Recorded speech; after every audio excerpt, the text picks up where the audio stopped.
Lately, I've barely been able to keep my head above water financially.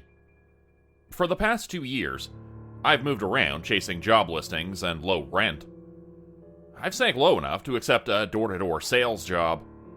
It had something to do with a water filter. I doubted the services were legit, but I got paid per sale. After 3 days of getting the door slammed in my face, I got desperate enough to head into a neighborhood with longer lawns and cracks in the sidewalk.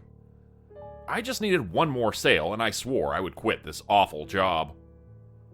The sun had started to set by the time I arrived at the last house on the block. I considered not bothering with it. One of the front windows was broken, with nothing but cardboard keeping the insects out. I regret ever going up the wooden front steps to knock on the door. A few seconds of silence passed after my short knocks. I had turned to leave when the door opened a crack. Inside was too dark to see the man's face fully. I was so surprised someone actually answered, I fumbled with the papers in my hands. "What are you selling?" the man asked in a deep voice. "I'm with the Clearwater's filtration systems. If I could have a moment of your time, I would like to display how dirty your tap water is," I said, my voice as tired as I felt from being on my feet all day. The man didn't move for a few seconds. He kept looking over me, trying to see if I was a threat. Finally, he opened the door the rest of the way to let me inside. I paused, debating on how much I needed this sale. The fact I hadn't had a meal in 2 days was the factor that made me follow the owner of the house. Inside was dark and smelled musty. I expected it to be dirty, but there wasn't much inside. The old floorboards creaked as he led me to the kitchen. The room was almost bare. A table with 2 chairs took up most of the space. There was a full knife block, a microwave, and a fridge. No dishwasher. No plates or mugs. Not even any trash. "May I have a cup of water to test?" I asked. My stomach turned. My body knew something was wrong before my brain caught up. The man was taller than me and well built. He looked well fed compared to my thinner frame. I wasn't always like this. Years ago, I was in shape, but not having reliable meals hit me hard. By the time I clued into my situation, it was far too late. I had already walked into a trap. Instead of getting me a glass of water, the man took a step closer to me. I raised my clipboard as if it would protect me. He took me out with a single punch to the face. My body hit the ground hard, my nose bleeding. Panic started to set in. I shook my head, trying to clear my racing thoughts. I cursed the idea that I could have taken this guy in a fight a year ago, and just how much I let myself go. His hands fell on me, causing me to struggle. I yelled as I kicked at his legs. With some effort, he got me pinned down to the floor. He painfully pulled my arms behind my back. My wrists were held together with one hand as he used the other to slam my head into the ground, hard enough to make my vision go black. In the few seconds I was out, he put a zip tie painfully around my wrists. I felt him lifting my body to my feet. I needed to do something. I jerked back out of his grasp to land hard against the counter. The knife block fell, causing a few of the blades to slide out. I grabbed the handle of one with my bound hands. I had a weapon, but no way to use it. A knock at the door made us both freeze. I almost screamed for help. A barrel of a gun pointing directly at my face made my mouth close. I let him force me into a chair, my hand still gripping the knife he hadn't noticed. The man didn't need to say anything. His eyes told me everything I needed to know. I watched as he walked out of the room, towards the door and to a new victim. I heard muffled words as I frantically got to work cutting at the zip tie. I sliced open my fingers trying to use the knife. I felt the zip tie snag just as my attacker came back inside the room with someone new. I froze again. If I made a run for it, I would get shot. I needed to wait for the right moment to get the jump on this man, praying the element of surprise would beat his trigger finger. The new person had wavy black hair and a bright, dimpled smile on his face. His pressed white shirt and sharp dress pants looked out of place in a house like this. He held some booklets in his hand. My face dropped when I read the words, "The Watchtower," on the front. This poor guy was just trying to spread the good word, only to get caught up with all this. His smile faltered when he saw my face. His eyes followed the blood from my nose to my now stained shirt. "Is this a bad time? I can come back later." The newcomer spoke in a softer tone that matched his appearance. His face held a nervous smile. The man who had let him inside said nothing. When the newcomer moved to step away, he was caught in a flash. I winced at the sound of him hitting the table hard. The booklet spilled to the floor as the larger man pinned him down. "Please, I haven't seen anything. I won't..." He started begging, but got cut off. Just like myself, he had his wrists zip-tied together. When that was done, he was forced into the chair on the other end of the table, scared as hell. His entire body shook. I didn't blame him. My heart raced as I carefully waited for the right time to act. "I can't believe how lucky I am. 2 products just knocked on my door. Here I thought I was only shipping 1 today. Now behave. You're worth more alive." Our kidnapper spoke as he ran a hand over his bald head.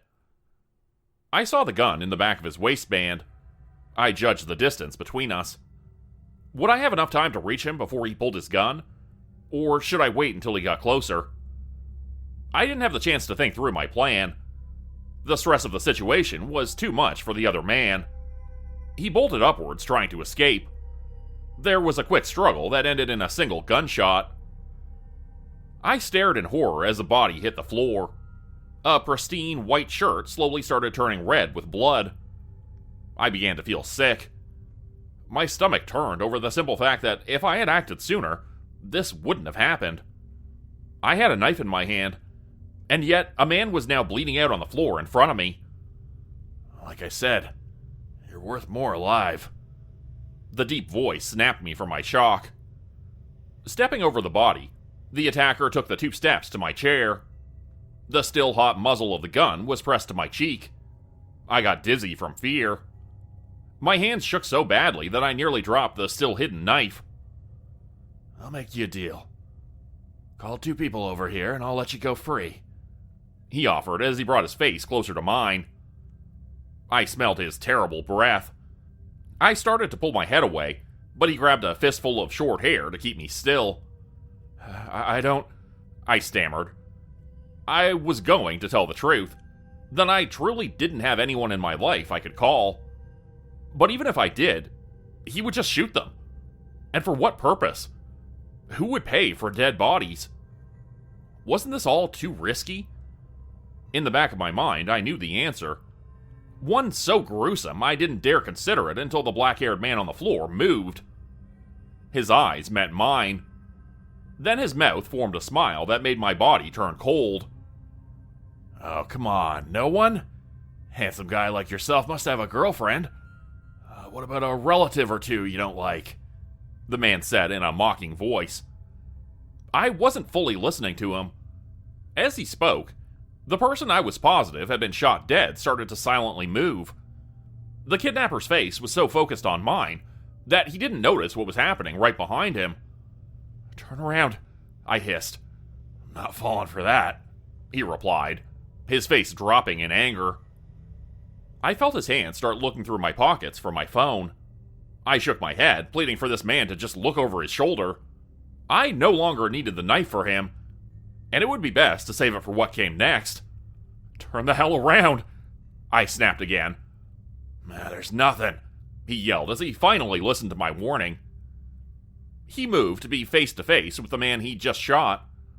I watched in disbelief as the thing I assumed to be a person got on all fours to climb up the table, not making a sound.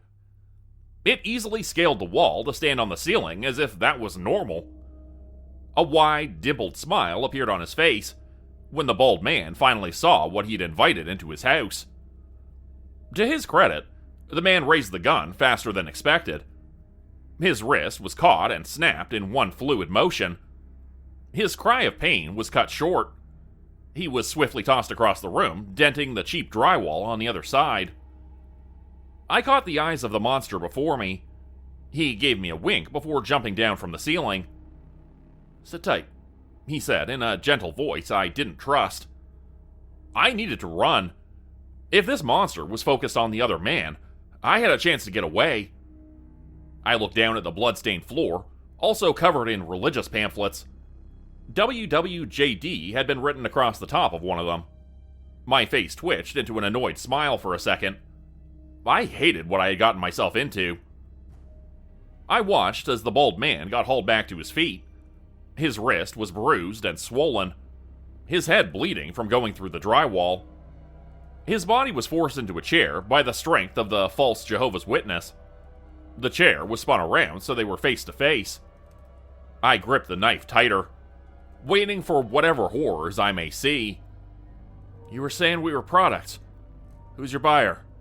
Is Mr. Shark or someone else?" The dark-haired man asked in a forced, kind voice. He pinned down the other man's wrist to the chair. When that didn't fully work, he forced a knee into his stomach. "Fuck you." If the seller ratted out his buyer, he would be placing a target on his own back. If he didn't give up the information now, he would be tortured. Spilling what he knew would save him a great deal of pain, but his pride wouldn't allow it. For a moment, I thought they were at a stalemate, but monsters have a way of making people talk. A small tube with a point at the end came out of the dark-haired man's mouth. I jumped when it shot out directly into the corner of the bald man's eye. He let out a cut-off scream. Then his body froze in place. When the tube slid out, only a small amount of blood trickled down his cheek. I saw the sheer terror in his frozen expression. Whatever this creature had done, it made it impossible for him to fight back. "We could have done this the easy way. Actually, so far you've made my job really easy by letting me inside. Your greed made you take risks. Your gun gave you confidence. Such a shame you won't be able to learn from your mistakes." I expected this monster to sound cruel, but he used the same voice as he did when he first walked into the room. The fact he sounded so normal made my skin crawl. He raised both hands beside the man's bald head. His index finger suddenly transformed into sharp claws that reminded me of insect legs. He placed the tip of a finger on the back of the man's head, slowly tracing a circle that connected in the front. If I had eaten recently, I would have thrown up. At the sight of the top of this person's head being cleanly lifted off, showing an exposed brain slowly pulsing. If I was a stronger person, I would have attacked the creature while it was distracted. Instead, I shut my eyes tight when the face of the monster in front of me changed. It went from a dimpled smile to a face opening in 4 segments. I didn't get a good enough look at it to see just how terrible this monster really was, but I heard some of it. The awful noises of a terrible mouth gorging on a gruesome meal. I didn't know how long I kept my eyes closed. It could have been minutes or an hour. There was a chance that, because I wasn't a target, this creature might let me leave unharmed. I should have begged for my life to get that slim chance of walking away. Instead, I did something stupid. I decided the world didn't need a monster like this one, and I needed to do something about it. I felt a hand fall on my shoulder. In a flash, I brought the knife down into this creature's neck. His face returned to normal. An offended expression appeared on his face. "Ow," he said, without any pain in his voice. At least I caught him slightly off guard. I stood up, grabbing his hand. He was confused enough to not shake out of my grasp, to let me do what I wanted. A burning sensation came from our hands. It jolted him enough to toss me into the counter, but I expected that. I was now within reach of the knives, and the only weapon in the room. If I went for them to start with, he would have stopped me. I needed to make him push me over there. My vision became blurry from stress and an empty stomach.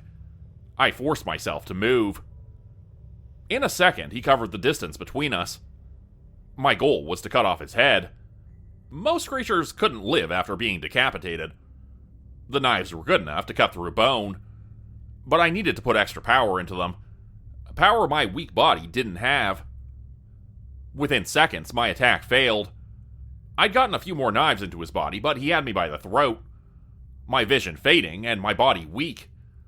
I saw his face open, ready for another meal. A loud thump from upstairs made him pause. His face returned to a human one. His grip loosened enough for me to breathe, but not escape. "He said 3 products, right?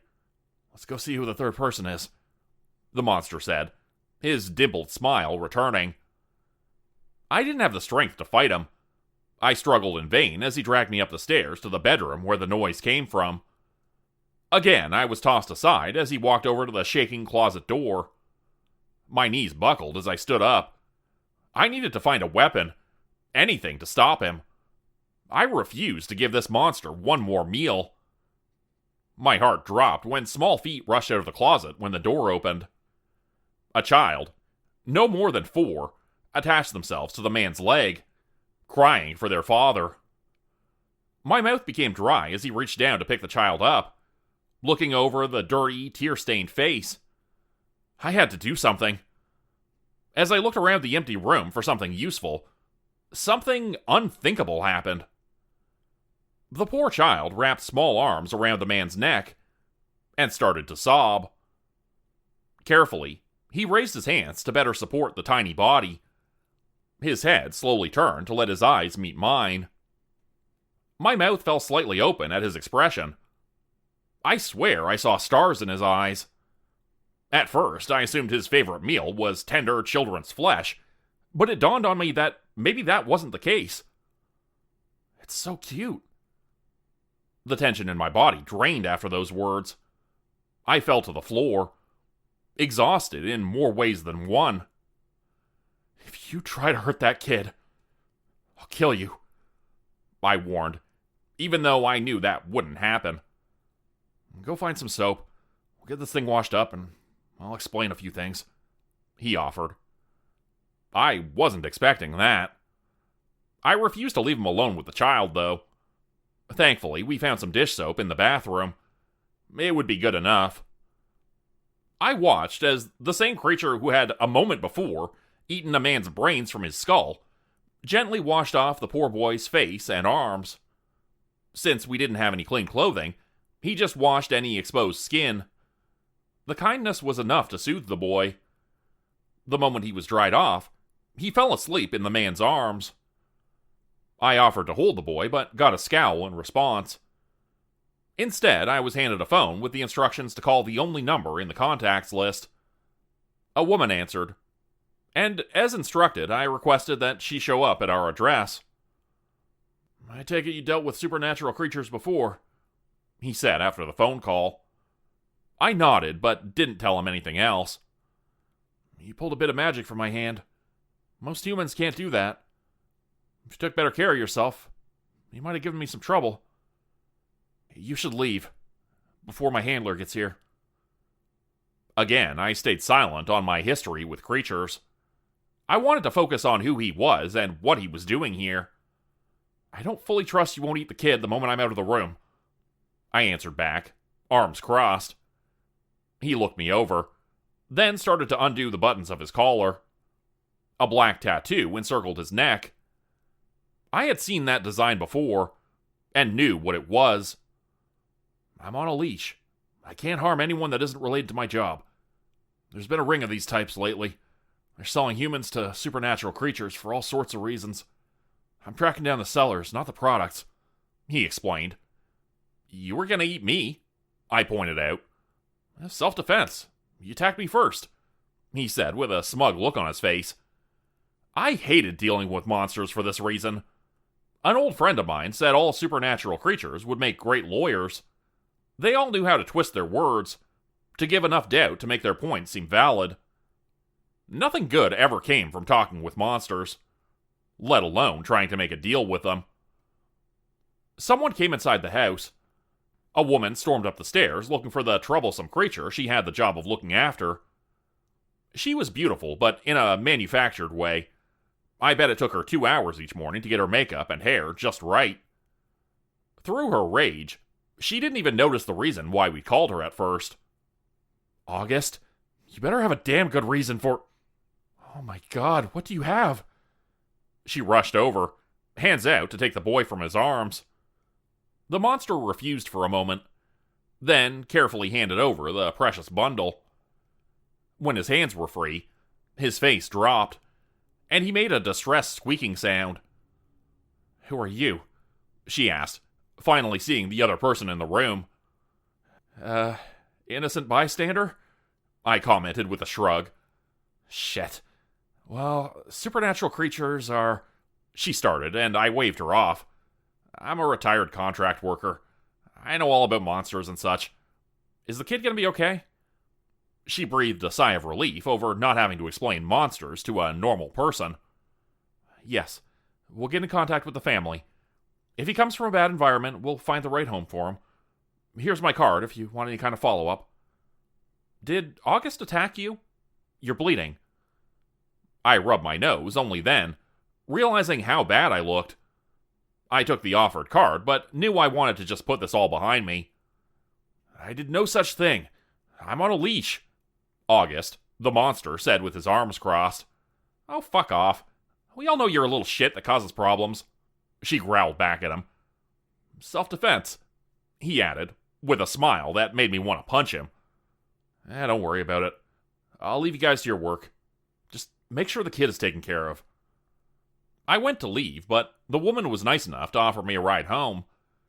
A few minutes later, I found myself in my small apartment, my body sore and my only good shirt ruined by blood.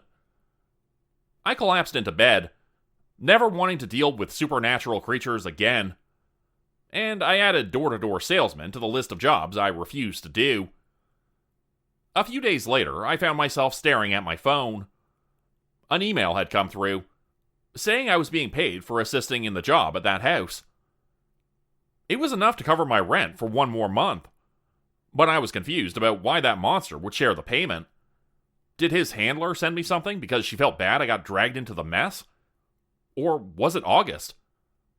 I didn't know much about him, but he seemed like the type to not care about money. Giving it away was easier than thinking about how to spend it. I had other emails in my inbox. I quit hunting down monsters 2 years ago, but I still get the job requests from time to time.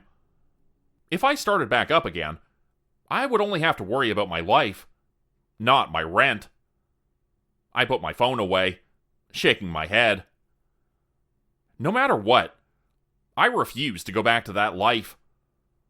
Working in customer service was slightly less stressful. I found myself sitting on the floor of my apartment, wearing 3 layers of clothing while cutting out coupons for tonight's meal. Any money in the bank was put aside for my phone bill and rent. I didn't even have enough money for a loaf of bread. My work options had also dried up. Who would want to hire a guy with a resume like mine? For most of my adult life, I did a job where I couldn't be upfront with new employers. If I said I had been a monster hunter until 2 years ago, I would be kicked out of any interview. I found myself at a breaking point. I needed a job soon, or else I would be on the streets in a few weeks. Or starve to death, whichever came first. A ping came from my phone. I had been ignoring the emails for a while. Even though I stopped hunting monsters, the job offers were still emailed. I needed to face the hard facts. If I didn't accept a contract job, I wouldn't be around for much longer. Hunting monsters wasn't easy. Sure, some are pretty harmless to humans. Those kinds of assignments didn't pay much, but you had a better chance of walking away with your life. The problem is, it's hard to tell between the harmless creatures and the bloodthirsty ones. The dangerous creatures tended to randomly show up. I've heard of hunters in the middle of a job relocating pesky supernatural creatures, getting ambushed by something they didn't have the strength to deal with. Starve to death or get eaten by some sort of monster. What a choice my life had led me to. I finally caved and picked up my phone, scrolling through to see if any of the open requests were suited for me. I didn't have any weapons left over from my hunting days. I sold those first to stay afloat. If I didn't have such a massive debt, I might not have gone back to my old job. Almost all of the requests required a partner, or equipment that I didn't have. I spotted one that might be what I could handle. Some pale human creatures had been spotted in popular camping grounds. Some people had gone missing, with no traces of their bodies. I had heard of pale creatures made of mushrooms that imitate humans. Those were too risky to deal with. If you were touched by them, they'd infect you. But from what the job request listed, there was a good chance these weren't the mushroom creatures. So I had a chance. I sighed, wondering if I was going to come back alive after I sent an email accepting the job. I had really let myself go in the past 2 years. My old injuries didn't help. The cold made my knees and hips stiff. I did some stretching to get ready for what I had just committed to. Within the next few hours, I found myself at the start of a hiking trail, a heavy pack weighing down my steps. Since I didn't have any gear, I rented some. The corporation that sends out these requests is pretty generous. If the items aren't damaged, I can return the gear at the end of the job for no cost. But when it came to hunting monsters, you always ended up ruining your clothing and gear. Anything damaged would come out of my final pay. I rented a cheap axe for a weapon. It was tipped with silver, making it hit harder against creatures. Seeing someone with an axe in the woods wouldn't raise as many eyebrows as a sword or other weapons might. Most people think guns would be the best bet against monsters. Sadly, that's not the case. Magic doesn't stick very well to bullets and guns for some reason. It's easier to bless a sword to make it more effective against a monster. For the most part, bullets just piss them off. It's not impossible, though. I have heard of special bullets. The material to create them costs more than I've ever made in my lifetime. So, no guns to hunt down monsters in my future. I was given directions to the campsite that had been last attacked by the mystery creatures. My legs ached as I hiked, and I started to sweat under my heavy, borrowed coat. Going right into hiking after not being active for years was a mistake. I pressed on, wanting to get to the site before sunset. My pack had been filled with some snacks and canned goods for the trip. It was a pleasant surprise. When I stopped to eat a granola bar, I reflected on an important fact. I was lost. I didn't want to rely on my secret weapon so early on. It wouldn't get me out of the woods, but it may lead me to what creatures stalk the forest. I closed my eyes and focused on breathing. When I opened them again, the world was flooded with lights and colors normal people couldn't see. Humans shouldn't be aware of magic, let alone be able to see it. It was like how mantis shrimp could see color spectrums our eyes couldn't. Because I was pushing past human limits, looking at magic hurt like hell. Normally, I use this gift to focus on one creature to see how much power they held. Looking at the entire flow around me nearly split my head open. In a few seconds, I was forced to shut my eyes again, pushing down the one talent that made me useful when it came to monster hunting. Off in the distance, I had seen a batch of light. Every living thing had a tiny drop of magic in them. Supernatural creatures had far more than a drop. Since I saw a mass of light together, that meant the creatures I had been looking for were huddled at one spot. I bet that when the sun set, they would all leave the safety of their home to go hunting. I hurried off in that direction, praying I was going to face monsters on the weaker side. I pushed through the woods and off the trail. I considered using my sight again to double-check I was heading in the right direction. Finally, I came across a small cliffside. If I wanted, I could climb the rough, rocky wall. I followed it until I saw an opening just large enough to crawl through. A cave was perfect for darkness-dwelling monsters to hide inside. I only had less than half an hour of sunlight left. These creatures would most likely be asleep. You may call me a coward for wanting to slaughter creatures in their sleep, but I didn't have the power to deal with a horde on even terms. I guessed it was a horde. The mass of magic I saw was either a lot of weaker creatures or one very strong one. If I came across just one, I doubted my axe could kill it, even while asleep. I left behind my borrowed pack. I only brought the axe and a water bottle attached to my hip. I double-checked that my phone was safe under layers of clothing. Even if I called for help, there wasn't a good chance anyone would show up on time. The corporation had the money and equipment for monster hunting, but not the manpower. And they always needed someone to hunt down monsters. I was on my own the moment I crawled inside. I debated on leaving. I would get paid a small amount for just locating a monster den. My dad hovered over my head, causing me to keep going forward. I used a small pen light to look around the enclosed space. My feet crushed small bones when I stood up.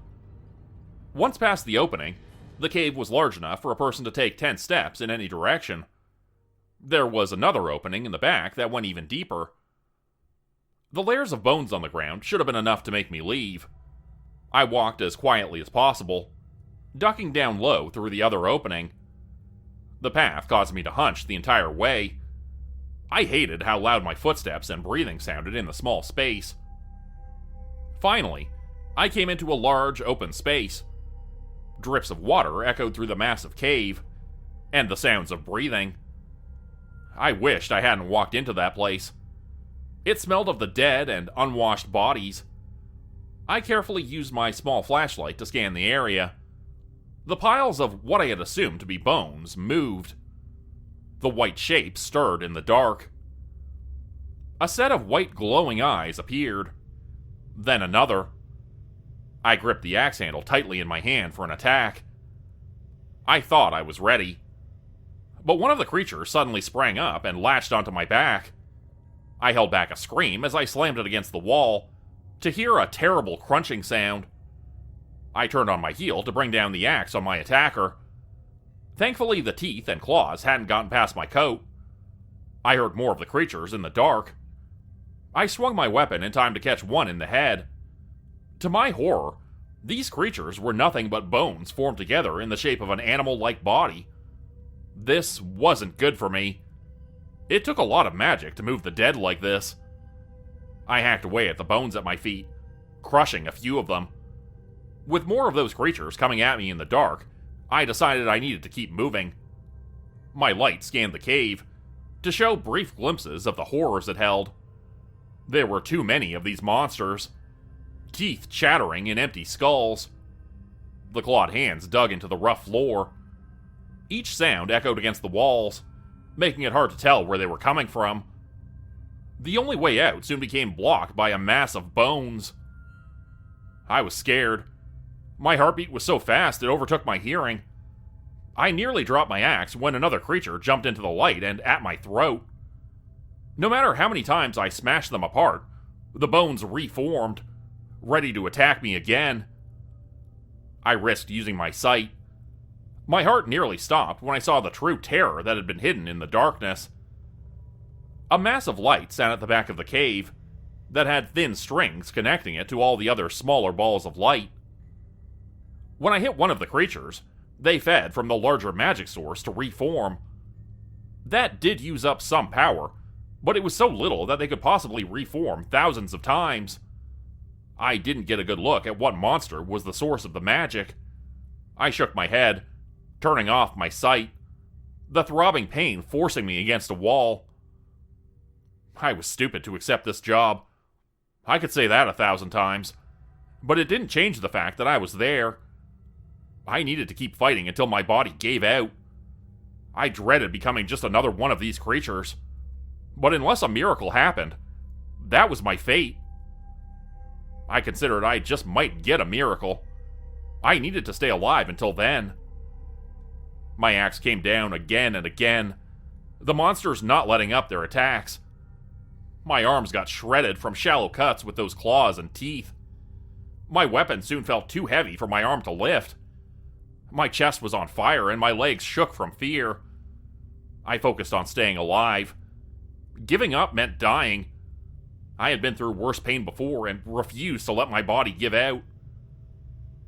Just as I almost lost hope, I was rewarded for my efforts. A burst of light tore through the cave, causing the creatures made of bones to scatter. The light died down and my eyes adjusted. My mouth dropped open when I finally saw what had been controlling all of the creatures inside the cave. The upper half of a massive human skeleton sat against the back wall of the cave. The eye sockets came to life with white light. The arms were so long, it reached to where I was on the other side of the cave. I rolled out of the way and towards the person who lit up the area. I did a double take. I never thought we would meet again. August? I sputtered out. He also did a double take. His wavy black hair tied back out of his face. He wore the same dress shirt and pressed pants I'd last seen him in, but this time was a bit dirtier than before. What a coincidence, he said with a dimpled smile. Since this was a job that had been sent to a few contract workers, I had hoped someone besides myself would accept it. Anyone but the person who showed up. I didn't know much about August. Only that he wasn't human and liked to eat brains. If I wasn't careful, his attention may turn in my direction. Your axe is too heavy. Use this. He tossed a small baseball bat in my direction. I dropped my axe to catch it. It appeared to be a wooden bat meant for a child. However, it was perfect for this situation. It was light, so much easier for my tired arms to swing. One of the bone creatures recovered from the burst of light. It dropped down from the ceiling, teeth out, ready to maul my face. I landed a hit to the skull, only to see the entire body explode to pieces. The bat I had been given had some sort of spell on it that poured magic into whatever it hit. If creatures absorb more magic than their bodies can handle, they die. Explode in some cases. You take out the smaller ones, I'll do the boss, August shouted, as he was already on all fours to race across the floor, to the giant threat at the back of the cave. I decided splitting the pay for this job was better than being dead. I focused on smashing up the monsters around me once again. The only problem with the bat was it took 3 seconds to charge. I picked up my axe again in case I needed to use it when the bat ran out of power. I was so focused on the smaller creature, I didn't see when August suddenly sailed across the room to slam hard into a rock wall. So much for taking care of the boss. The large hand of the skeleton came down. I narrowly avoided getting crushed. I needed to see what kind of shape August was in. If he couldn't defeat the larger monster, we would be dead. I focused my sight on him for a moment, my head hurting so much I could see only one thing. His internal magic supply was low, and he had the same thread attached to him as the other monsters did. This creature was draining his powers. Because humans had such a small magic source, it went unnoticed by most creatures. This thing didn't bother trying to drain me of the tiny hint of power I held. My ace had been knocked aside. Aside from a new weapon, my situation hadn't changed from before. I desperately needed to think of a way to get out alive. As I knocked aside monsters with the lighter bat, my mind raced. The bat was useless against the larger skeleton. It simply didn't hold enough power to do damage to the creature. I didn't have the strength to defeat it with the axe. If only I had more magic to pump into this monster to defeat it. An idea came to me. One so simple I hated myself for not thinking of it sooner. I dodged another large hand trying to crush my insides. I then focused on only looking at the threads that connected the skeleton to the other monsters. I pushed my body to the limits, to race around grabbing hold of those threads. Holding pure magic hurts. You can safely pass through it, unaware it's even in the air. But if you can see it and know how to take hold of it, your body rejects it. Not even monsters can hold pure magic without some sort of pain. My hand felt like it was on fire as I collected more of the threads. Claws caught my legs as I ran. Everything hurt, and I was scared as hell. Dealing with creatures isn't easier over time. You're just as scared the 100th time as you were the first time. I acted fast to ensure that fear didn't take over. When the large hand came down again, I took my chance. I jumped on the long arm bones to run straight toward the skeleton. It tried to smack me off with the other hand. I rolled off to the hard ground, avoiding getting crushed by the heavy bones. It couldn't move its hands fast enough to stop me from running in front of the ribcage. With my left hand full of threads, I thrust it forward, pulling all the magic from the creatures connected to them. If you don't have good control of magic, it backfires. This is what I wanted. Without a purpose, the power on the other end of the threads came racing towards my hands. At the last second, I gave that power one simple order: go back where it came from. A bright light blocked my vision. My body was thrown back as all of the sound disappeared. I didn't think I was still alive for a long time. When I opened my eyes and lifted my head, I saw the damage I had created. Pieces of bone were scattered all over the cave. Not a single skull was still intact. I looked to my side to see the only other living thing in the cave. August sat up covered in white bone dust. He met my eyes and gave me a thumbs up. He didn't know what happened, only that the job was finished. "Do you want to come to my place to clean up?" he offered. No, I didn't. I hurt. A lot. I almost refused, but then considered he might have a bathtub instead of my dinky shower. "Only if you don't try to eat me," I said with a groan. "That was self-defense. You stabbed me," he replied with a shrug. We reported that the job had been finished. A cleanup crew would be by shortly, and payment was being arranged. Since 2 people took the job, they needed to know how to split the pay. I really needed the money, but I told them to split it in half. If August hadn't shown up, I would be dead. Since he wasn't human, he could create a doorway directly to his place. We walked out of the cave into a house I wasn't expecting to be as nice as it was. I didn't take in a lot of details. I was just directed to the bathroom to get all the blood and dust off. Everything stung, but that soon went away in the hot water. August knew I didn't have clean clothing, so he set some of his out for me to change into. He was slightly taller, but the sweater and sweatpants fit just fine. I went downstairs to ask him to get me close to home. As I walked, I tripped over a toy truck. I carefully put it aside so no one would trip on it again. Then I wondered, why would he even have something like this in the house? A terrible thought came to me as I entered the kitchen, to see him struggling to cook chicken nuggets. At the table sat a small person I hadn't seen since we first met.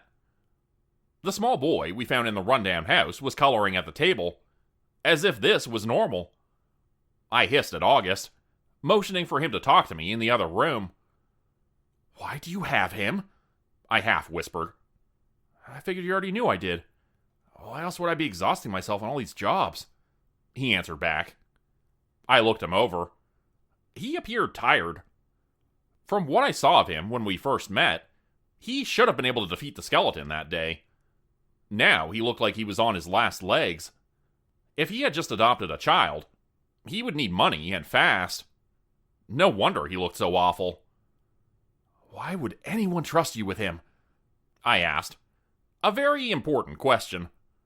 "Well, that's an offensive question. One brain in front of someone, they just assume you're a monster," he added with a laugh. "You are one." His face fell. He looked a little angry that I spoke the truth. "You never told me your name," August said, ignoring what I just said. And it was true. I'd never bothered telling him when we met. I figured we would never see each other again. But he had let me clean up at his place, so I owed him an introduction. "Richmond," I said. "Now, Rich," August said, but I cut in. "Richmond," I sternly corrected. "Now, Richie," August carried on. "I'll admit I'm a monster, and so was the mother who sold her child for her next fix. His aunt and uncle have been contacted, but they're not ready to take in a child. I am currently the only person who wants him. I'm not saying that makes me a good person, or any less of a monster. I'm just saying he's safe with me, because I'm a very simple thing." I paused, considering his words before I asked him to explain. "What's that?" His face turned into another dimpled smile, one that held no malice behind it. "Someone who loves his son. I've accepted another leash, and I couldn't be happier. Now, stay for dinner." In the few months since I had seen him last, August had gone from a monster that was just used to solve supernatural problems to one that focused his power to take care of an unwanted child, for no other reason besides love. I think a few people would have thought I was crazy for believing him. If anyone saw the look in his eyes when he saw the boy at the table, though, they wouldn't doubt his devotion. I took over cooking dinner so August could help his foster son color. The boy didn't talk much, but I thought he was a good kid. It took a few tries for him to tell me his name. In the end, he scribbled Lucas with crayons on one of his drawings. When I told him my name, he started writing it repeatedly until dinner was ready. August didn't eat, so he packed some leftovers for me to take home. When I had accepted this job, I wasn't expecting the day to end like this. Lucas was sent to bed, and August offered to use my apartment door to get me directly back to my place. I refused, not trusting him with access to my apartment. I was dropped off at a bus stop a few blocks away instead. I got home so tired I could barely stand. I didn't show how much my hand hurt or how badly I'd been wounded in the fight at dinner time. August would have forced me to go see a doctor. I simply couldn't afford that. Better just to rest and sleep it off. As I put away the containers of leftover nuggets, I saw a drawing August had tucked away between them. I smiled, seeing the childish scribbles I assumed to be my face. Just before I passed out for the night, I checked my phone to see if the payment had been sent. A new contract had been added to my phone. One that just texted me to see if I got back home or died on the way. August must have gotten to my phone when I wasn't watching. I sent him a frowning emoji, hoping he understood how I disapproved of his invasion of my privacy. Contract work would be way easier with a second person, or monster on my side. I curled up, quickly falling asleep that night, refusing to even consider asking for help ever again. I had enough money for rent, but not enough to heat my apartment. I'd been curled up on my bed for days under every scrap of fabric I own. My last job paid some bills, but also ruined my left hand. I only got feeling back in it after days, after all my other cuts had healed. The freezing cold of my apartment didn't help. Freeze to death or die by some sort of monster. Every day I had a terrible choice to make. I hadn't eaten a decent meal in a while as well. I looked through some regular job postings, desperate to find one that would accept someone who hadn't finished high school. No such luck. I then went to my email to find one of the less dangerous requests. I had tried to leave my contract work behind. Here, I thought I had a choice in living a normal life. I nearly starved to death in the past 2 years, and hadn't made a dent in my debt from picking the normal route. I settled on a somewhat simple request. A great number of animals had started to disappear near an abandoned mine. All sorts of critters like to take over places like that. The job offer was to report back any information on what sort of creature lurked in the darkness. A very heavy bonus was offered to anyone who could kill this mystery monster. A few bucks for taking some photos of supernatural activity and then getting the hell out of there? I could do that. A pit of dread came over my stomach the moment I replied to the email. Deep down, I knew this wouldn't be so easy. Nothing ever was. At least this time I was set in front of the mine, instead of needing to hike through the woods. The corporation often used magic to transport people to job sites. Magic was seriously useful. It's a shame humans can't handle it in the same way supernatural creatures could. I bought a new coat and boots with the money from my last job. I wanted to get a fancy, supernatural floating light, but of course I couldn't afford one. I stuck to a simple flashlight instead. I shouldn't come across any members of the public, so I rented out a machete as a weapon for the job. I wasn't looking forward to another cave after the last one. I shuddered in the cold wind that drove me inside the opening of the mine. If my luck held, I could snap a photo or two and then head home. I wasn't an elite trained monster hunter. Best leave the big creatures to the agents who were always in demand. The air inside was strangely warm. I kept one hand hovering over the handle of my weapon as I scanned the area with my flashlight. My skin crawled thinking back to the skeleton monsters. For the first few feet, there hadn't been any signs of any living creatures inside the mine. Doing these sorts of jobs was easier with a partner. My chest hurt as I heard only my footsteps echoing in the small space. I was lucky my legs could still support my weight. I really needed to eat more if I was going to keep up with the contract work. A fork in the pathway caused me to pause. I listened to any sounds giving me a hint as to where to go first. A small sound of rippling water came from the right path. Most creatures needed to drink water like the rest of us. I followed the sound, the back of my neck starting to sweat from stress. I came into an open area so wide my flashlight couldn't fully reach into the darkness. A few deep scratches had been carved into the floor. Tracing my fingers over the marks, I tried to figure out what kind of animal or monster made these marks. 4 lines. Thin cuts deep into the rock. No signs of blood, but there was discoloration in the dirt on the floor. I squinted at the trail, realizing something had been dragged deeper into the mine. There weren't any tracks or footprints to give away who or what had done the dragging. A rock came loose somewhere, causing me to jump. I directed my flashlight across the floor, looking for the source of the disturbance. Another small rock fell this time, landing in front of my feet. I brought my beam of light upwards to the ceiling far too late. 8 eyes reflected the light down. My hand grabbed the handle of the machete at my side, but I wasn't fast enough to act. The massive creature dropped on top of me, a set of needle-sharp fangs digging into my shoulder. My entire body was locked up. Couldn't even scream. For a few seconds, I could blink my eyes, so I forced them open to get a good look at what had just gotten the jump on me. It was a spider the size of a car. I took in the shape and patterns to try and identify what type of supernatural creature it was. When I felt my eyelids locking up, I forced them shut. The creature got to work, wrapping my body tightly in thick webbing. The constant spinning as it bound my arms made my stomach roll. Then I was knocked over to be dragged along the floor to who knows where. After a long while of painful dragging, I felt myself lifted off the ground. More of the threads were added to stick the creature's new meal to the cave wall. I was thankful that the massive spider forced the webs on my torso and mostly spared my face. It might know not to suffocate its prey if it wanted a fresh meal.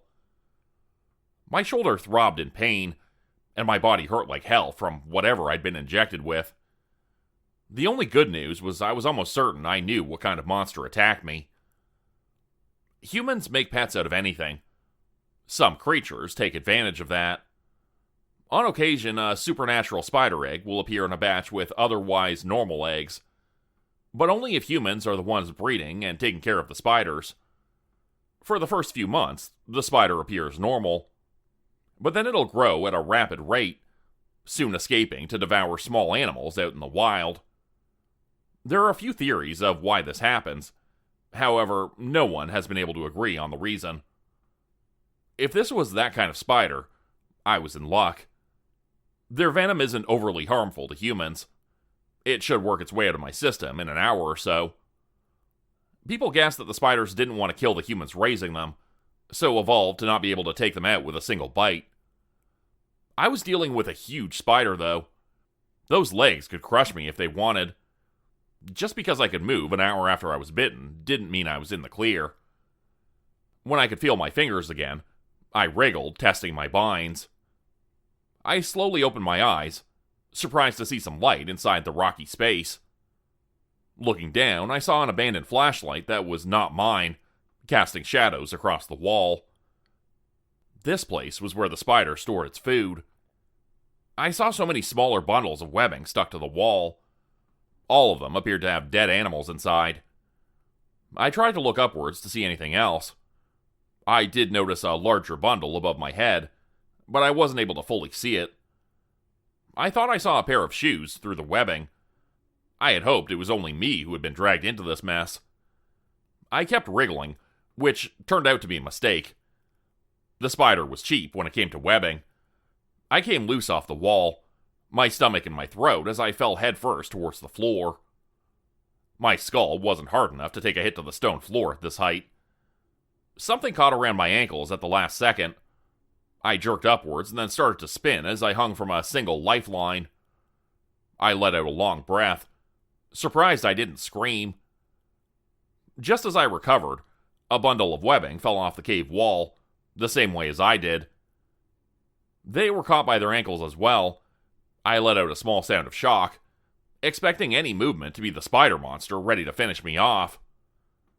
When our spins synced up, I made eye contact with a person I never expected to see again. What a coincidence! We spoke at the same time, our voices echoing down the mine shaft. We kept slowly spinning. When I knew the monster wasn't coming, and we were facing each other for a few seconds, I spoke again. "How's Lucas doing?" I asked the upside-down August. "Oh, he's great. He made a friend at the daycare," he replied, his smile not matching our situation. I let us slowly spin in silence. August being here was a huge help. He wasn't human, and I bet getting through those webs would be easy for him. But how did he get caught in the first place? When he came back around, I got a good look at his face. He was chipper, but looked exhausted. Dark bags were under his eyes, and his cheeks showed he lost some weight. "What are you doing here?" I asked him. "I've been accepting a lot of jobs lately. Lucas seems like he might want to be an artist when he grows up," August explained. "So you're saving for college?" I said, a little shocked. I swear this guy treated his boy better than any human in his life. I didn't know much about what had happened to Lucas before August took him in, but I doubted his real parents spent the money to feed him, let alone plan for his future. "Yes, if that's what he wants. I also need to save enough so he's set for life if he does become an artist. Shit is expensive." I agreed with him on that. It was hard to believe that the man I'd seen eat someone's brains out of their skull was a better parent than most. August would let Lucas chase his dreams, but also have a backup in case that career choice didn't pay the bills. If my mother was even half as responsible as August, I wouldn't have become a contract worker hunting down monsters. At the very least, I would have finished high school. I tried to get free and started to feel some of the webbing stretch a little, but I couldn't reach my machete to cut the threads. It would take me hours to get out if I was lucky. The spider might get hungry before I made any progress. "Are you a virgin?" August asked without warning. I was so focused on my struggle, I didn't notice August had changed until my face was near his. 4 deep cuts appeared in his skin, with his eyes turning pitch black. A tube-like tongue with a pointed end came from his mouth, stretching to reach me. I shouted as I pulled my head back as far as it would go. "Put that away!" The tongue wiggled, mocking me. It was gross as hell, but I understood what he was trying to get at. Virgin blood gave supernatural creatures a great deal of strength. If August was asking for some of my blood, he was in bad shape. "Do I look like one to you?" I hissed back. His silence was insulting.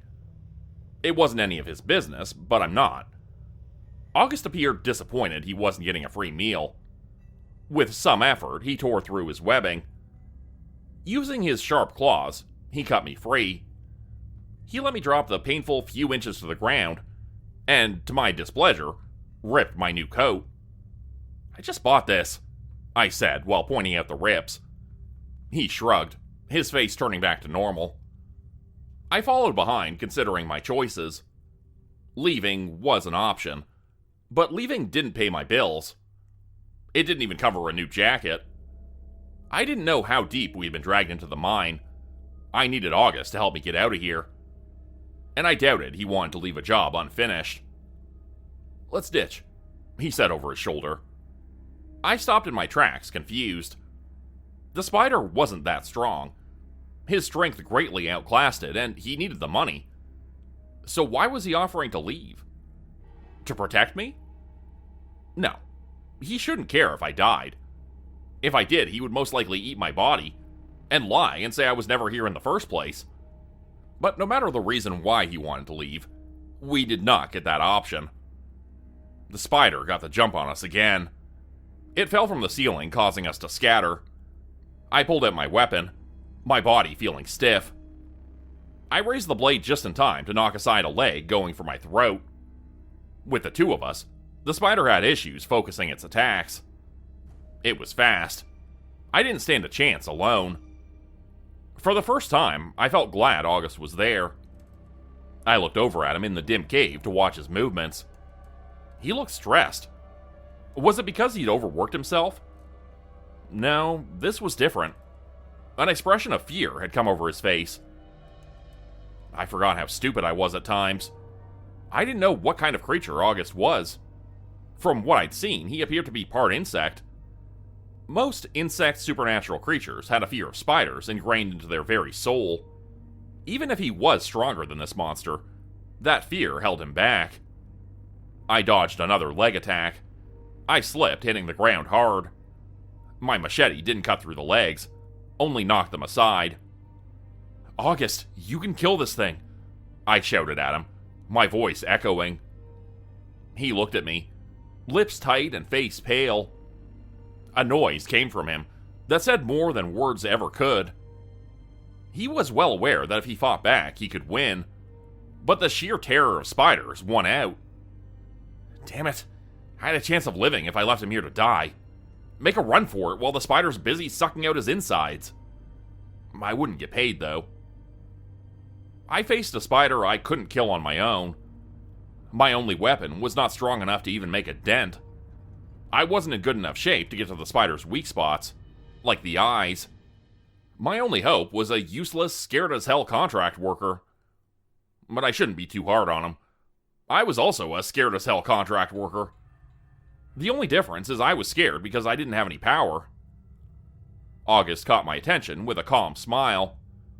He silently gave me permission to leave him behind. What an idiot. Who's going to take care of his kid if he dies here? I can barely take care of myself. A spider, a machete, August. Instead of running for my life, I did the only other thing I could think of. While dodging the fast legs of the spider, I ran over to August. I brought the blade down into his stomach, the metal cutting into the flesh without any resistance. Ow! A very offended cry rang out, bouncing off the walls. I had expected more swearing. The wound wasn't enough to kill him, only to make him lose some blood. I then turned heel and ran for it. August clutched his bleeding stomach as his face shifted. Claws came out, ready to attack. I wasted no time sliding under the spider's body. The rocks tore up my exposed skin, but it was better than being dead. Most supernatural creatures will go feral and attack anything around them near death. Their goal is to eat any flesh to help them recover and heal. Since the spider was the biggest target in the room, August would go for that first. Using the last of his strength, August rapidly crawled up one of the spider's long legs to get to the head. His face opened in segments to come down, ripping into the tough shell.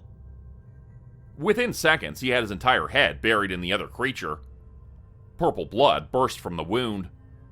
I pressed against the wall to avoid erratic movements of the dying spider, unable to get August off. I almost felt bad for it. I stood for a while, unable to watch the scene. August ate away, the sounds of crunching making me feel sick. Why was I always stuck listening to this guy eat brains? Finally, it was over. After he'd eaten his fill, he started toward me. He cleaned enough blood from his face to show how much a good meal did for him. The wound I'd given him long since healed. "Fucking ow," he repeated, to get his point across. "Self-defense," I muttered. "Oh, bullshit." To his credit, he only punched my shoulder. August was oddly forgiving. He made me a deal that if I helped cook dinner for Lucas that night, he would drop the whole stabbing him thing. I didn't mind. I could at the very least get cleaned up in a bathroom larger than 2 feet wide. We reported that the spider had been killed, but admitted that there might be another one still inside the mine. Seeing money in my account was a nice feeling. It almost made nearly getting eaten by a spider worth it. I wasn't the best cook, but better than August, it seemed. So far, he'd been ordering out or reheating pre-made meals. Lucas needed something better than that. I told August he needed to learn how to cook, but with him so busy with his job, it made it hard taking on another task. At least the takeout he ordered was full meals and not all fast food. I was amazed at how well Lucas was doing. He didn't talk much, which was understandable, but he made the effort to make eye contact. He didn't smile much either, at least not with me. August was the only person who got a real smile out of the kid. Before I left for the night, Lucas met me by the door. To my shock, he hurried over and hugged my leg. "Bye, Uncle," came a tiny voice. He rushed off, clearly embarrassed by the exchange. If I didn't care about that kid before, now I very much did. But my face dropped when I looked up, to see August overjoyed with the new development. So far, we bumped into each other by chance. I was worried that now there was no longer going to be any kind of luck involved. I felt doomed to now see August far more often than I would like. Here, I just wanted to do a few odd jobs to cover my bills. Monster hunting is tricky. No matter what, it'll take over your life, regardless of how hard you try to avoid it. When you hunt monsters for a living, there are two hard facts. You'll die young, and you'll ruin all your clothing. My new jacket had been shredded during my last job.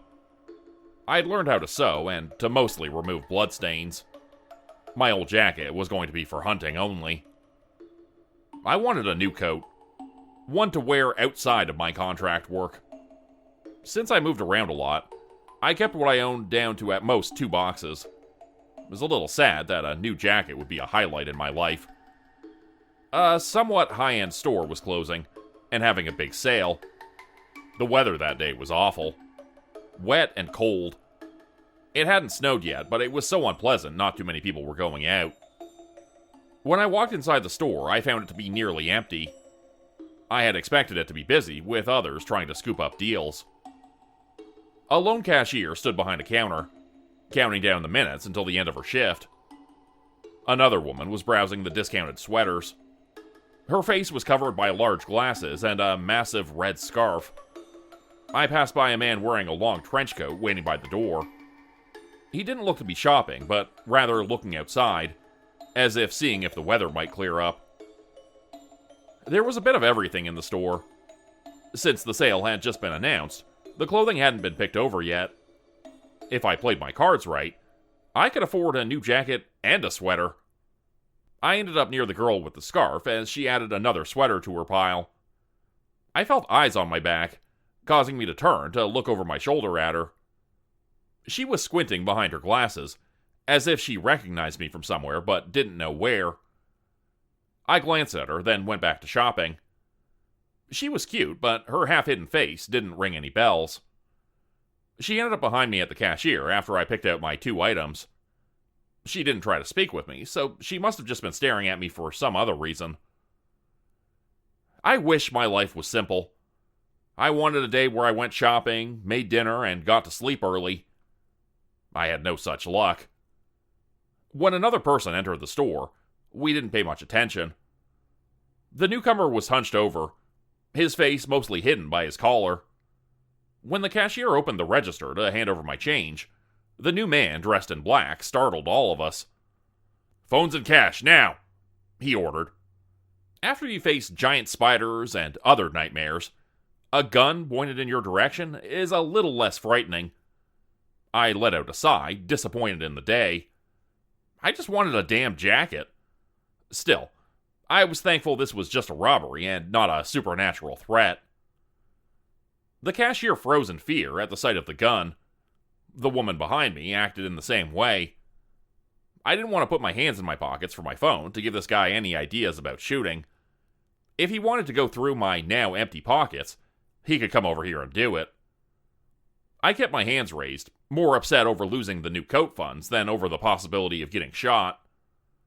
A roll of thunder sounded outside, as heavy rain started to hit the windows. The newcomer had walked by the man at the door. He took no notice of him, even after he calmly made his way over behind the gunman.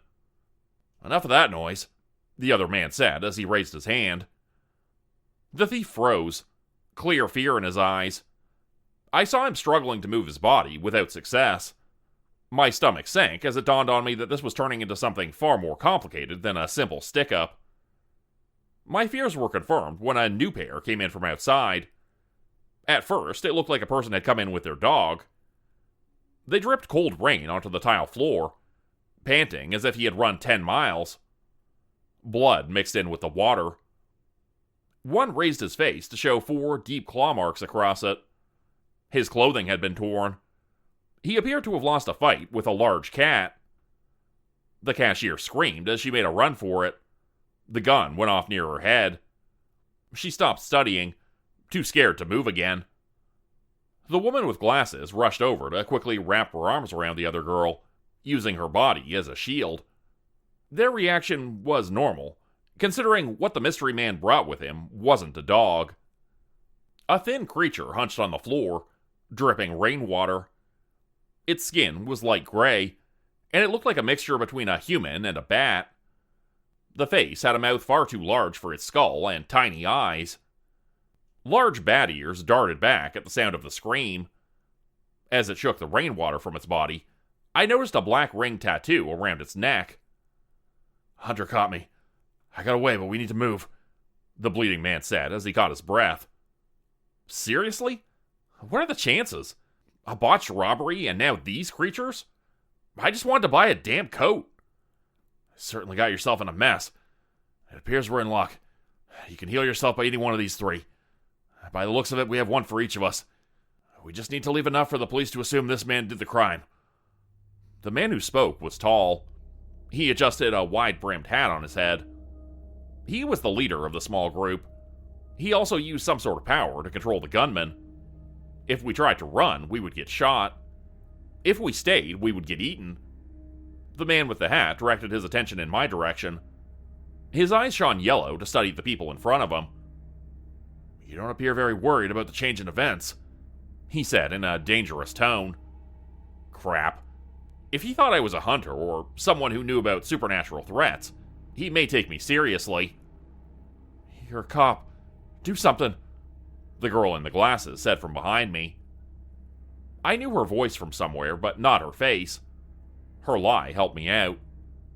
I'm sure most police could handle the weaker creatures. However, you needed specialized information to truly stay alive against the supernatural. That one statement made this man think I was just a person who could stay calm under pressure. I looked between the 4 of them. The man with the hat didn't look worried for the well-being of his partner when he arrived bleeding. They weren't friends, just working together. The smaller creature was being controlled by some sort of contract, and wouldn't attack without an order. The gun was also being controlled. Those 2 wanted a fresh meal, so no sending the monster to kill us or shoot us unless it was necessary. I worried about the girls. I needed to keep the attention on me to give the girls a chance to get away. 3 against 1 wasn't ideal, though. When I first got into this job, I got some good yet simple advice. You should be afraid of monsters. Just don't let that fear control you. Your greatest strength is your head, so use it. And always stay on your feet. "I don't want to die a virgin," I muttered under my breath, but loud enough for those 2 to hear me. I wasn't one, but they didn't know that. For some reason, virgin blood gave a great deal of power to creatures when consumed. Because of that, it was coveted. The injured man took the bait. He needed to be healed up, so he didn't let himself consider I was lying. He charged forward, his face changing into something with bat-like features. Since he was already injured, I was able to sidestep his first attack. He stumbled and then regained his footing, just as my hands landed on a weapon. I took hold of a small table with a few items on it to hit him with, as hard as I could. He got knocked back and fell to the floor, his already beaten body refusing to work. The Hat Man came next, yellow eyes glowing in amusement. I'd already grabbed my next tool for this fight. He came at me with a set of claws out. I expected this and spun on the ball of my foot, my heart pounding in my ears. If I slipped up, it wasn't just my life on the line. As I got behind him, I guided a pair of jeans across the front of his chest so both legs were over his shoulders. I then kicked his legs out from under him, and grabbed a hold of the bottom of the legs before he fell. By some miracle, I had him on the ground, my knee in the middle of his back, and the jeans around his neck. I crossed the legs to tighten the material. With my knee pushing down, I pulled up, choking him with a pair of skinny jeans. That pissed him off. A lot. I was tossed off as a large pair of bat wings burst from his back, ripping his long wool jacket. I fell hard against the ground, a jolt of pain racing from my elbow to my brain. He frantically gasped for air, his hands fumbling to remove the pants from around his neck. I used that time to get over to the still frozen thief to grab his gun. Normally, guns didn't do much against creatures. It only pissed them off. I only wanted to buy time, not win. The hat flew from his head, his body a blur of motion. A set of fangs sunk deep into my shoulder. It hurt like hell, but I wanted this to happen. Sort of. I needed him as close as possible so I wouldn't miss him. I pressed the gun directly into his now large, pointed ear and fired. He jerked back, screaming from pain. Blood came from the wound splattering against the ground. He rolled, shrieking, but not dead. The first attacker got up, claws out to finish the job. I emptied the gun in his direction. Who knows how many shots I landed? I'll admit, I'm very bad with guns. At least it slowed him down. "Fucking kill him already!" One of them shouted at the smaller monster, the man darting back, bleeding from new wounds. The creature listened to the order as best as it could. Its clawed feet kept slipping on the wet tile flooring. I took another chance and wrapped my arms around its neck, a set of teeth sinking into my forearm. Without any weapons, this creature normally outclassed me. I only had a few seconds to pull the last move I had available. I focused my sight on the black ring, seeing the dark, tainted magic flowing out from the forced leash. I took hold of the dark power.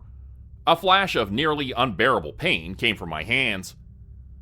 Touching raw magic was like grabbing a hold of white-hot metal. Instead of burning your skin, you burn something else inside of you. I gritted my teeth, my entire body screaming at me to let go. Instead, I pulled. The band lifted from the creature's neck ever so slightly. This hurt the poor thing as well, but when it realized what I was doing, I felt a force coming from the smaller body pressing against the ring. With both of us pushing and pulling, the band broke, sending a shockwave out that knocked everyone from their feet. A few seconds passed. I hurt. That was an understatement. My body felt like I'd been hit by 10 trucks in a row. My left arm refused to move, and I thought it had been blown off. I looked over to see my hand had turned black from the tainted magic I'd touched. It would need to work through my system. Until then, I couldn't use that hand. The creature was in rough shape. It at least had enough strength to crawl beside me. The tiny black eyes looked up at my face as it rested its head on my shoulder. It knew it was going to die soon, but was thankful it wouldn't die as a slave. I sat up to scan the room. The girls were smart enough to take cover behind the counter when the magic backfired across the room. Black marks stained parts of the floor and walls. I really should not have lived through that blast. The thief and the injured man were knocked out. The man who now lacked his hat was stronger. He got to his feet, his face red with rage, and his yellow eyes glowing as he let his body slip into a more monstrous form. "I'm gonna slaughter every single person in this room and make you watch, you vile reject piece of..." Yet another person entered the building and cut off his rant. He wasted no time. Within a second, he covered the distance and punched the angry creature so hard in the face that it sent his body flying to the other end of the store. I sat stunned, wondering again, what were the chances? As I got back to my feet, I saw the girl with the glasses come rushing over, a dagger in her hand. It looked to be a weapon to kill supernatural creatures. I ignored that fact to address the person who had just come in to save us. "August?" I asked, voice weak. Richie? Eevee? He replied, looking between the two of us. Eevee? My eyes landed on the girl with the glasses again. Then it clicked. She was his handler. I just didn't recognize her so dressed down. She was cute without makeup, and beautiful with it on. I honestly didn't know which look suited her more. What a coincidence, the three of us said at once. Eevee took a step back. Shocked we all had the same train of thought. I only said it because I knew August would. But really, what are the chances? I asked him. He looked me over. His cheerful expression didn't change, even though I was in rough shape. I've been doing a lot of jobs, so running into me when monsters are involved is gonna happen a lot. The chances of them coming to the store while you're here, though? Bad luck on your part, August commented. I just wanted a nice coat, I grumbled. Pain shot up my arm when something touched my bad hand. I looked down to see the bat creature staring up at me. I used my good hand to pet his head, thinking he was cute in the same way pugs were. Eevee thought the same because she dropped to her knees to wrap her arms around the creature. Bats are so fucking cute, she told us. We ruined a store, but took 2 monsters off the street. And 1 thief, too. I almost forgot about him. The poor guy probably would have preferred to be arrested. Now that the creature was free, though, Eevee had connections to arrange a better life for him. We sure did trash the store, though. And yes, it wasn't just me. It was a group effort. Eevee got up to start talking to the cashier about what would happen next. She was safe. There was an organization that would cover up the damage, and the events of the day. Therapy would be offered. Stuff like that. Your arm got messed up. Give me some of that, August said as he offered his hand for me to take. I hesitated, not wanting to transfer some of the tainted magic painfully sitting in my flesh to him. Then I thought back to how he was more than happy to eat me when we first met, and I took his hand. Transferring erratic magic hurt more than I expected. He pulled away, only able to take half the burden. If we pushed it, we risked the power reacting in a weird way. Normally, magic was a stable power source. You needed to use your will to make it react. Sludgy, dark magic had a mind of its own, and liked to inflict harm on whoever dared to use it. August shook his hand in pain. His body was more equipped to process magic than mine. He would recover in a day. My hand would be back to normal in a few weeks. His shirt collar had been torn apart from the fight that brought the injured man and the smaller creature into the store. He had already healed, but his clothing showed damage. His black ring stood out against his pale skin. His leash had been made far more skillfully than the bat creature's. I doubted I could break his collar. If I did, the blowback would kill me. Do you want to come over for dinner? He offered, probably hoping I would cook again. Not tonight. My hand hurts too much. I shrugged. We'll order something. That was tempting. I glanced at the black ring around his neck, realizing that even if it was somehow removed, August had gained yet another leash. The love for a small human boy kept him fighting. He'd been tied down into a dangerous life, killing monsters like himself. And he was happy to do it. Here. Out of nowhere, the cashier came up to me and shoved a pile of clothing into my arms. It hurt to take a hold of them. August reached over to help me with my burden. Considering what happened, I don't think the company's gonna miss a few things. Take whatever you want, she said, acting oddly calm considering what had happened. But she did work in customer service. I bet today beat getting yelled at by angry customers for 8 hours. I almost felt bad taking what she offered. Then again, I wouldn't be able to afford any of these sweaters and jackets otherwise. I thanked her and decided to donate anything that might not fit. I did go over to see Lucas and get a free meal. Maybe I could offer to babysit as a source of income instead of hunting down mushroom monsters in the woods. When Lucas gifted me another drawing, I considered looking after him for free if asked. When I got home that night, I looked over my hard-earned pile of new sweaters and the nicest jacket I'd ever owned. The stitching was top class. The fabric was sturdy, and even my ignorant brain could tell it was extremely fashionable. I looked it over, feeling expensive quality for the first time. The light brown jacket had only one problem. The cashier forgot to remove the security tag. Seriously? Oh, what bad luck. My hand had been slowly healing. Not being able to flex my fingers the first few days was a little annoying. I didn't want to strain myself chasing down supernatural monsters until the tainted magic faded. Instead of monster hunting, I took some time to collect cans and bottles off the street in my neighborhood. I got a few judgmental glances, but it got me out of the house and enough money to buy a loaf of bread and a carton of eggs. Plus, some trash got recycled. A win for everyone. Finally, a new request came in that sounded simple enough. I was surprised to find out August had passed on it. He said he didn't want anyone to see him hanging around in bars, and assuming he was a bad parent who stayed out all night. There had been 3 disappearances in the past 2 weeks. All were male, and each had last been seen at a certain bar. There were no records of them getting a lift home. The one who drove to the bar left behind his car. So far, he had not appeared again to claim it. Some cameras pointed to the front door, but none of the men were seen leaving. However, the front door wasn't the only exit. There was a chance they had left some other way. Something like this normally doesn't end up on the corporation's radar.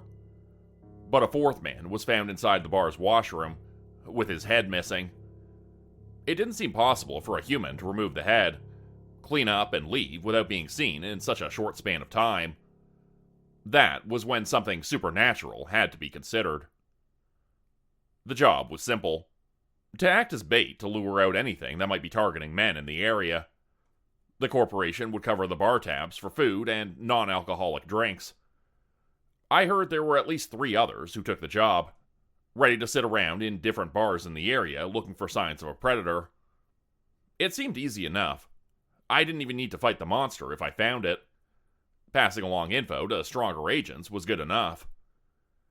I didn't want to wear my better clothing, which I was eventually able to remove the security tags from. Thankfully, my local thrift shop had a sale on, and I spent some of my recycling money there. Sure, the clothing was a little worn, and I could not get the thrift shop smell out of them, but what supernatural monster would ever notice that? I hope this job lasted for a few days of free meals. The first night was uneventful. I talked to some of the regulars and bought them some food on my company's dime. No one had noticed anything strange lately. The bar wasn't overly busy, but I assumed that would change the next night. It was near a college, so on Friday and Saturday nights it was normally packed, regardless of the odd recent death in a nearby bar. From what I could tell, this place was for normal humans to make bad choices. I wanted to wait through the weekend just to be certain, though. When the bar closed on that first night, I ordered a few extra meals to take home, and to give out to some of the homeless men I saw hanging around outside when I arrived earlier that night. Most of the time, the homeless were the ones to see the first signs of supernatural creatures. Due to their situation, and what led them to their current lifestyle, most people wouldn't believe them, even if they went to the police with important information. Most of the time, they never spoke up, because they feared authority figures. 2 gratefully accepted the food, while 1 wasn't pleased I didn't offer him money. I asked them if they had seen anything strange lately. I was told that a few minutes before closing, they had seen a man in a suit lurking around the alleyways. It seemed odd to them. I thanked them, promising another meal tomorrow night if I was able. I tracked down the man they'd mentioned. Once I saw him poking around in the trash, I confirmed what I'd assumed. "Hey, I'm working on the same case as you. Find anything useful tonight?" I said, causing the man to jump at someone suddenly talking to him. "Oh, no. Nothing, sorry. Are you an agent as well?" He asked as he walked over toward me, slipping on some trash in the alleyway. He looked on the younger side. I never would have assumed he was an agent fighting monsters at first glance. He had a smaller frame with a pretty face, one that reminded me of a Japanese ball-jointed doll. Honestly, his pale, doll-like skin was almost creepy. "No, just a contract worker. I'm Richmond." I offered my hand as I introduced myself. "I'm Agent Ido. Since we'll be working on this together, let's exchange phone numbers." I pulled out my phone to get his number. He was friendly, with a calming voice. An agent like this wouldn't last long in his line of work. He must be new. After exchanging numbers, he told me he was going to be at a bar 2 blocks away the next night. If I needed any help, I should text him. It was a nice feeling to know I had backup. I let him go on his way with a promise to take him up on the offer for help. I slept in the next day. Since I didn't need to go out until later that night, I accepted a request from August to watch Lucas for a few hours. His washing machine was better than my own, so I babysat and did some chores. Things were going too well. That stressed me out. Call me paranoid, but I had a feeling a rough night was ahead of me. I was one of the first to enter the bar that night after babysitting. For hours, nothing interesting happened. It got louder as more students arrived. I found a spot by the bar with a good view of the rest of the room. Every once in a while, I looked off into the crowd looking for signs of magic. The strain on my eyes hurt like hell, and I ended up giving myself a migraine. Being able to see magic, and sometimes past a human mask Monstrous wore, didn't help me get jobs done as often as someone might think. I couldn't control the sight very well in such a large crowd. Most of the stronger creatures knew how to hide their powers, even from my eyes. There was also a surprisingly large amount of harmless half-breeds. Some people weren't even aware that they had something other than human in them.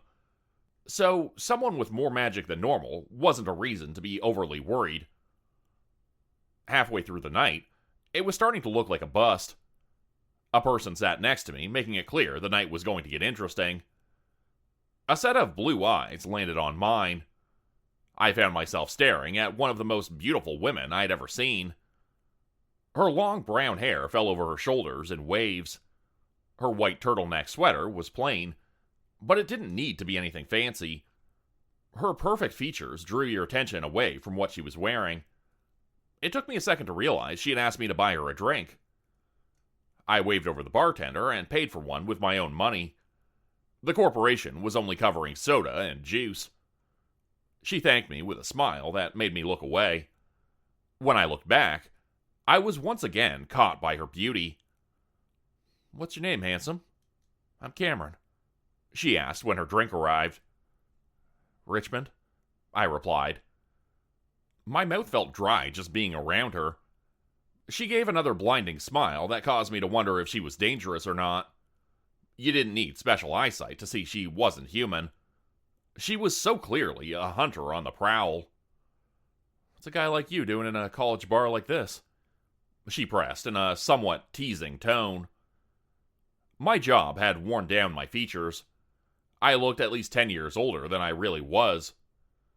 A bar like this was a great spot for a creature to pick up easy targets. A chill went down my spine as I realized I might have come across the reason why men had started to go missing. "I'll tell you if you can keep a secret," I said as I lowered my voice. She leaned in, face bright and ready. "I'm keeping an eye on the bar for a good reason," I started. "Is it because of the headless man in the bathroom a while ago?" she asked, face flushed with excitement. I focused on her reaction. Cameron looked happy to be talking with someone she thought was a cop, instead of fearful she would get caught. Was she a man-eating monster, or just a true crime junkie? Something like that. "What brings you to a bar like this? You don't seem to be a part of this crowd," I pointed out. She looked over the room, her eyes staying on certain younger guys for a few seconds.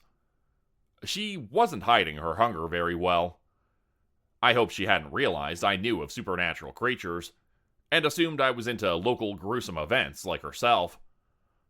"The guys here are easy. I smile at them and I can take them home. Speaking of which, Do you want to stay with me tonight? She offered, as she rested her chin in her hands. My mouth got dry again. I took a long sip of my drink, hoping she would forget the offer in the next few seconds. She patiently waited for my answer. It was tempting. Very tempting. I almost said yes before I let my real brain think for a moment. I'm not really your type. I'm honestly pretty depressing when you get to know me. I half joked, hoping that scared her off. Oh, I love pathetic men. The sadder the better, she countered. I'm working, I said, with a slight nervous shake in my voice. Not asking for a quick hookup in the bathroom. I can wait until the end of the night. She reached out to take my hand. My body felt hot from the touch in an unnatural way. If I gave in, I risked getting my head torn off. My brain was muddled by her perfume, and the very little self-preservation I had left. You're very pretty, I blurted out. I felt my face turn red. I meant to say she was out of my league, and I was not going home with her. I know, she said cheerfully. I stared at her, admiring her confidence. For some reason, we both started laughing. Once we calmed down, I was able to think through a few facts. The creature who had killed 4 men went after older targets. Cameron wasn't stressed out by my admission that I was working on the case. I doubted she was the monster going around ripping heads off. She wasn't human, that much was clear. But I think she was a creature that drained something from their human victims but kept them alive.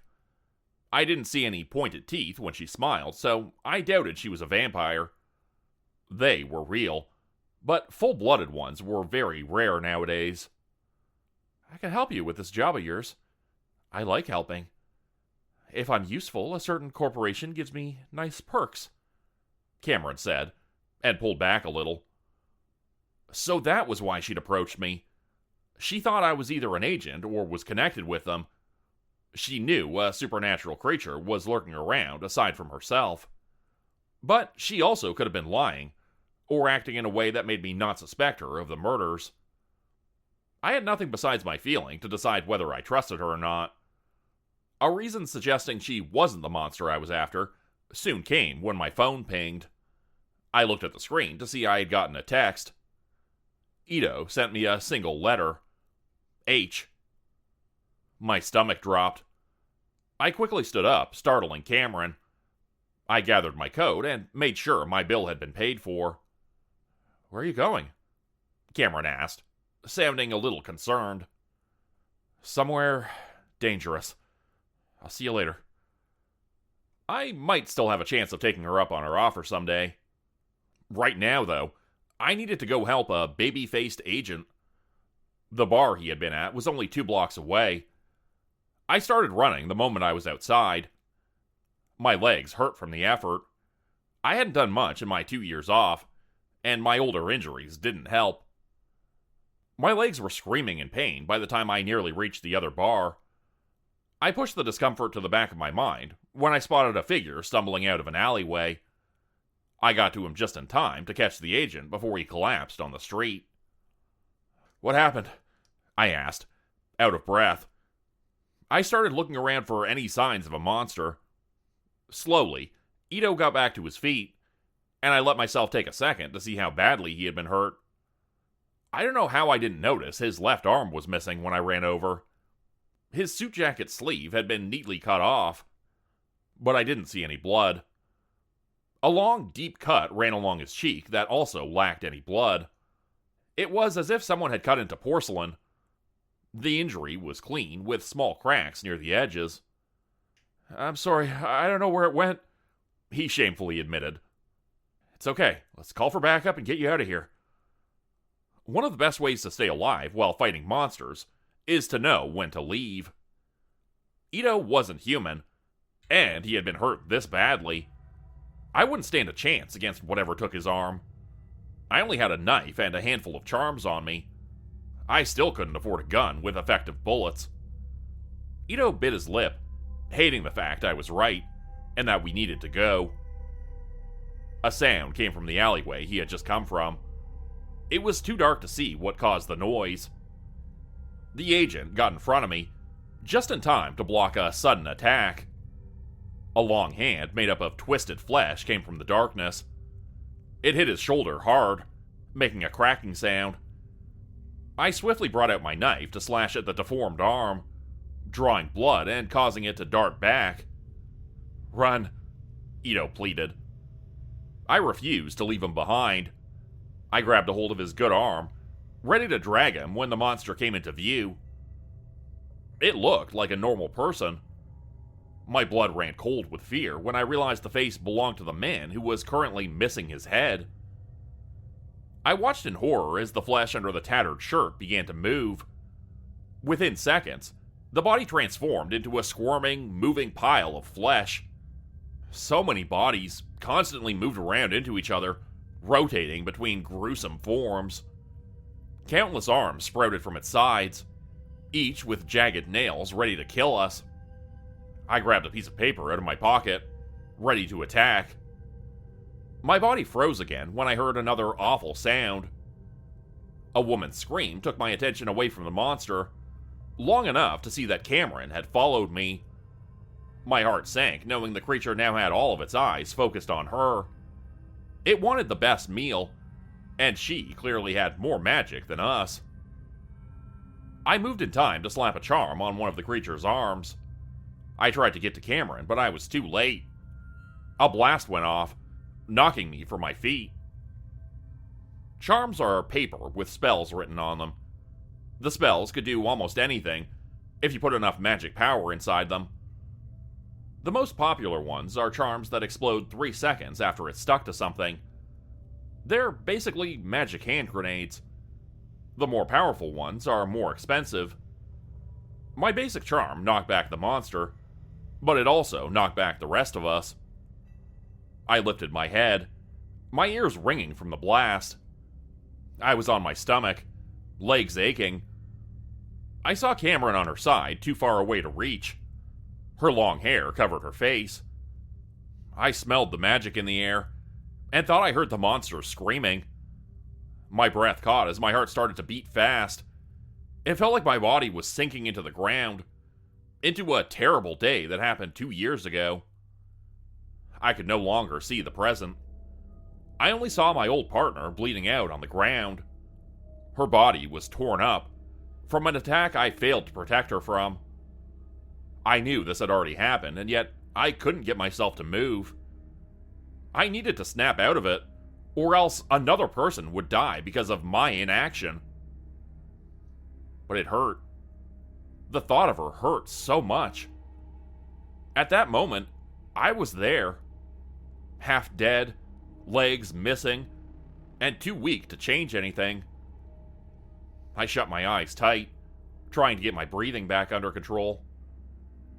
No matter what I did, my thoughts always went back to the worst day of my life. Back to her.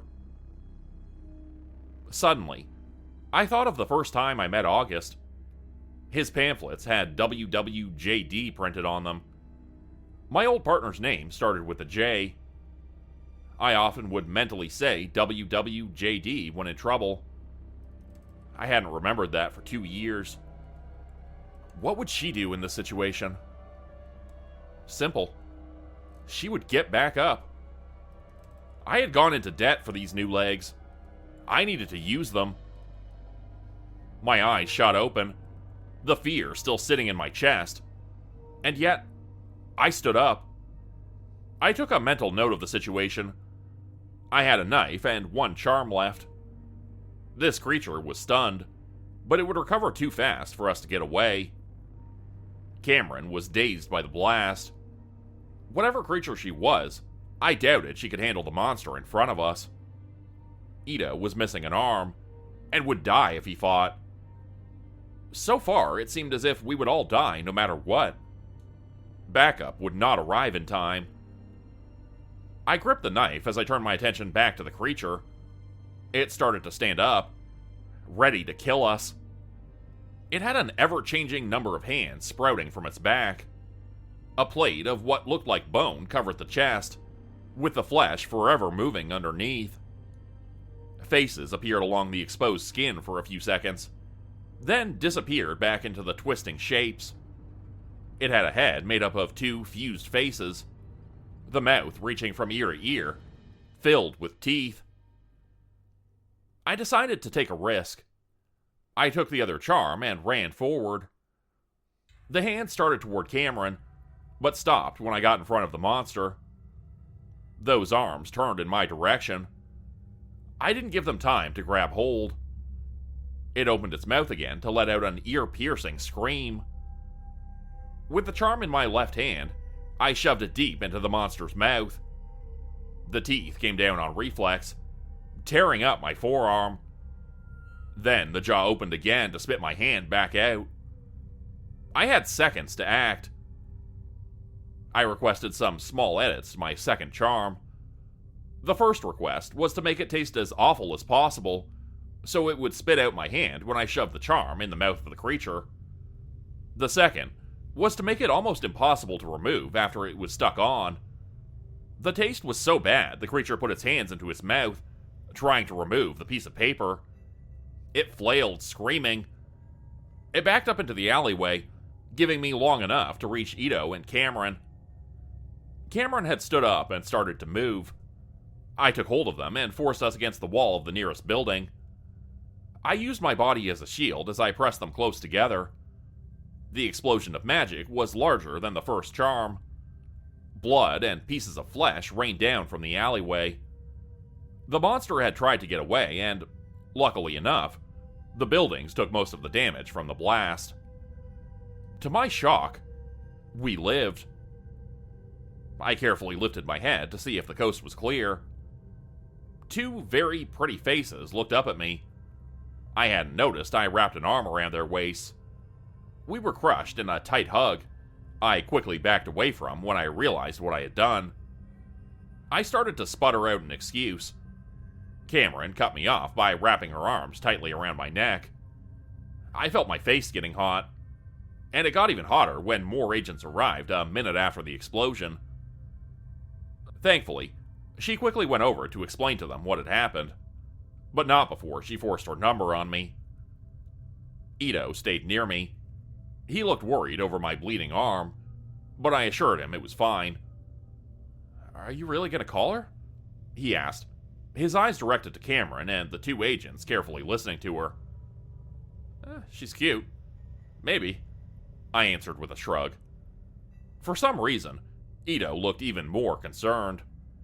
He took my good hand with his. "Do you have a death wish?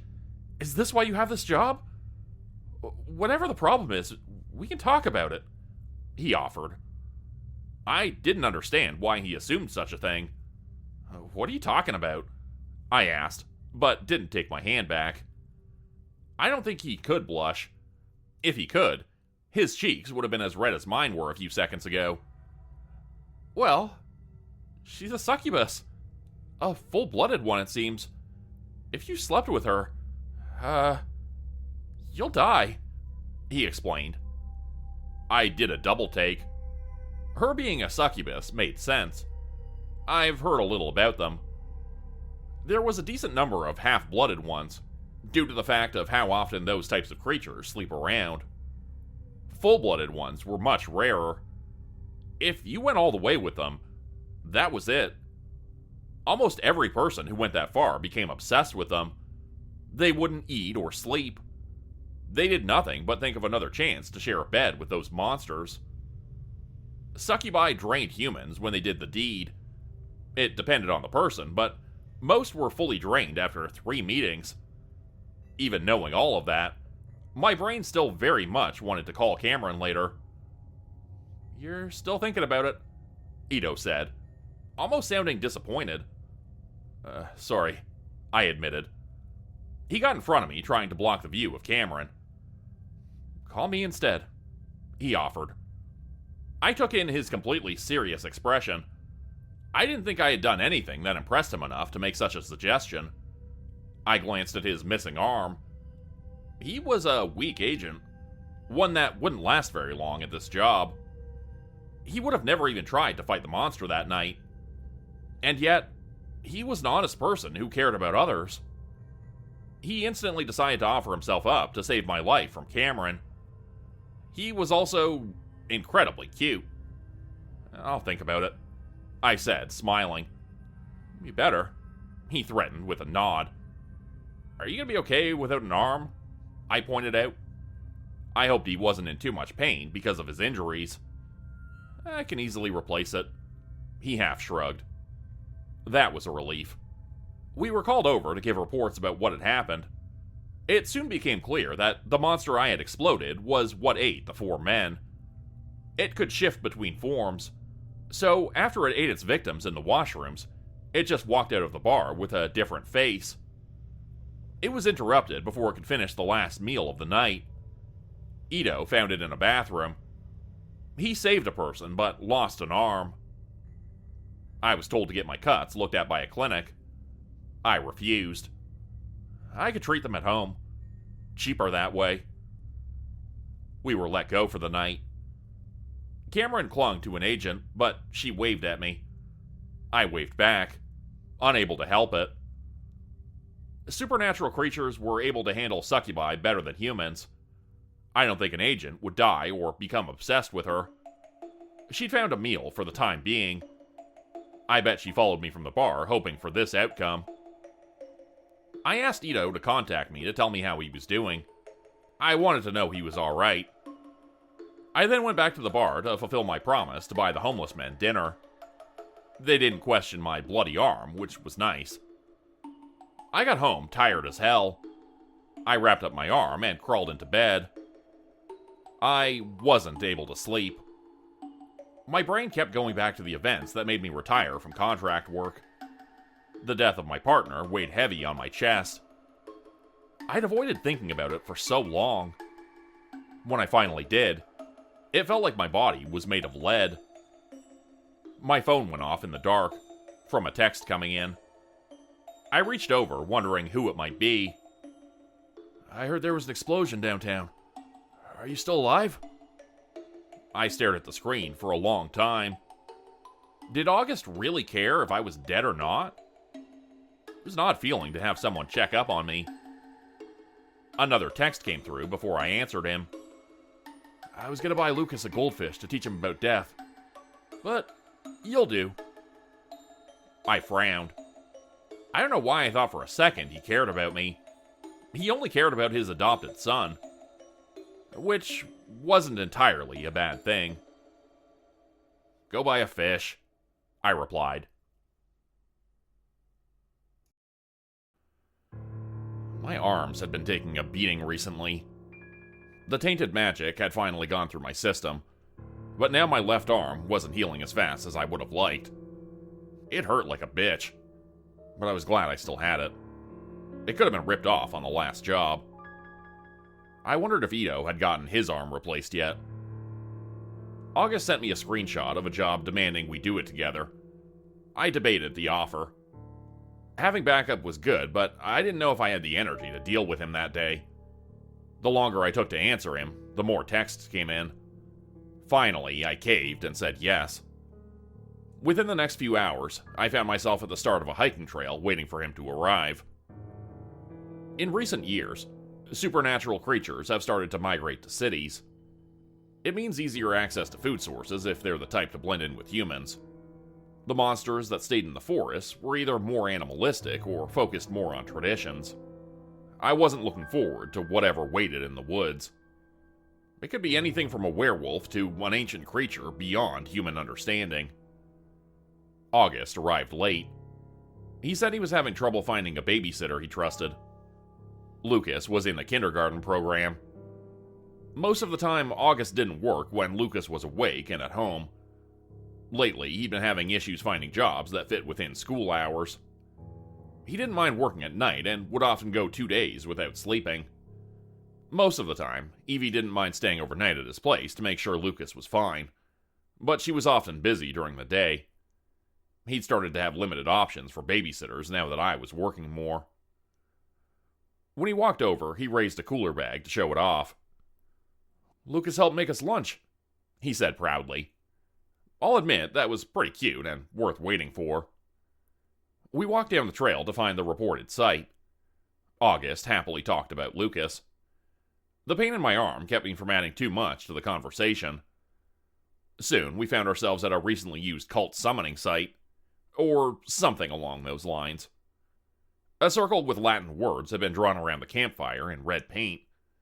The area was covered with burnt-out candles and feathers. Countless messy footprints were left behind in the dirt leading off into the woods. Instead of getting down to investigating, August sat on a fallen tree, lunch bag on his lap. He patted the wood next to him, causing me to raise an eyebrow.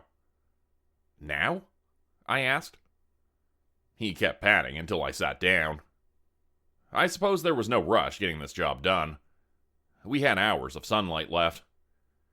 He opened the bag and handed me a messily made sandwich. He ate some carrot sticks as we silently took our break. I'd seen him eat raw meat and vegetables, and a person's brain. He couldn't eat processed foods or spices. I heard he was sick for a full day trying to eat a single chicken nugget. He pulled out an orange and offered it to me when I finished the sandwich. My hand had gotten crumbs on it, so I reached out with my other one to take what he offered.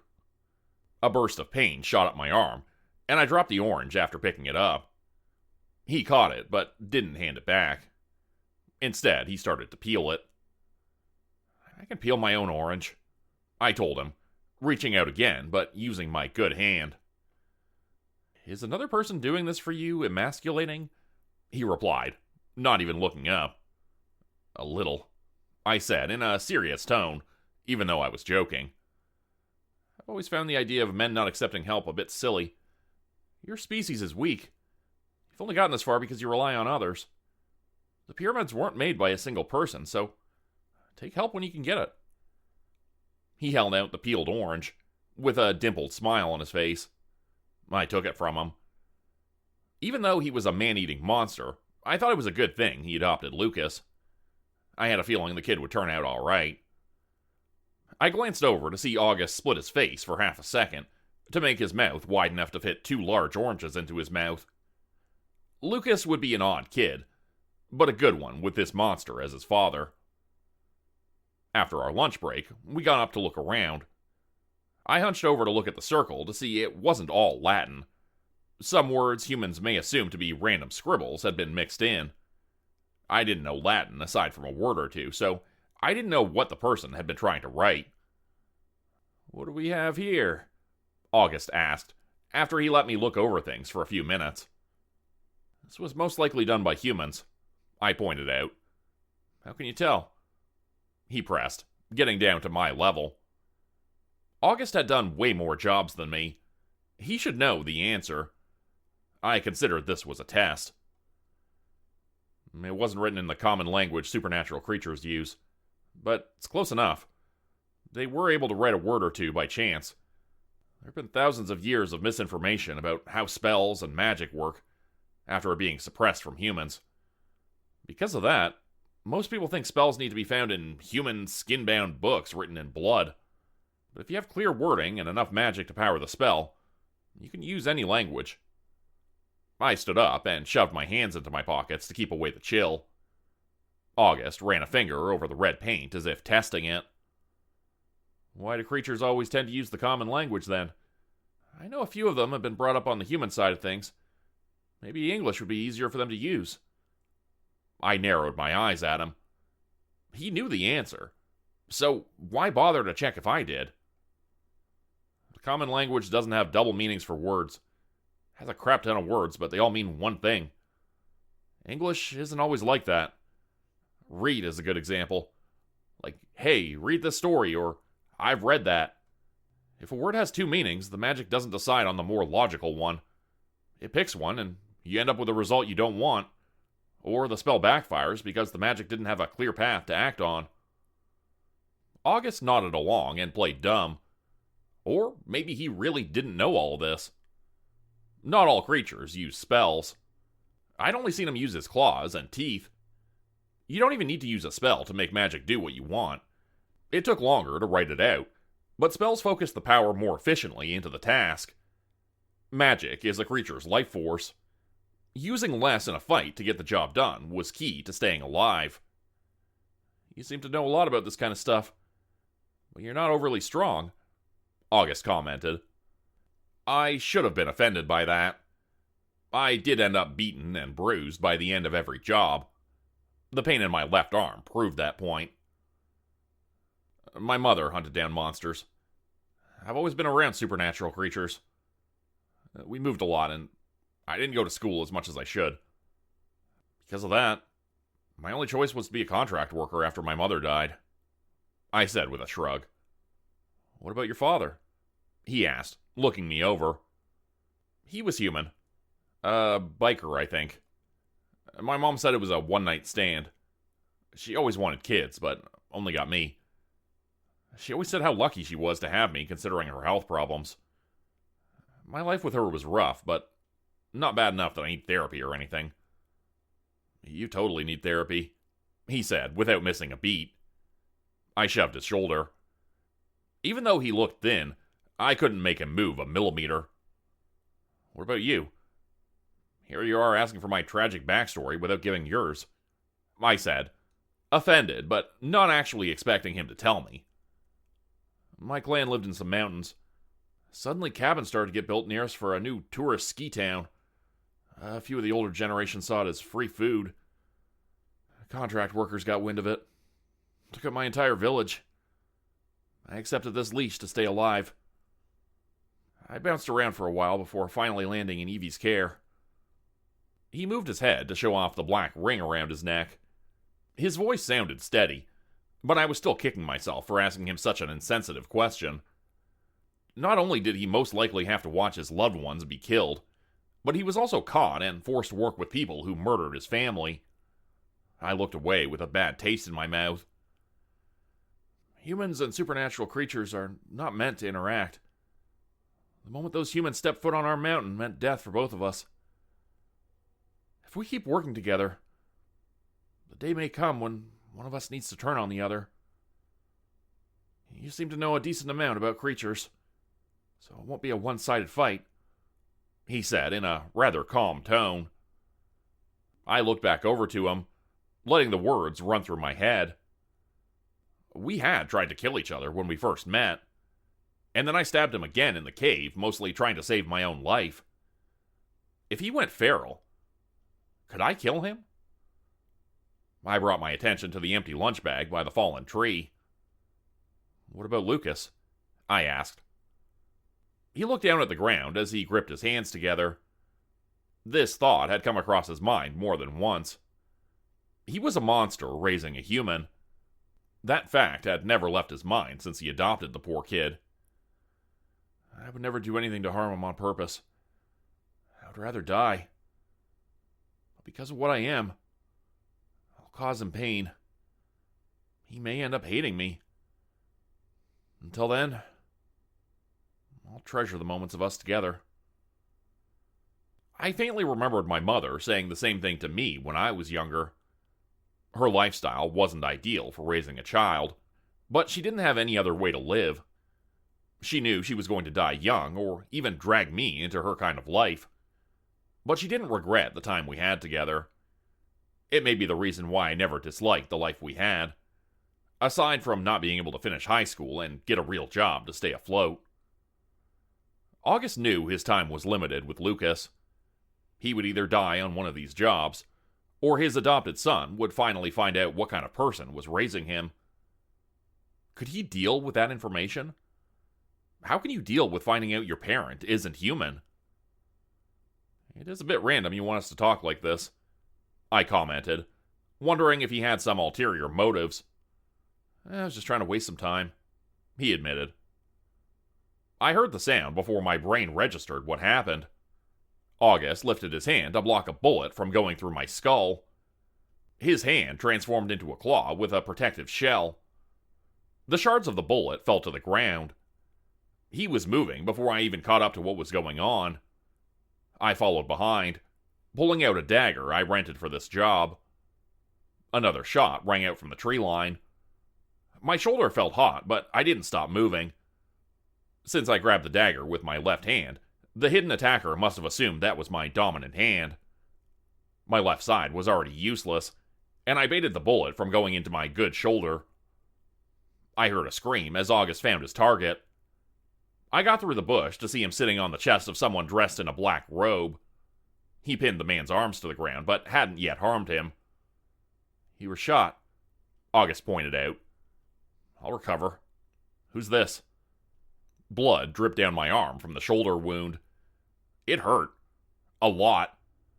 But I pushed it to the back of my mind and took hold of the dagger in my other hand. "From the smell of things, he was the one sacrificing the chickens, and spray-painted the spell circle." There were traces of red paint on the bottom of the dirty robes, and some feathers sticking to his sleeves. While still pinning the man down, August took away the gun to hand it to me. He did a quick pat-down to confirm the stranger wasn't holding any more weapons. The man struggled, face flushed from being manhandled. "Get the fuck off me! I didn't do anything wrong!" he shouted, out of breath from August sitting on his chest. "You messed around with magic. That's dangerous. Depending on what you did, you might only get a warning," I told him, a bit glad this looked to be an easy job. "Go to hell. I'll never snitch on my beloved." I made eye contact with Lucas. He had the same idea. Most of the time, spell circles were made by humans to summon whatever false god they believed in, or people with a monster fetish trying to get a partner that would end up eating them. If he brought a dangerous creature into this world, we needed to know what it was. But the whole summoning of a god idea wasn't off the table. It was much easier than you would think to drag one into this world. I was about to press the man for further answers, but froze when August changed tactics. He pinned the other man's wrists above his head in a way I've only seen in slightly edgy romance novels. His face dropped in close to take a deep breath near the stranger's neck, causing the other man to let out a surprised squeak. It was so embarrassing to watch, I almost told him to stop. "The creature you summoned is very lucky. You have a nice smell about you. It's too bad we didn't meet before now." I didn't hide my disbelief. August was flirting. He pulled out every ounce of charm, and this guy was about to take the bait. You won't get me to turn on my beautiful future wife," he said with a weak voice. Suddenly, August changed his face. It split into four, revealing the monstrous insect he hid under his human mask. I'd never seen it so clearly. Most of the time, he only partially showed it. The front was divided by a cross. He opened each segment wide enough to swallow an entire human head in one bite. Countless sharp teeth lined each segment. He then closed his face, it shifting to something a little more human. His mouth was still wide with needle-sharp teeth. His now black eyes were half closed, as if he was smiling. They shone in a way that reminded me of an oil spill.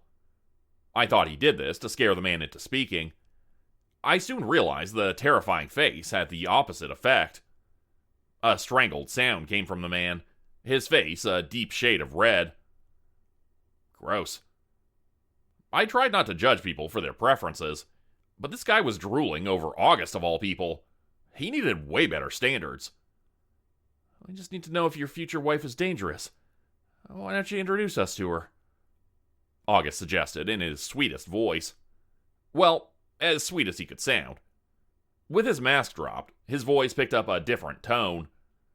The words sounded harder, as if he found it difficult to speak. He leaned in more to whisper something I unfortunately heard. "How about we ask her if you two will consider an open marriage?" The excited noise was all the answer we needed. August let the man up off the ground, tripping over his own feet to bring us whatever monster he dragged into our world. I was horrified that the strategy worked. August gave me a thumbs up behind the man's back. I didn't return it. We followed behind, and the man introduced himself as Joey. He looked around my age. He brought his hood down to show off long, messy red hair and a face nearly covered with freckles. He was shorter, trying to grow out a patchy beard, and had crooked front teeth. I didn't think he was overly unattractive, just normal looking. I wondered if he'd had bad luck with dating, so turned to summoning a monster wife instead. "She's a bit hard to handle to start with. I swear she's not dangerous, though. Just misunderstood." he told us as we walked through the woods. "Honey, it's safe. Can you come out and see us?" Joey called out into the woods. "Honey!" August joined in, and I punched his arm. He smiled with a row of sharp teeth, clearly enjoying acting like a dumbass. He needed to take these jobs more seriously, but I knew if I told him that, he would dismiss my concerns. I found I preferred him goofing off compared to what else I had to deal with. A loud sound came from behind us, as something huge dropped down from the trees. A strained expression came over August. He froze in his tracks, staring over my shoulder. "Honey, there you are," Joey said, excited to see the monster behind us. I finally looked to see what had stopped August in his tracks. I understood why Joey fell for this monster. She was beautiful, from the waist up. Long, deep blue hair that was almost black hid half her face. Dark eyes with glowing red pupils were set in my direction. Long fangs ready to rip flesh peeked from her mouth. Her lower body was that of a massive spider, making her twice my height. Aside from some webbing she wrapped around her chest, she wore no clothing. Extra arms sprouted from her back, each with a long, curved black blade. I got my dagger ready, but I knew I was outmatched for this fight. For a pretty face, she was scary as hell. She proved just how frightening she was when her mouth opened. Large fangs came out, as well as an ear-splitting scream. August was useless. His legs gave out from under him. My body was full of fear, and I wanted to join him cowering on the ground, but I pressed on. I pushed us out of the way before a sharp blade came down on us. I felt the bottom half of my new thrifted jacket get cut off. I rolled in the dirt, avoiding a shower of blades. Thankfully, Honey was going after the moving target and not the shell-shocked insect creature. My mind was racing, and fear hammered in my chest. What could I do? Joey was begging Honey to stop without any success. Whatever spell that brought her here must have made it so she couldn't kill the one who summoned her, or she didn't care enough to do so. My weapon wasn't enough to take her down, and I couldn't leave August behind. Joey could go off and get eaten for all I cared. I bet he would enjoy that. The blade sliced through the thick trees I tried to hide behind. I narrowly avoided getting crushed by one as I ran. I took a huge risk to slide under her large body, my arm throbbing in pain. I didn't try to stab her, knowing her spider body would be too hard for my knife. I got up and went over to August. I took his arm, hauling him back to his feet. His face was a blank mask, staring off into space. I wanted to force him to run, but it was too late. A blade came down on us, and I raised my own on reflex. The spider monster was stronger and had a larger weapon and more skill. I should have been cut in half. But for some reason, I lived through the attack. A sharp pain came in my left leg, and the hand I was holding August with started to burn. A white-hot feeling shot through my veins, straight to the knife in my hand. When the blades clashed, a burst of power exploded outwards, shattering them both. A shard of metal cut across August's face, snapping him from his trance. A large piece of Honey's weapon shot back towards her chest. It cut through the webbing she had used as clothing, but bounced off her hard skin. I jerked my burning hand back, ready to make a run for it. My legs refused to work. My entire body hurt so much I couldn't move. By sheer luck, Honey had some modesty. She let out a shocked sound and covered herself with her many arms. Then she rushed back off into the trees to recover. "Feel free to step in to help at any time," I hissed at August. He gave me a thumbs up I rolled my eyes at. "And you?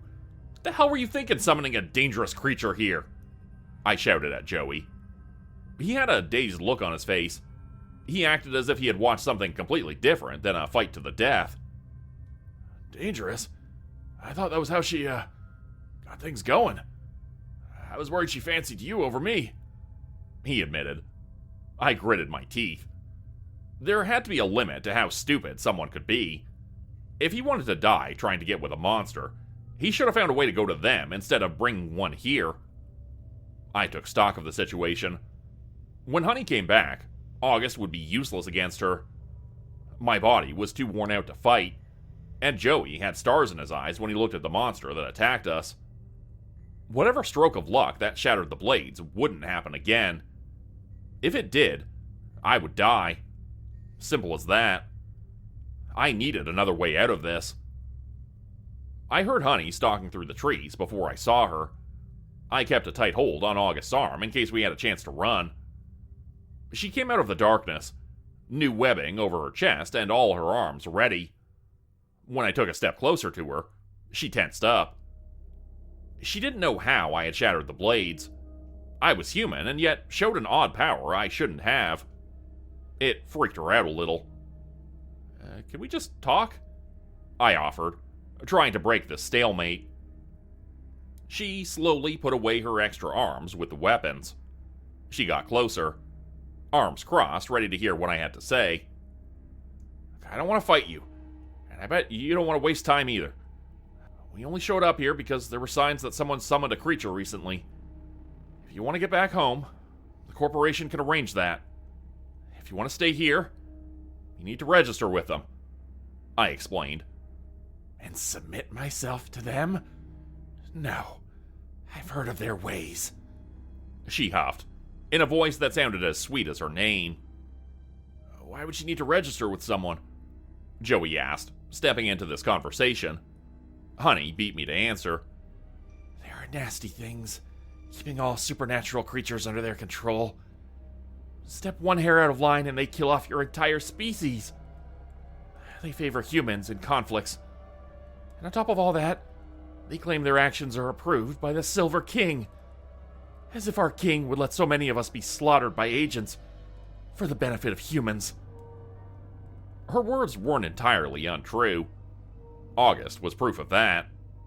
His village had been killed when they refused to let humans on their land. If anyone here had a reason to agree with Honey, he would. No, I refuse to be a part of such horrid company. I'll stay in this world proving my strength. I'll bear my family name, honor. I cannot let go of any more of my pride. After I let a man see my bare chest before marriage, she said, as she tightened her arms, covering her chest. If it makes you feel any better, I didn't see anything, I told her. Joey clearly felt better by those words. August turned his head, an odd emotion on his face. Who cares about pride and honor? All it does is shorten your life. He spoke in a bitter voice. And what would an insect like you know about that? Honey narrowed her eyes down at him. Even insects have reasons to live. For my elders, it was the pride they had in their mountain. We could have left for an entirely different world with a better way of life. But they claimed we needed to honor our history. That stubbornness killed everyone. I'm still alive by sheer luck. There's no honor in a painful, lonely death. I wasn't expecting August to say any of that. He'd gotten past his fear of spiders and made eye contact with Honey, challenging her to answer. And what do you suppose I do then? Become a slave like yourself? She hissed. What do you want out of life? He replied in a calm voice. The question made Honey take a step back on her many legs. She had never had anyone ask her such a question, let alone let herself consider such a thing. For most creatures, their lives were already planned out for them. She had expected to be strong, produce offspring, or die fighting.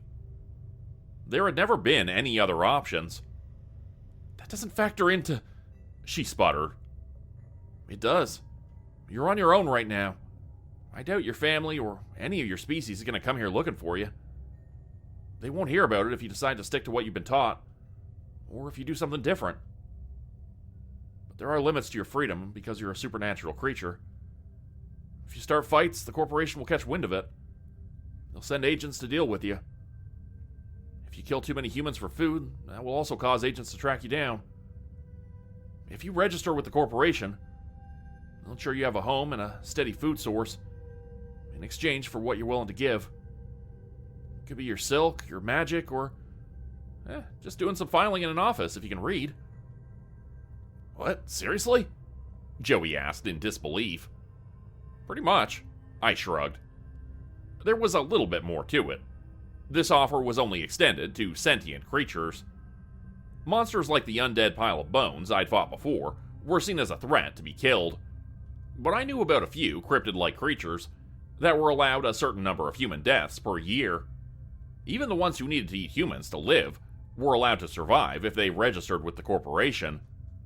The entire system was messy. Only the head of the corporation knew the reasoning behind it.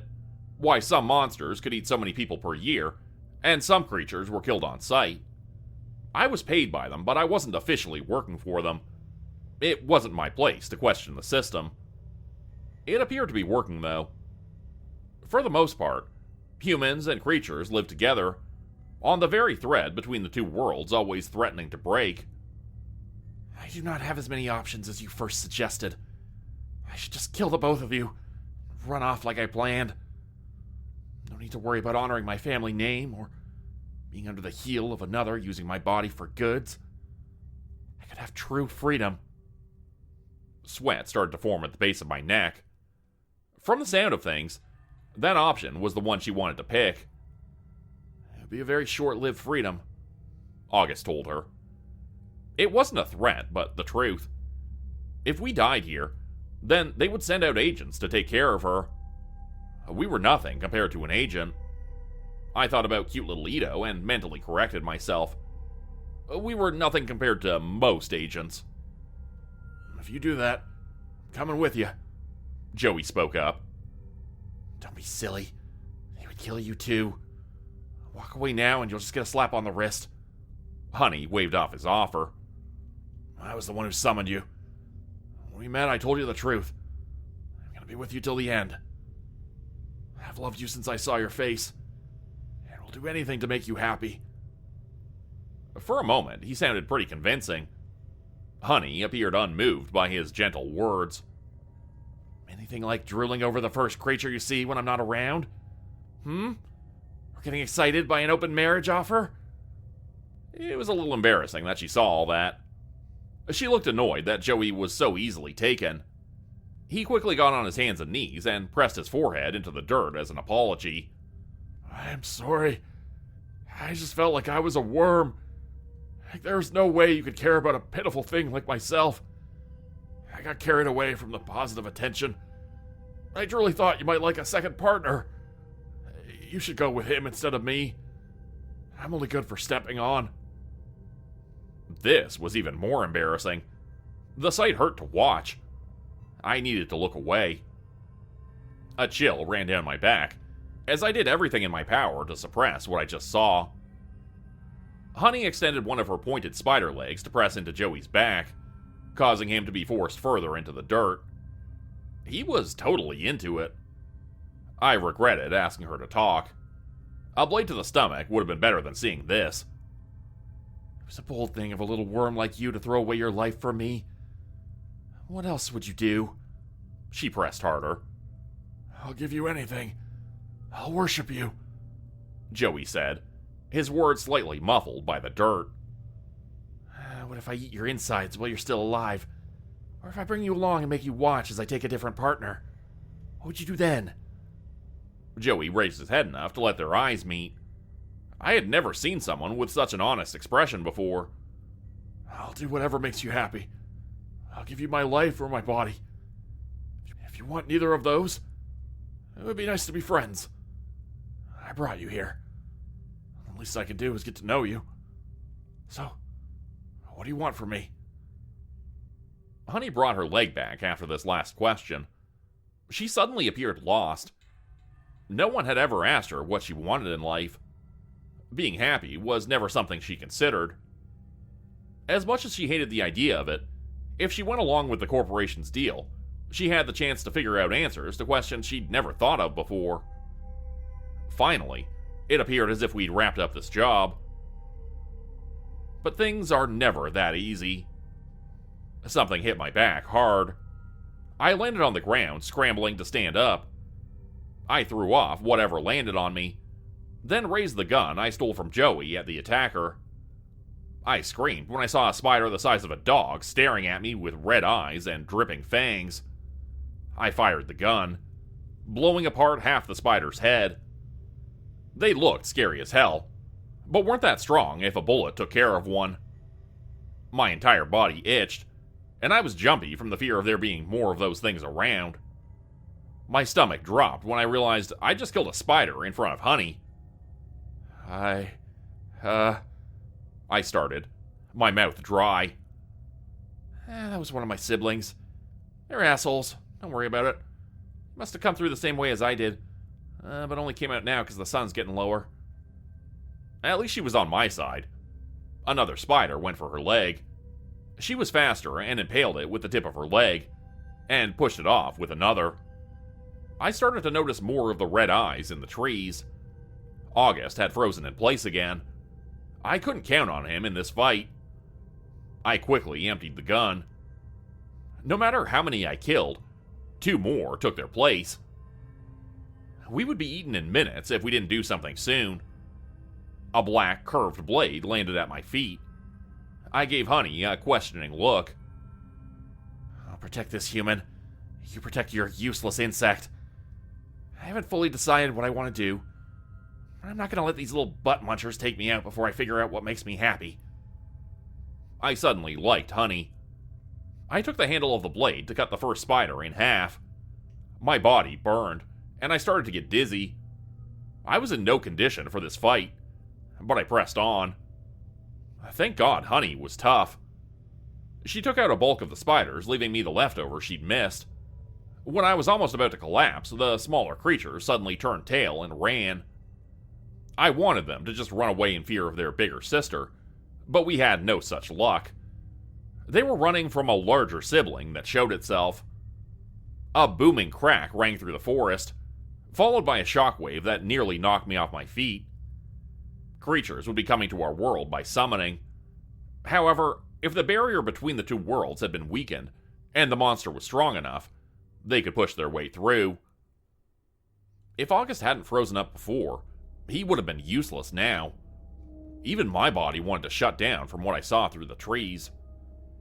A massive, dark shape towered over the treetops. It had the body of a wolf, but the legs of a spider. 8 red eyes were set on the head of a wolf. It started a clicking sound that ended in a howl that shook the trees. Shit. My big brother came by. There goes this world, Honey muttered to herself. She was already considering a way of leaving this world to get back to hers. Damn it. This sucked. We barely held our own against the smaller spiders. And now this? If I called for backup, they would not arrive in time to save us.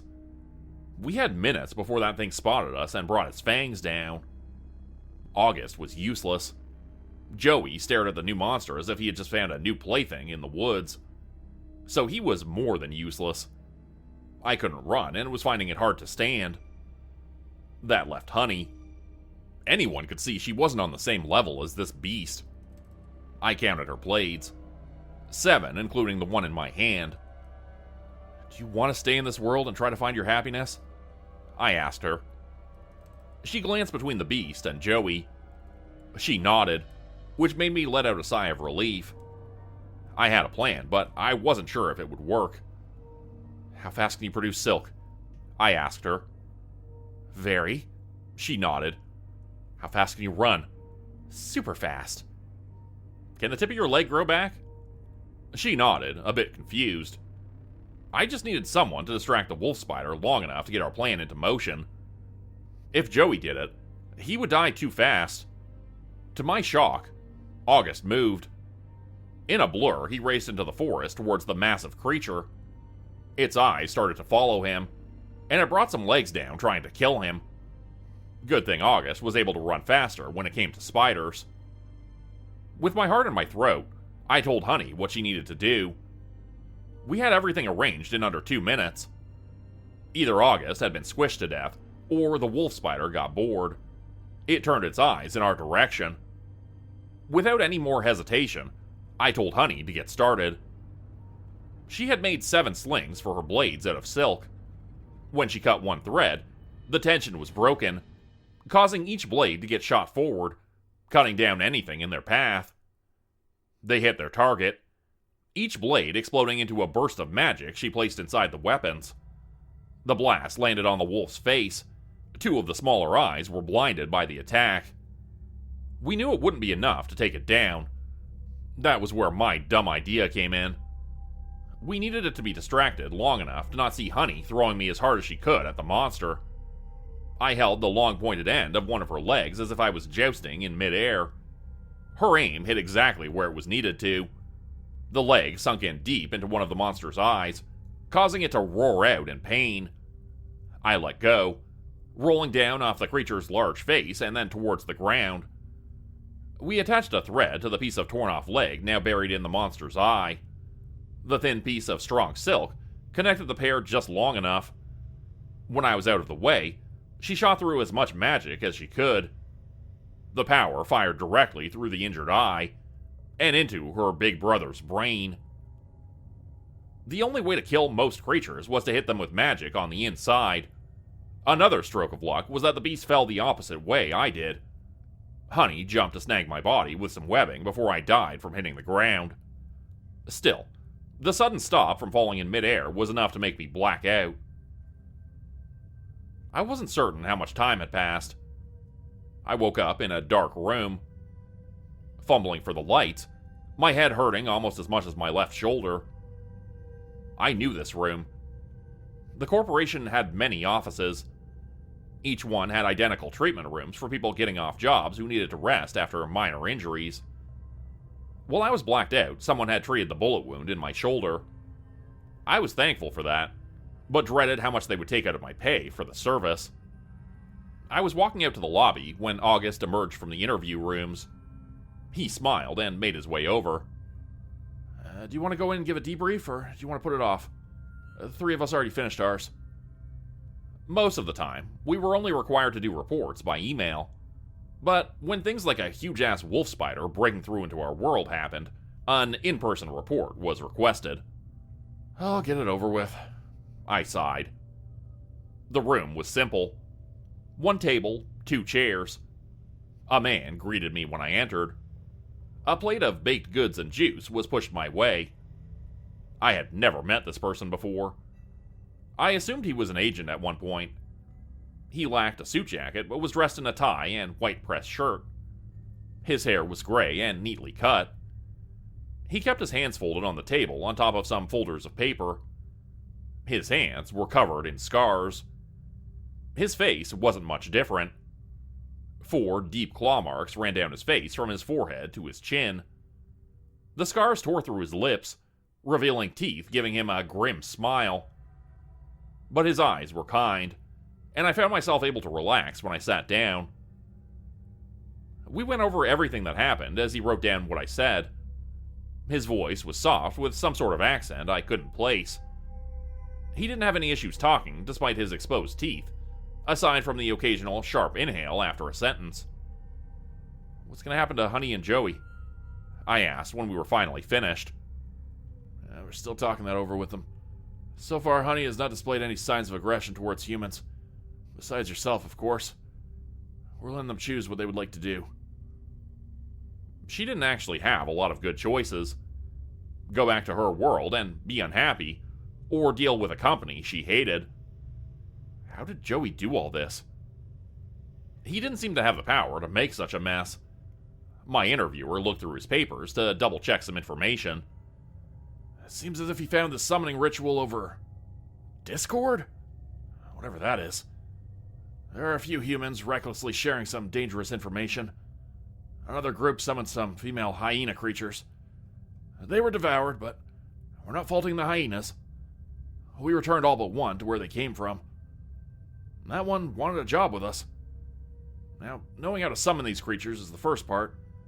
You have to have the power to follow through. Joey burned a dagger that had been in his family for generations, unaware it held true magic. The man who summoned the hyenas sacrificed a virgin. My head felt heavy.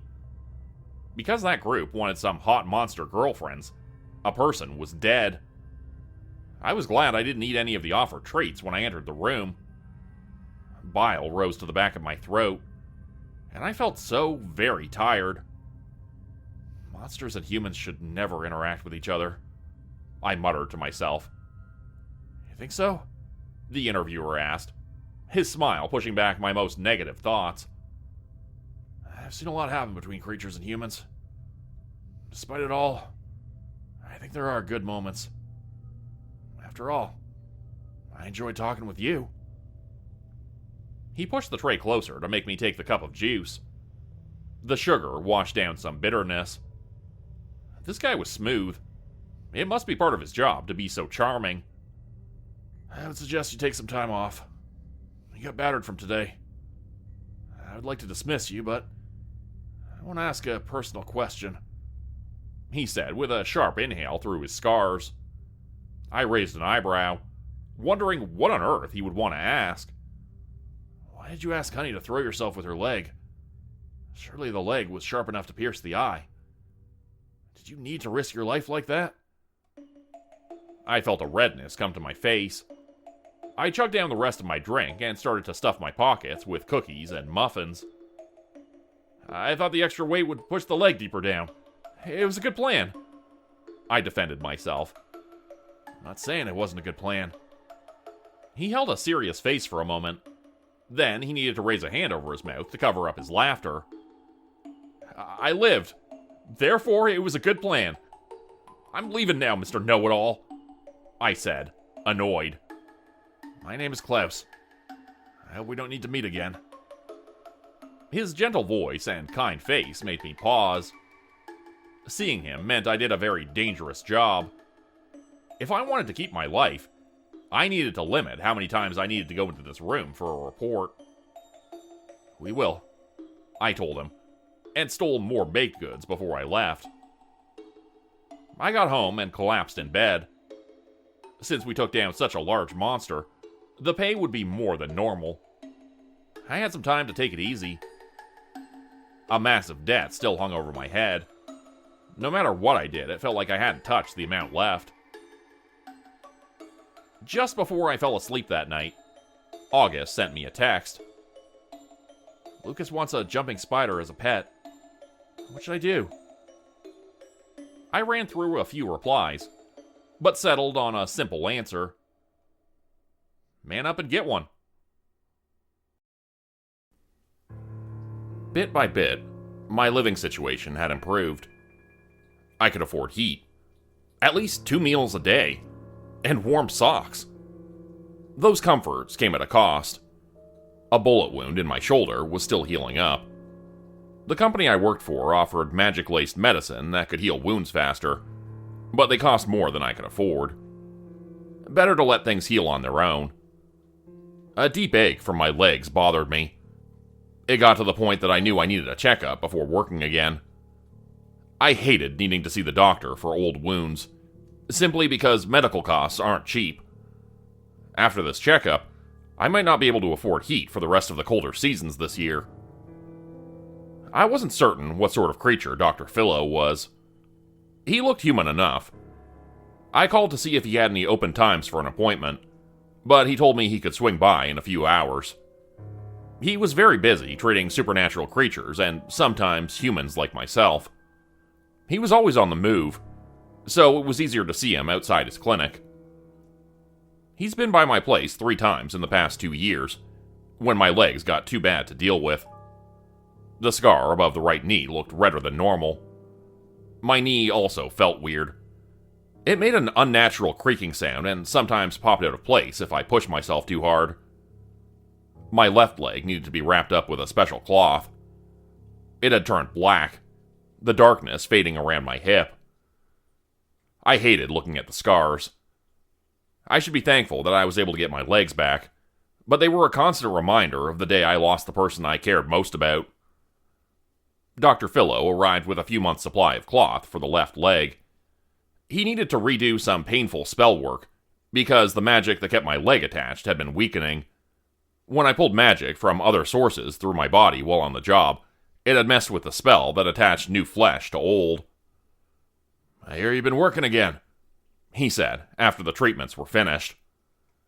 He often stayed for a few minutes to chat and get caught up. I always offered him a drink or a snack, but he always refused, saying he didn't like sweet things or iced tea. Once he accepted a cup of coffee.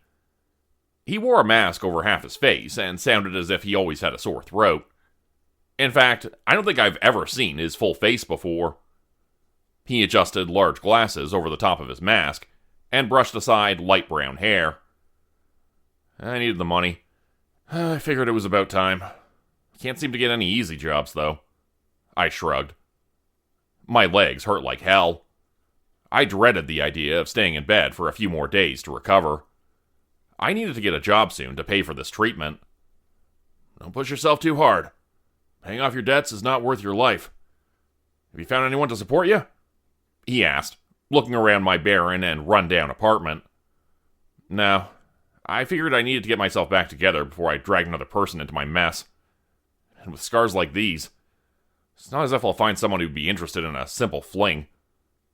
No friends? Nothing of the sort? He offered, almost sounding worried about me. I shrugged again.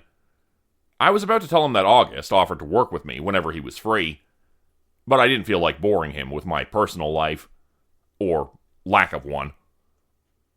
Go make some friends. Get some rest. Call me if your pain increases, he said as he stood up, ready to leave. This was all the advice I'd heard before. I paid what I could, then mentally flinched when I saw the rest of the amount I owed. I promised I would take it easy, as the doctor left to see another one of his patients.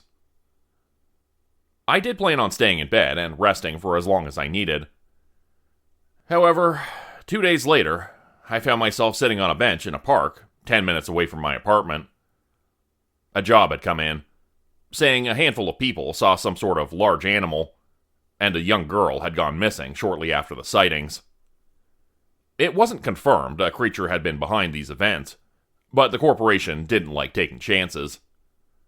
The park was nearby, so I figured I would check it out. I walked over during the day looking for any kind of clues. The park led off into a short nature trail. I assumed if there was a monster, it would hang out in the trees. An entire day of searching led to nothing. Since monsters came out at night, I was stuck staying up late. Aside from some recent graffiti, nothing appeared out of place around the park or the trail. My legs ached from all the walking. I spent a few hours sitting on a bench, almost waiting for something to happen. I'd found out the hard way not to use my talents of seeing magic after my leg treatments. The migraines I got did not mix well with the leg pain, making them both unbearable. Speaking of something unbearable, my phone kept going off, because August had figured out how to send GIFs. I should have blocked him. He would on occasion send a good cat GIF in the mess of other memes that made it worth letting his messages go through. Is your girlfriend worried about you? A voice made me jump. A girl had silently walked up behind the bench to see over my shoulder. She had gotten a glimpse of the random messages. I stood up to face her honestly, expecting a monster. Instead, I found a petite, dark-haired girl wearing a plain white dress. She even had sandals on in this cold weather. She had her hands behind her back. Healing bruises spotted her arms. She looked anywhere between 16 and 19. She shouldn't be out in a dark park at this hour without a coat. I put my phone and wallet in my pants pocket, then took off my jacket. I offered it to her without hesitation. Where do you live? Do you need help getting home? I offered. She smiled in a way that looked very familiar. Her black hair and dimples made me think of August. She took my jacket, snuggling down into the warm collar for a moment. Not normally the kind of girl who lets strange men take me home, she joked in an overly sweet voice. I'll call you a cab, I said, not wanting her to get any ideas. Do you have any siblings? I added. She shook her head, confused over the odd question. No. Are you disappointed I don't have a sister? She suggested. It was as if she was trying to flirt. She was very bad at it, if that was her goal. No, you look like a friend of mine. Must just be the hairstyle. Come on, let's call a ride for you. The smile on her face appeared forced. I wasn't going along with the game she wanted to play. I started to walk down the pathway towards the park entrance, with her following behind. My phone didn't want to turn on again. Sometimes it shut off in the colder weather. "What are you doing out here this time of night?" I asked her as we walked. "Looking for monsters. How about you?" she said, her sweet tone dropping slightly. I froze. Carefully, I turned my head towards her, my brain trying to work out if she was a threat. Some creatures looked like innocent, weak humans to lure in their meals. She may be a monster ready to rip my heart out, or just a weird girl in the park because she had an interest in the occult. If I made a run for it, I risked leaving the girl stranded. If I didn't leave, then I also risked getting eaten. I wasn't aware of how right I was about the risk of being dinner for a creature. A burst of wind came down on us. I started to move to grab the odd girl to get her out of danger. My body was too slow. To my horror, a beast came down from the sky. In one lightning-fast moment, a black beak scooped her up around her waist. In 2 beats of its wings, it lifted back into the sky, tossing her into the air. Her small body was swallowed whole by the monster that recently started to stalk the park. It was a crow the size of a car, with 3 glowing red eyes, but oddly enough, paws as legs. Like hell, I was going to let her get eaten like that. We stopped near a bench. I prayed I had enough strength to fight back in time to save her. Every living thing has magic. The amount depends on many different factors.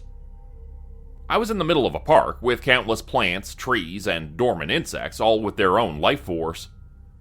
That magic leaked into the air. It was the reason why some forests felt so strange to humans. If you knew how, you could ask to use the power nature held. Humans weren't built for handling magic. I still made a silent request to everything around me. I put out my will to take whatever was given. I then grabbed hold of the bench that had been bolted down into the stone walkway. A burst of power came through it.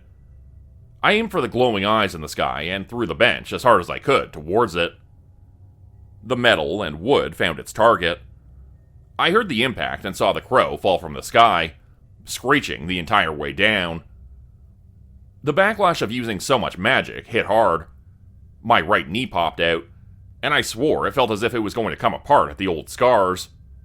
My arms burst with pain, and my muscles cramped up. Each one of my hands curled uselessly. I forced myself forward, towards the downed crow, hoping it wasn't too late to save the poor girl. I was in no condition to fight this monster if the bench flying into its face didn't knock it out. By sheer luck, the crow was still. My luck turned around in seconds, when an even larger crow landed behind me. I screamed into the night, seeing the red eyes angrily glowing. Well, shit. I frantically ran through my brain, trying to figure out what the hell these creatures were. If you knew enough about a monster, there was a chance you could defeat it even if you were weaker. Nothing came to mind. Not a damn thing. I'd heard of bad omen crows. They were oversized crows that appeared near cursed humans with bad luck to feed off of. Aside from that, I had no clue on how to kill them. Give me a damn break, I said to any higher power that might be listening. Again, my luck turned around in a way I never would have guessed. The larger crow let out a noise over something that was happening behind me. The knocked out bird's eyes flew open as its chest feathers bulged outwards. It let out a strangled cry, then rolled over onto its back. My body felt cold when I saw a human shape literally rip through flesh, blood, and feathers. The girl stood covered in gore, her once white dress clinging to her. The girl stood covered in gore, her once white dress clinging to her. And my jacket was ruined. Sharp claws hung at her side. A wide smile cracked her face in half. She shook the hair from her face, and then grabbed her blood-soaked clothing. She ripped it off to stand in the cold, wearing nothing but a sports bra and boots. The larger crow started to move, knowing it wasn't wise to stick around. She didn't give it time to flee. Within seconds, she was on the monster 10 times her size, claws and teeth ripping deep into the monster's body. I really should have stayed home that night. I took a few steps away, the pain slowing my movements. If I was lucky, I had enough time to get out of the park before she finished the one-sided fight. But I'm never lucky. She tackled me from behind, easily knocking us both over. I rolled, ready to fight back. She quickly pinned down my arms, blood dripping from her stained face. Come on, darling. Show me what you can do. You knocked down that chicken, didn't you? What else do you have up your sleeve? She said, her voice now lacking the faint sweetness she'd used before. She was crazy. Legit a nutcase. I had come across monsters that loved nothing but fighting. She had acted as bait, not to lure in humans to eat, but for other monsters. Since I showed a hint of skill, I was now the next target. This wasn't good. She took down the 2 crows in under 2 minutes. I couldn't fight my way out of this, and by the look in her eyes, I couldn't talk my way out of this either. How about you let me go so we're on even terms? I suggested, praying to buy some more time. She let out a shrill laugh, as if I just told her the funniest joke in the world. Fight for it, she shouted. Her dimpled smile no longer appeared charming. I ran through my options. I used every ounce of strength to pull my hands free. I slipped one wrist through her fingers because of the blood on her hands. She was covered with it. Something caught my eye. Dark patches on her neck showed through the deep red. I realized she had a black ring tattoo she had hidden under some sort of makeup. The fighting and wetness had rubbed parts of it away. With one hand free and seconds to act, I reached out to grab hold of her neck. A burst of magic came from the spell that kept her leashed. She screamed, showing off all her sharp teeth. Her nails dug into my wrist, but I pushed forward. I couldn't break this collar like I had with the bat monster. I could only force through one command. It hurt the both of us. White sparks of magic flew out into the grass, creating deep holes where it landed. She mentally begged me to stop what I was doing, and yet I still pushed. I fought with everything to let that one request sink into the spell. Something clicked between us, and I finally pulled back. She scrambled away on all fours, hissing like a cat. I stayed on the ground, barely able to breathe. My hands smoked from touching so much raw magic for so long. If she wanted to finish me off, she could have. What in God's name is going on here? A man's voice came as a flashlight beam landed on us. A set of police stood shell-shocked at what they saw in the park. 2 giant dead birds, me, and the girl who barely appeared human. I groaned. I hated dealing with cops. There were always so many awkward conversations and paperwork afterwards. Any money the corporation may have paid for 2 monster crows to be killed would be directed elsewhere. Cover-ups cost money after all. April? Another voice came. I knew who was running up the pathway. She saw me and gasped. The cops refused to let her get closer, which I understood. They didn't know what was going on, or if the hissing, blood-covered woman was dangerous. What a coincidence, I said in a shaken voice, as I raised my good hand to wave at Eevee. She worked as August's handler. It made sense she knew more creatures on a leash. If the girl who wanted to kill me wasn't one of them, she would know who her boss was. As it turned out, Eevee was the nearest handler. When she heard the cops got called to the same park April said she was going to, her handler asked Eevee to go check just in case. She later told me she dealt with April so often that she might as well have been her official contract worker. I let Eevee get things sorted out with the cops. Just as I thought, there was going to be a lot of paperwork. Soon, the cleanup crew arrived to collect the bodies of the crows and to do basic medical treatments for us. April was fine.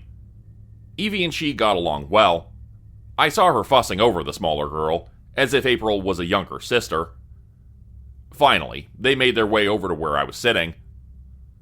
"Say you're sorry for trying to kill him," Eevee demanded in a stern voice. "Sorry for trying to eat your brains," April said. Not sorry at all.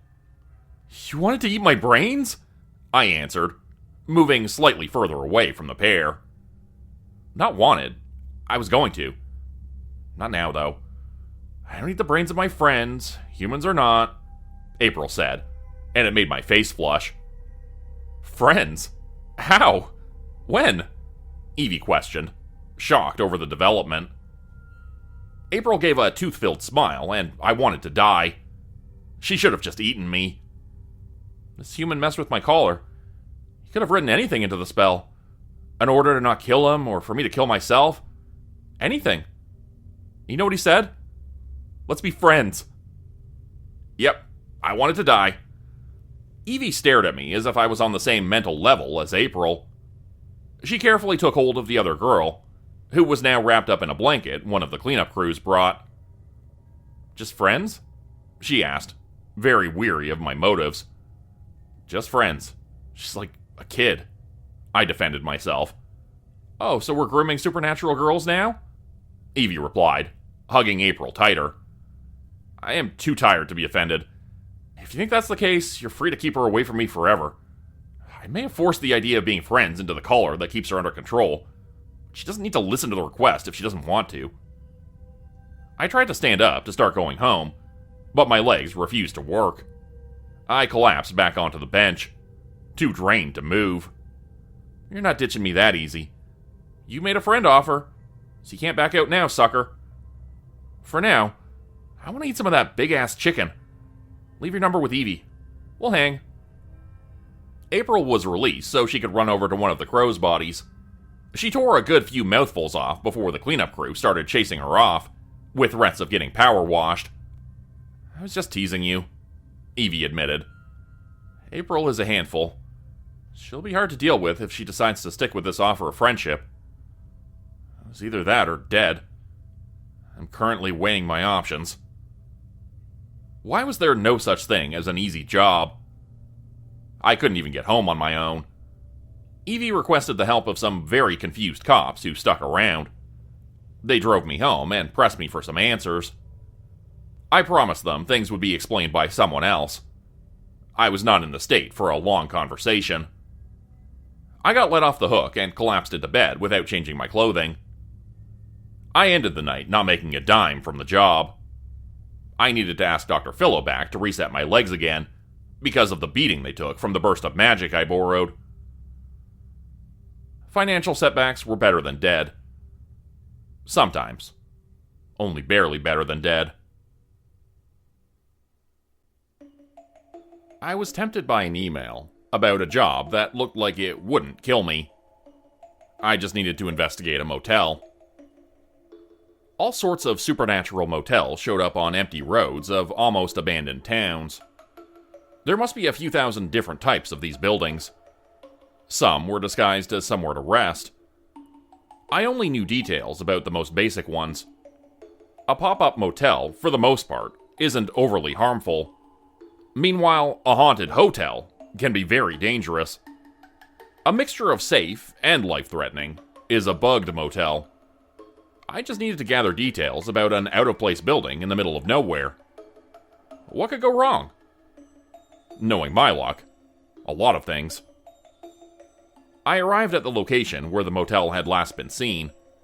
These types of buildings don't show themselves to just anyone.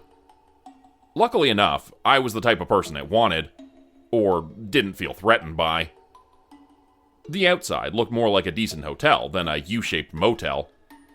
The nicer the place, the more danger that waited inside. I took a deep breath and walked through the glass doors, unaware of what would greet me. To my surprise, it appeared normal. It was as normal as an unnamed hotel showing up overnight in a rundown neighborhood could be. A man dressed in a professional suit jacket waited behind the check-in desk. His dark eyes watched me as I carefully walked over.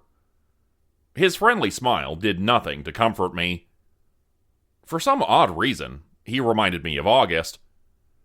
They didn't look related. It was more how they smiled and how the facial structure formed their face. Because of that one hint, I already knew what I was dealing with. My palms became sweaty as I tried to look calm.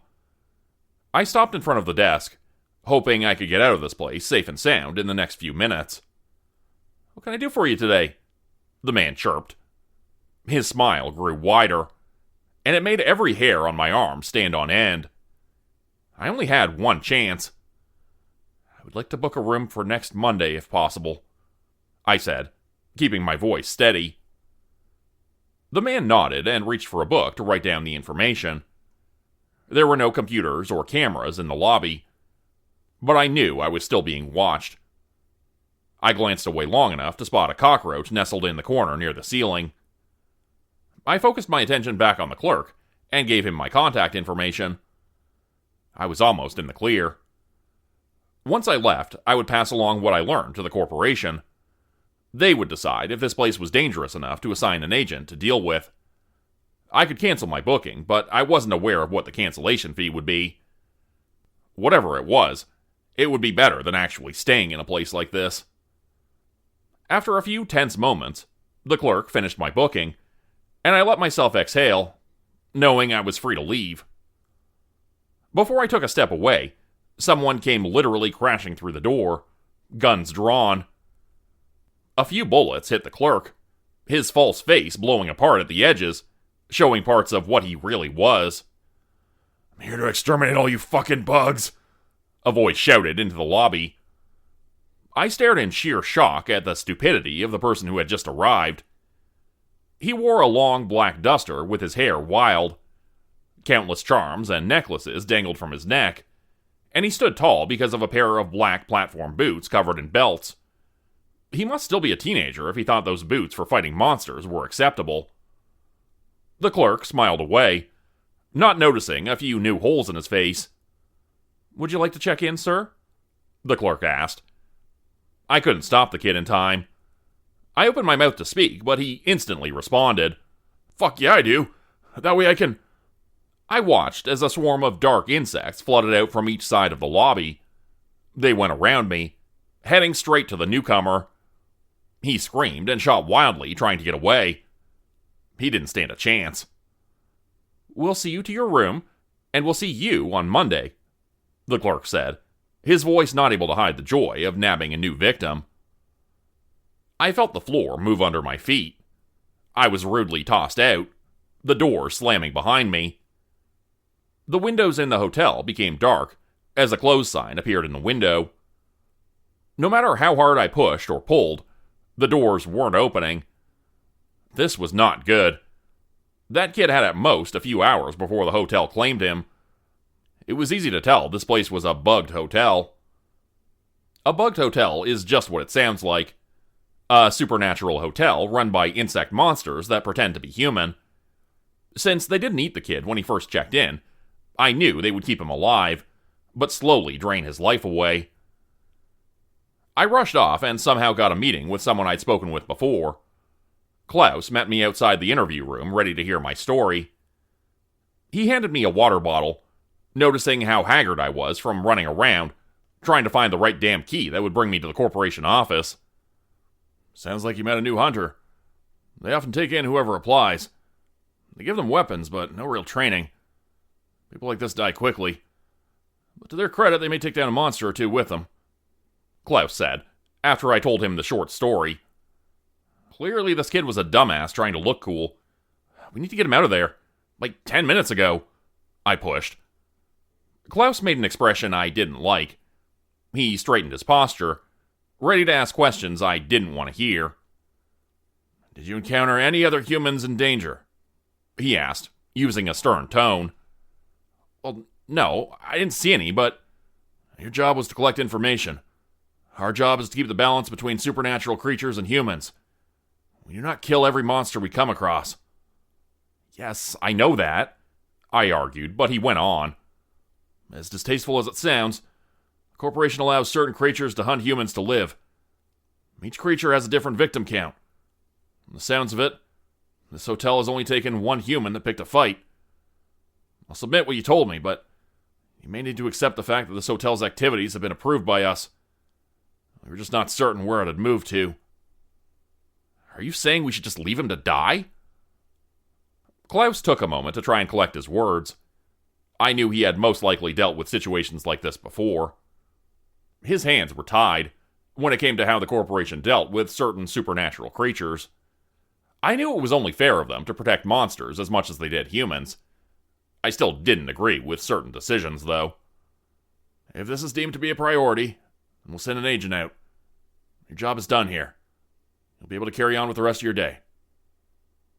Instead of being angry over what he said, I nodded. He said I could leave and do anything I wanted today.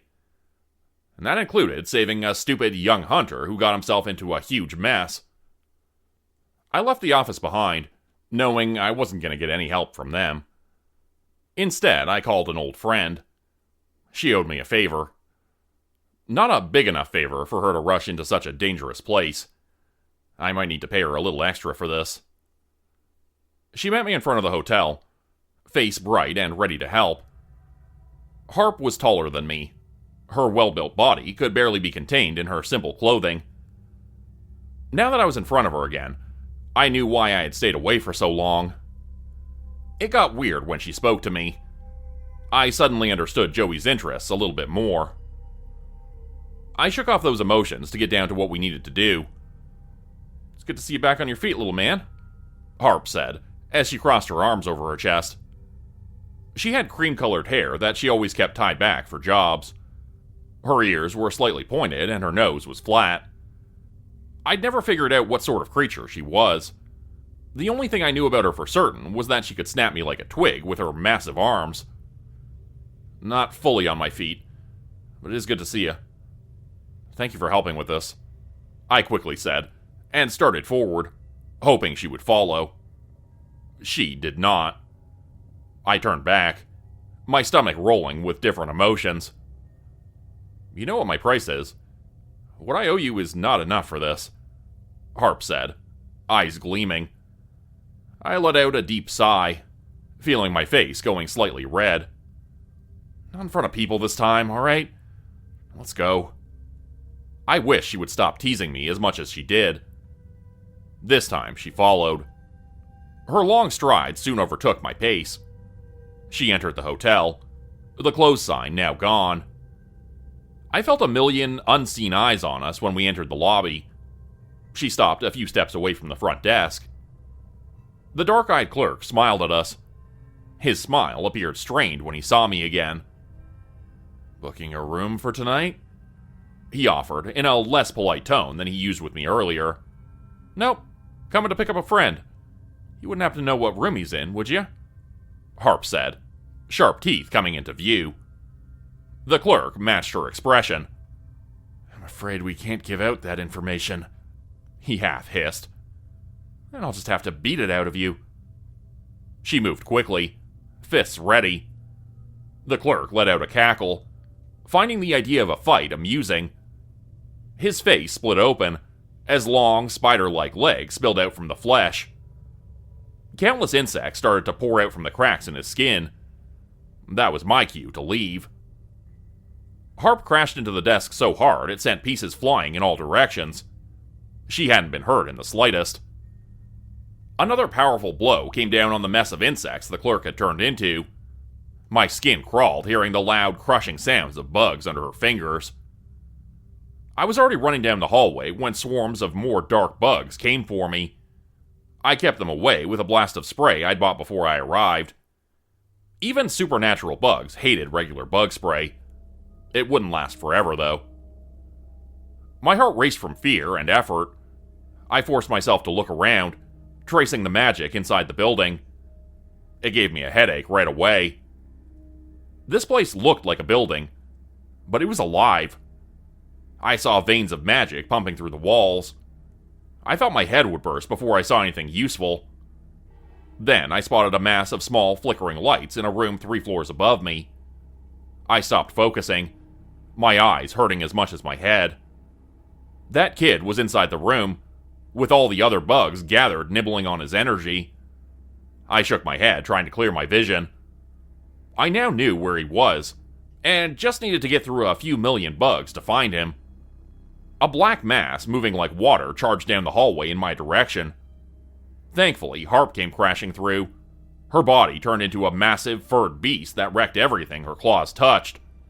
She took out half the swarm, but I still had way too many bugs to take care of. I forced myself to keep moving. I heard the chittering of the swarm hot on my heels. Before I arrived, I stocked up on a few things. A can of bug spray and a lighter could easily be turned into a small explosive if you handled them correctly. The small bomb was tossed in the middle of the mass, but it barely made a dent. I didn't slow down when I hit the stairway door. It had been locked, but I crashed into the door so hard it dislocated my shoulder. It hurt like hell, but at least it broke the door open. Small bugs flew around, hitting my face as I kept running up the stairs. I swatted them away just enough to see where I was going. The room I needed was so damn close. Luckily, the next door wasn't locked. I opened it to the next floor. My racing heart nearly stopped when I saw countless insects, the size of small dogs, waiting in the hallway. I swore, knowing I didn't have a good way to deal with them. A few charged at me, and I kicked them out of the way. They tore at my pant legs, some biting into the flesh. They soon backed off after getting a small mouthful. I guess I didn't taste very good. My mind raced through ideas, coming up empty. Just as I thought I was done for, the ceiling caved in. A smaller person came down with a cackling laugh. They darted around on all fours, killing a handful of bugs. When the figure stopped to rip one apart with their teeth, I managed to get a good look at them. "April?" I shouted, shocked to see her here. "You!" she yelled back, and pointed in my direction. "I'm your friend and you don't call me for help? I'll talk to you about this after." I nodded and let her focus her attention on the small army in front of us. Our enemies must have realized she was stronger than them. They all turned to leave, but didn't get very far. April shrieked in delight every time she crushed one under her feet. I left her on her rampage and forced myself inside the room the kid was being held in. I found him on a bed covered in easy-to-deal-with bugs. They were as weak as a normal cockroach.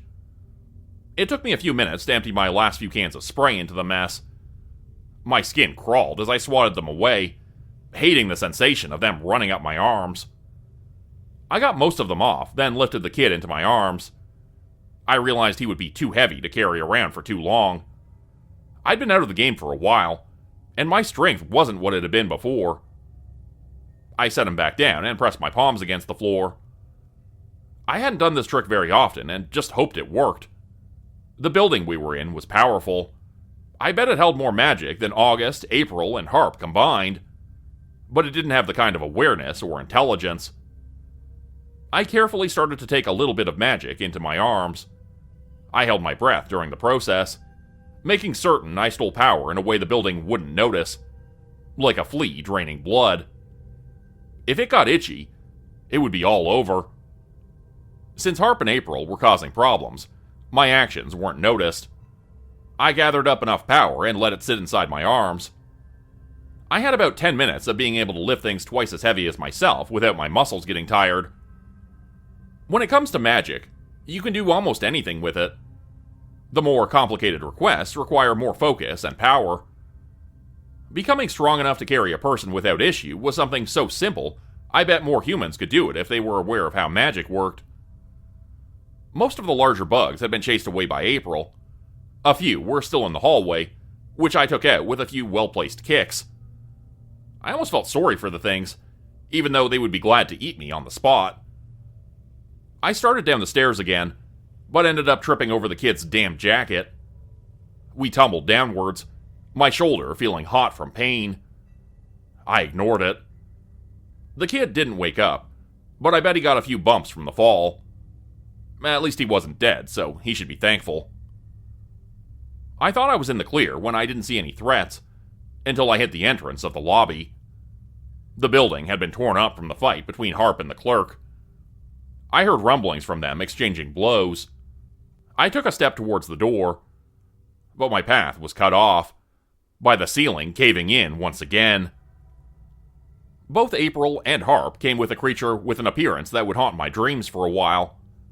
The body looked like a long millipede, but with long spider legs. It had transparent wings that had been damaged.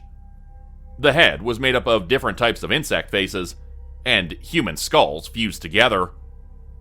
A human face that looked like the clerk sat in the middle, an appearance of disgust directed towards us. "Do you think you can win?" I asked the girls. Both had torn clothing and slowly healing wounds. Harp gave a strange smile, and April stayed on all fours, a deep rumbling coming from her chest. "No, but we could do a lot of property damage before he takes us all out," Harp admitted. That was it. We were dead. Or at least, we should have died there. "No, you shall not," the monster snapped. "I'm canceling your rooms. Get out!" An invisible force took us all by the ankles. One after another, we were all tossed out the front door. I was almost crushed by Harp when she was tossed out last. I rolled over at just the right time. I sat up, dazed to see the building shaking. It started to sink into the ground, the entire thing leaving to take up a different spot to lure in victims. Somehow, April had snagged a large bug on the way out. She held onto it as I shook off any that had hitched a ride on my clothing. "How dare you not call me to help?" April snapped. "You're a kid.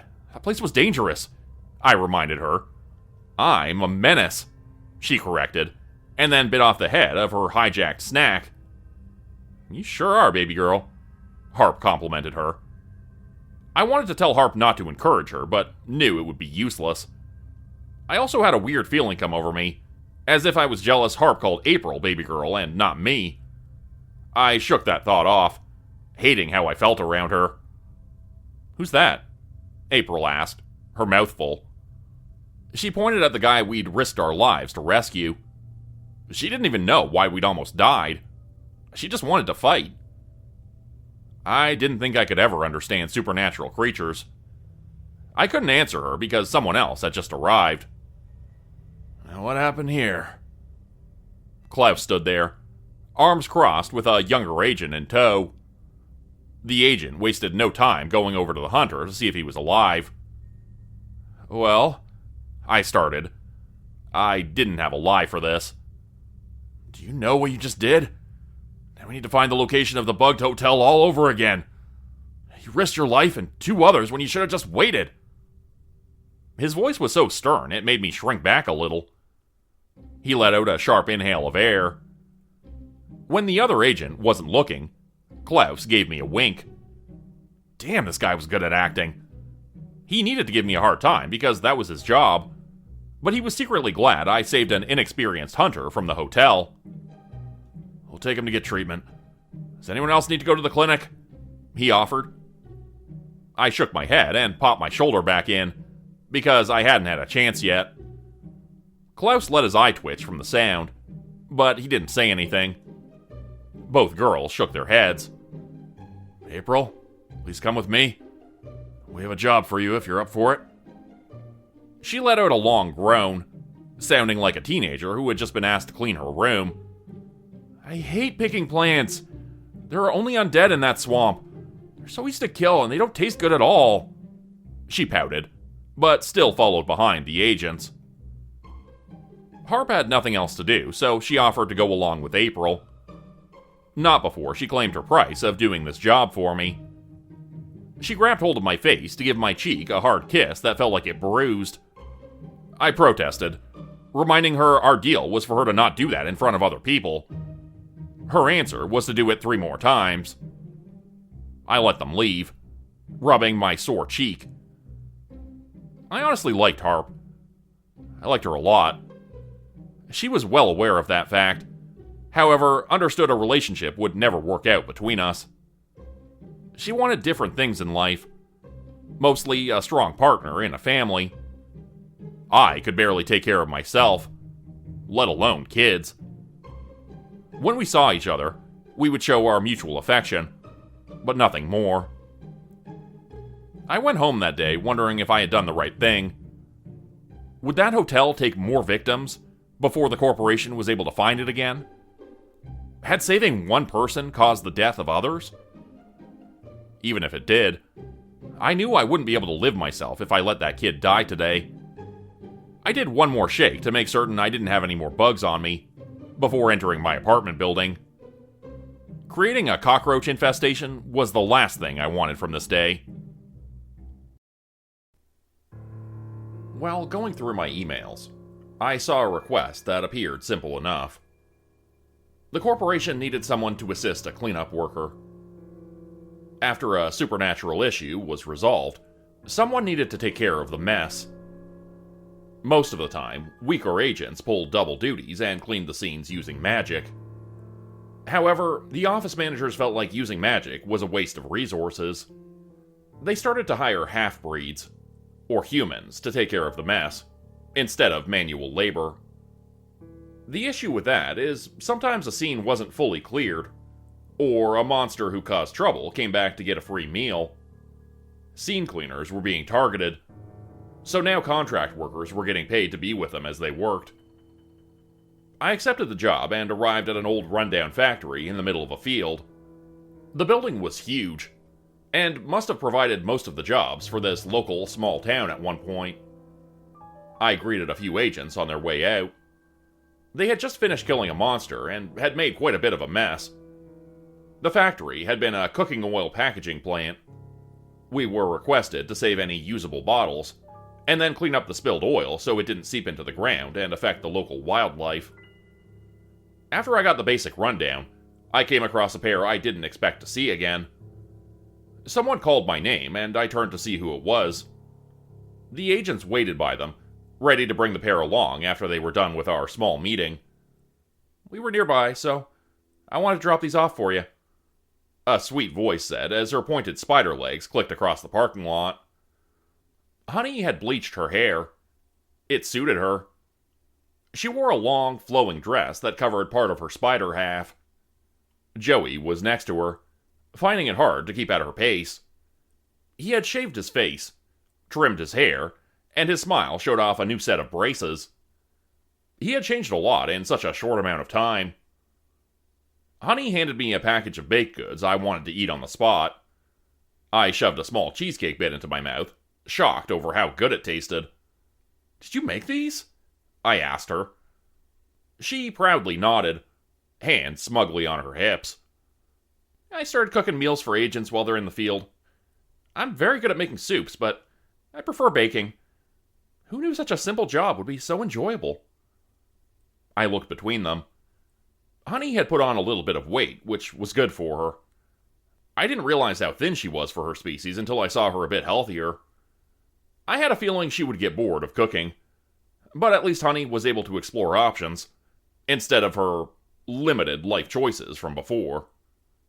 "Are you two dating?" I asked, wondering if Joey got his wish he risked the entire world for. "No, just friends for now," he admitted. He needed to work on himself a little bit before he dated anyone. Plus, he didn't want to pressure Honey into a relationship when his taste was a bit on the weird side. "I don't feel as if I owe you anything else. If you want more food, call me. And don't die. I've heard you had a few close calls recently. You are a small and weak human. Stop doing things that are not meant for you to take care of." I thanked Honey for the treats and her advice. I wondered who had been talking about what I had been up to, and what kind of information she had heard. It wasn't as if I was a talented contract worker who was well known by agents and other workers. I just barely scrapped by most days. They left so I could get to work and meet the scene cleaner.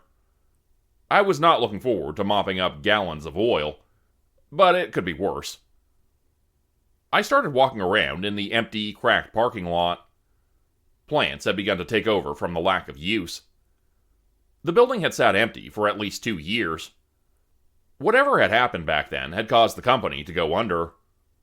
All the equipment had been left behind, as well as the products. It was a perfect kind of place for creatures to make a home inside of. I wasn't certain what the corporation wanted with a bunch of probably expired cooking oil, but they were paying 2 people to help transport it. My coworker had arrived before me. She already got to work planning out the best way to start moving pallets of bottles without a forklift. I'm sure I could figure out how to drive one, but the inside of the building had too much litter for it to be safe to do so. I waved to get her attention. She came over so we could introduce each other. "I'm Rory. I heard your name's Richmond?" she asked after we shook hands. She was average height, with straight black hair cut at her shoulders. She didn't wear any kind of makeup and had simple work clothes. Her voice sounded even, almost lacking emotion.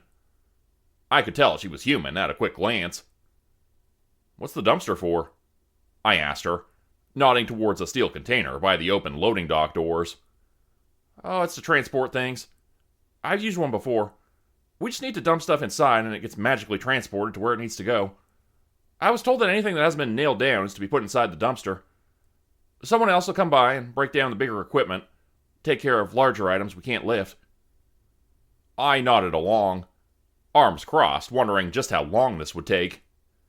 It was warm for the season. I regretted wearing a sweater that day. This sounds like a Lupa job. Scrapping whatever can be used to the last bolt and using manual human labor to do it. I think he's underpaying us for this job.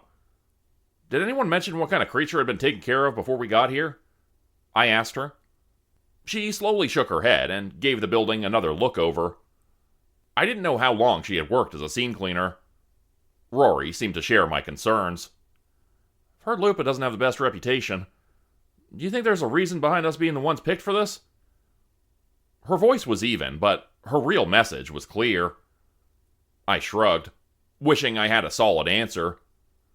Knowing him, we're either bait or not important enough for a real job. Let's be extra careful and stay focused. While in the building, don't leave my side, okay? I hoped I sounded more capable than I looked. Rory gave me a silent thumbs up, with an expression that made me feel like she wasn't very impressed by me. She listened to the idea of sticking together.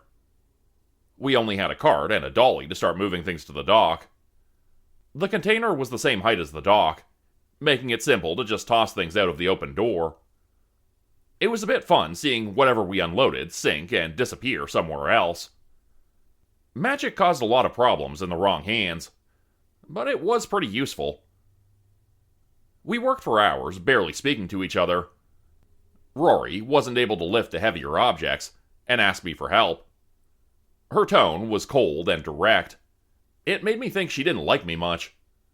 If I was on this job alone, I would have gotten distracted. But with her help, we got an area by the docks clear in a few hours. We both silently agreed on a break. We stood by the open bay doors, the wind cooling us down. The sun would set in the next hour or so. We should leave before then. I wasn't going to risk being here in the dark. The old factory did not have power, even if we did want to keep working. We should pack up soon.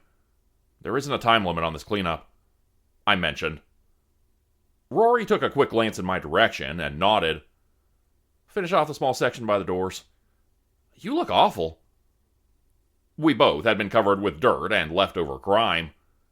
I smiled, trying to take her words the best I could. Thanks, I said, hoping I didn't sound overly sarcastic. She seemed to realize how rude her last comment was. You look worn out, she corrected. I agreed with her there. I had been working a bit too hard recently to try to pay down a medical debt and afford food at the same time. I've heard the term contract worker, but I don't know what kind of job that is. She was being nice enough to pretend to care about my personal life, or she was looking to switch careers. I doubted she would last as a contract worker, but at the same time, I worried for her safety if she stayed in her current position. Contract work can be anything. Sometimes we take down a weaker threat, or we're called in to just investigate a location. We basically do anything agents don't have the time for. She looked bored. We stared off into the open field, watching the breeze play across the tall grass. I took a deep inhale and then held it for a moment. There was magic in this place. The air outside was clean and fresh. Not so much for inside the factory. We soon discovered there had been a fire in the middle of the building at some point that tore through the ceiling. There had been some attempts to clean up the heavily damaged parts at some point. We had avoided that area, wanting to clean it up last. For some reason, it felt odd being within those walls. It was as if we were being watched, and yet I didn't see anything odd or sense a creature lurking around. "What got you into supernatural cleanup?" I asked her. "It's not really a job you stumble into." She debated if she wanted to answer, showing I might have asked an insensitive question. "I sort of did stumble into this. My boss was attacked by an infected corpse. I couldn't save him. He's still alive, but who knows if he's still the same person." I frowned, realizing I should have kept my mouth shut. Normally, the people who have a bad experience with the supernatural want to have revenge on the creatures who hurt them or their loved ones. She noticed how uncomfortable I looked, and tried to smile. Her expression ended up appearing as a grimace. "If he becomes a different person, that just means I'll make a new friend," she told me. That was a good way to see things. We had only known each other for a short while, and yet I greatly respected her. She may not have the strength needed to fight monsters, but she was strong in other ways that mattered. "You know, contract work sounds a lot like my job. Recently I cleaned up a hoarder house, dealt with a gross body-filled warehouse, and some idiot trashed a department store. It took a full week to clean up." My body tensed at that last comment. I froze, not even risking moving my eyes to look at her. Surely there had to be more than one ruined department store around, right? "I also had to spend days helping replant trees in a forest while stronger people filled in those massive holes. The easiest job I had was to break down the body of a large bird. The tricky part was a half-rabbit girl trying to come over to steal pieces. I know it pays my bills, but it'd be nice if agents didn't leave such a mess behind." She sighed. Sweat started to build at the base of my neck. I thought back to all of those events, and realized Rory had been one of the cleanup workers I saw in the park.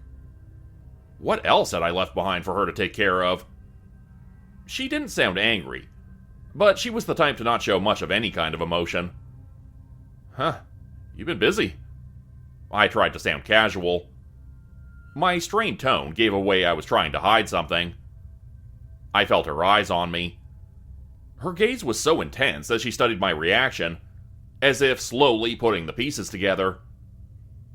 "I wonder what happened here to get this place shut down," I said, trying to change the subject. "There was a fire that killed 63 people," she replied. My head turned towards her, wondering how she knew that. Rory explained that she had looked up the name of the company while she waited for me to arrive. I suddenly felt odd standing so close to where so many people had met their end. The darkness had overtaken most of the factory, making it feel like a wall of dread was at our back. We did not have a lot of sunlight left. "Let's just finish the space and head out," Rory offered. I agreed, then we rolled up our sleeves to get back to work.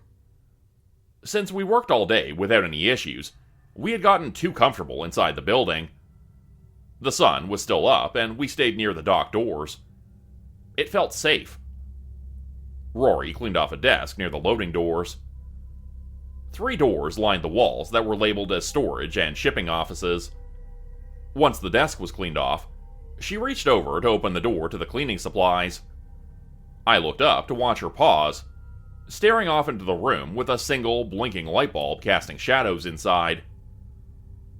Someone tall and thin stood near the back of the room. A harsh smell, like something burning, and rancid decay filled the air. The figure turned its blackened head, a set of glowing orange eyes fixed in our direction. She silently closed the door, holding it firmly shut without any other reaction to the horror inside. Rory was my hero in that moment. She stiffly turned to carefully walk away from what she had just seen. A rumble started deep within the building. A burst of power exploded through the room, nearly knocking me from my feet. Rory froze, trying to assess the threat levels. I recovered and tried to go over to her, but it was far too late. Reality cracked between us, as small rips between worlds appeared hovering in the air around us. Rory had become trapped inside a different version of the factory. The magic in this area had fused with the pain and regret of the ones who had died to create a small, alternate version of the building. The small openings showed snapshots of the darker place, but none were large enough for me to fit through. I found an opening to look through, and spotted Rory running away from a shadow. I had brought along a knife just in case. Carefully, I tossed it through the small opening for her. She didn't even break her stride as she grabbed it off the ground, and then disappeared deeper into the other side. I grabbed the side of an opening to pull, trying to get through. I only hurt my hands. A burst of magic shot out, jolting my system. I pulled my hands back, mind racing. I was scared for her. She was human, and I didn't know what threat we faced. For once, my phone worked. I called the corporation office to try to explain the situation. Unfortunately, no agents were available. They would send one the moment they could, and I hated how overworked everyone at the corporation was. I was told to leave the area and wait for help. Like hell I was going to do that. I refused to leave someone behind to save my own skin. After the call, I ran deeper into the building, and towards the blackened area from the fire. I guess that was a more stable doorway to the other side, and I was right. My feet sank down into the burned floor, the building swallowing up another victim. The smell of burnt flesh and steel overtook my senses as I was dragged downwards. I got dumped into a dark place. My eyes slowly adjusted. Using a small pen light, I scanned the area looking for Rory. My heart nearly stopped when I saw a figure on the ground. Thankfully, it wasn't her. The body was a twisted mass of burnt flesh, with cuts along the front. She must have attacked it and stunned it long enough to get away. Without any doubt, this place was a haunting. Ghosts were tricky to deal with. No one really knew if there was an afterlife or not. Ghosts were pure magic fused with a deceased human's regrets and memories. They weren't actually lost souls wandering around. Since they were made of magic, most creatures couldn't harm them, and ghosts drained magic to become stronger. Some specialized agents dealt with hauntings, but the number of them was low, and simply could not take care of all the requests, causing most hauntings to be sealed away. Our outlook of getting saved appeared darker by the second. I carefully walked looking for any traces of Rory. My small light source guided the way. Since the figures were the same color and texture as the blackened equipment, I didn't notice one until it came screeching towards me. My body acted on reflex, through the fear. Before the burnt, curled hands reached my neck, I lashed out and punched it in the face. I focused on dispersing the magic that made up its body. It exploded into a burst of smoke, the traces of magic sinking back into the ground. That hurt. A lot. My teeth stung in a way I had never felt before. I doubted I could simply punch away all the ghosts here. My body would give up, and I could not do the same to a larger, bigger threat. As I was recovering, I heard a scream. Wasting no time, I raced toward it, praying Rory was all right. To my horror, I saw her too far away to help. Her legs became tangled in a mess of empty bottles on the floor. She slipped on some of the spilled oil, landing hard. So many of those creatures were on her. More appeared in front of me, and I struggled to knock them away. I gritted my teeth, refusing to let another person die because I was too late to save them. For some reason, the crowd of creatures around her stepped aside. She stood up, body limp and eyes distant. She was alive, but not in good shape. The dark magic of this place had possessed her. But why? She took a few uneven steps, the dark creatures following behind. She made her way to an office along the far wall of the factory. I struggled to get there. So many of those things came at me. Claws ripped at my clothing, and dark hands pressed on my exposed skin, leaving slight burns. All my muscles screamed in pain as I forced myself to keep going. Each figure blown apart would reform in a few minutes. We needed to get out of here fast. Rory had broken down the office door, letting the dark creatures flood inside. When I arrived, she was standing over top of a haggard man, knife raised. From the looks of it, he had been here for a while. His skin was pale, his eyes sunken, and his body weak from lack of meals. He begged Rory not to kill him, even though he already had one foot in the grave. "Rory!" I shouted, knowing I would not reach her before she drove the knife down.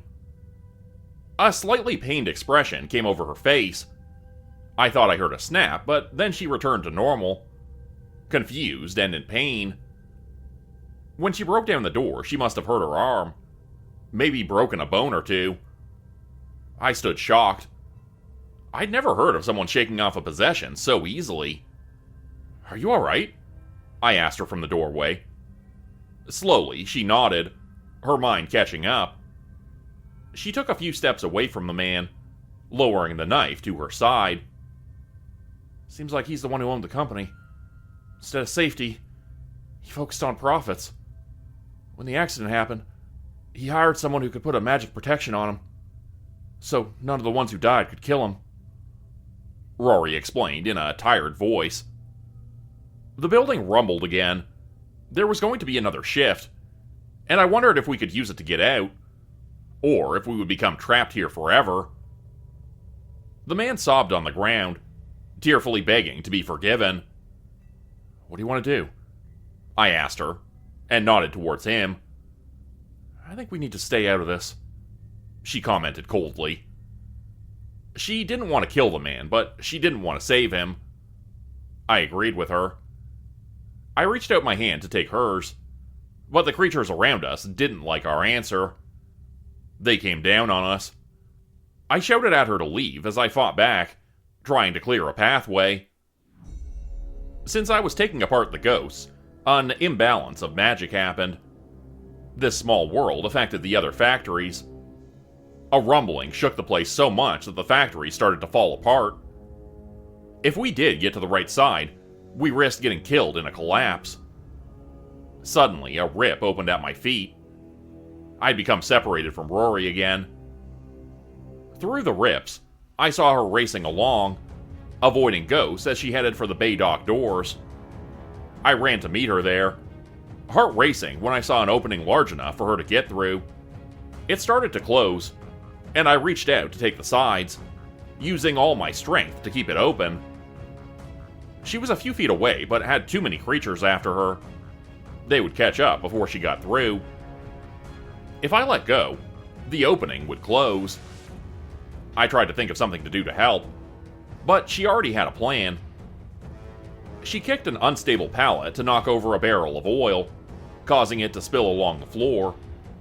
She then took out a metal pen from her pocket, which turned into a small blade with a press of her finger. She drove the blade down, and a spark of magic came from it, lighting the oil in a flash. Was cooking oil this flammable? I suppose the magic she used caused it to be. The monsters backed off, screaming in fear from the flames. Rory then slid along the floor, using the oil to launch herself outside, and directed into the dumpster. I let go of the opening, it shutting with such force that it knocked me back, also into the dumpster and almost on top of her. The fall knocked the wind from my lungs. We both stayed there for a while, in pain and needing a long break from what we just went through. An agent Rory knew found us. He opened the dumpster and instantly started to make a fuss. His brown hair was a mess from the job he just raced from, and his golden eyes were fuming. He carefully helped her to her feet as he ranted. "It happened again? I swear this wasn't a cleanup job. They just want to use you as bait. Why are you doing this job? You're human. Whatever money problems you have, I'll find a way to take care of it." He clearly cared for her in a big brother sort of way. I thought he would boil over, but Rory stayed calm at his outburst. "I'm perfectly fine to keep working," she said. "You'll die if you do," he snapped back at her. "It's my decision," she firmly said. He shrank back a little, embarrassed by his reaction. She carefully took his hand, causing the agent to look away. "I'm just worried about you," he sighed, calming down a little. "I know. Thank you for that." I noticed a small hint of redness start at his ears. Quickly, he shook it off, and finally noticed I was there. He said that since this was an active area, our cleanup duties were finished. The building was going to be sealed away until someone could handle the ghosts inside. He was going to get Rory's arm looked at, and offered to get me home. I was going to take him up on the offer, when my phone rang. "Lucas can't sleep. Come over to help with the puppet show. I need 4 arms," August said on the other line. I could not explain my sudden plans to the agent, and told him someone was coming to get me. Within the next few minutes, I was stolen away, and learning lines for a grand bedtime story I assumed August wrote. It took us an hour to finally get Lucas asleep. Sure, doing silly voices was embarrassing, but I would do almost anything for that kid.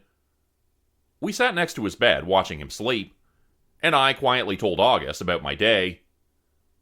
He tried to pay attention, but soon also nodded off. With some effort, I got him into bed next to Lucas. August had bought a massive racing car bed for him. I wasn't sure if he got such a large bed because he wanted Lucas to grow into it, or if he got it for the nights his adopted son needed a grown-up to sleep next to him, to chase away the bad memories. I studied the room to look at how well it had filled out. Lucas had lots of toys, and a small desk for his coloring. We had set up a small tank for a jumping spider he named Lucy. Somehow, Lucas hadn't become spoiled with all this. He was a good kid, who shared with his classmates and always made sure others had things before he did. August made sure Lucas was in counseling, but we didn't know what happened to Lucas between the ages of 2 and now. He simply would not speak of it. Small scars on his knees and a slight limp when he ran revealed the trauma the poor thing had went through in his short life. Whatever happened, he was a strong kid, and was recovering. I was proud of him. It helped that August was doing all the right things as a parent, but it was taking a toll on him. I took a glance at his internal magic, seeing it flickering a little weaker than before. He should have more than he did. The man had been working hard, and was using up too much of himself, without giving himself a chance to recover. The corporation would gladly work him to the last drop if he let them. It felt like August was putting all this effort into being the perfect father, because there was something he couldn't change. He wasn't human, and that would affect Lucas someday. I'd always known my mother was different. She was human, and yet could control magic and knew of supernatural creatures. I didn't know how I would be able to deal with it if I lived a normal life. Then, one day, everything I knew changed. I didn't know what the future held for them. Deep down, I had a feeling they would be alright. If I wanted to live to see that, I really needed to start picking less dangerous jobs. Sometimes, if 2 people accept a contract job, the pay gets split. I was a little weary going through with a request after I heard another person was going to be with me. When I heard who I would be working with, I pushed aside any concerns about money. There had been disappearances and odd sightings inside a large forest. Our job was to simply discover the cause. I arrived at the start of a hiking trail, ready to have an easy day for once. I found my partner for the day, and I couldn't hold back a smile from seeing him again. Ido met me with a wicker basket tied to his waist. He held a plastic grabbing tool in one hand. A basket and another grabber were at his feet, ready for me to pick up. I didn't understand the purpose of the items. It was nice to see a friendly face, though. But what was an agent doing taking contract work? I had always thought the contract jobs were the ones the corporation didn't have time to deal with. "What's with those?" I asked as I mimicked the grabby claw. "We're picking up trash," he half explained. There was a snack wrapper at his feet. The wind blew more trash in our direction. He swiftly picked it up as I tightened my coat. The trees were bare, and the breeze was a little too cold for my liking. He placed the trash inside his basket. I picked up the grabber and tied my basket to my hip. What does the corporation want trash for? Recently, a doll maker discovered a way to make flames that produce magic. It's a small amount, but any little bit counts. Anything we place inside these baskets will go directly to be burned, aside from any living creatures, metal and glass. Oh, and rocks, I think. So be careful not to place anything important inside. Ido started walking down the pathway. I was glad it wasn't camping season, because people would have stared at a man wearing a suit picking up trash. "So we can't put glass, metal, and rocks inside?"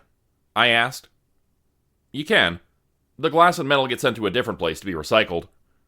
I'm not sure what happens to the rocks. They may get sent to the recycling center, because only things that can burn get sent to the fire. I guess don't send too many rocks through.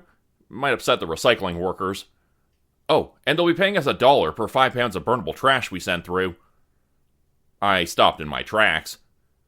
Ido looked confused, but he didn't press me to keep going until I recovered. Would they really pay me for some garbage?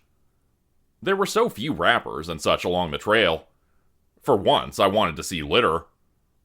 "Can we take these baskets home?" I asked, hopeful. Actually, yes. The thoughts of the missing people and any sort of danger in the forest disappeared for a while. I would protect this basket with my life. Finally, I seemed to find an easy way of making money. Not much, but how hard was it to just pick up trash? I now knew what I would be doing when I couldn't find suitable contract work. "Sorry, I've only been asking about work, even though we haven't seen each other in a while," I told Ido. He waved off my words. We had sent each other a few messages since we first met, but with our busy lives, we hadn't been in contact much. Somehow, even though we barely knew each other, we acted like old friends. "Do you have any idea what we should be looking for in this forest? I heard that you did jobs like this for a few years before your break. You may have more experience than I do." I had been too distracted by the easy money to think about the real reason why we were here. I frowned, unsure of how I felt about Ido asking around about me. He appeared young, but looks could be misleading when it came to supernatural creatures. I studied him for a moment and assumed he was most likely telling the truth, that I may be stronger than him. It was an odd feeling. Agents that had worked for a while carried a certain air about them. Even though he acted kinder than most, I could tell he had a great deal of experience. "I'm not sure. There aren't too many hints about what it could be. Let me feel things out for a moment." He didn't appear to understand what I meant, but nodded. I took a few minutes to really look at my surroundings. The forest felt strange, in a way I couldn't place. It was cold and empty, but not because of the season. I didn't hear any animals. Not even a bird moved in the trees. I bent down to feel the cold ground with my palm, trying to get a feel for what this forest was like. Each had a different vibe. There was a healthy amount of unseen magic around, perfect for creatures to enjoy.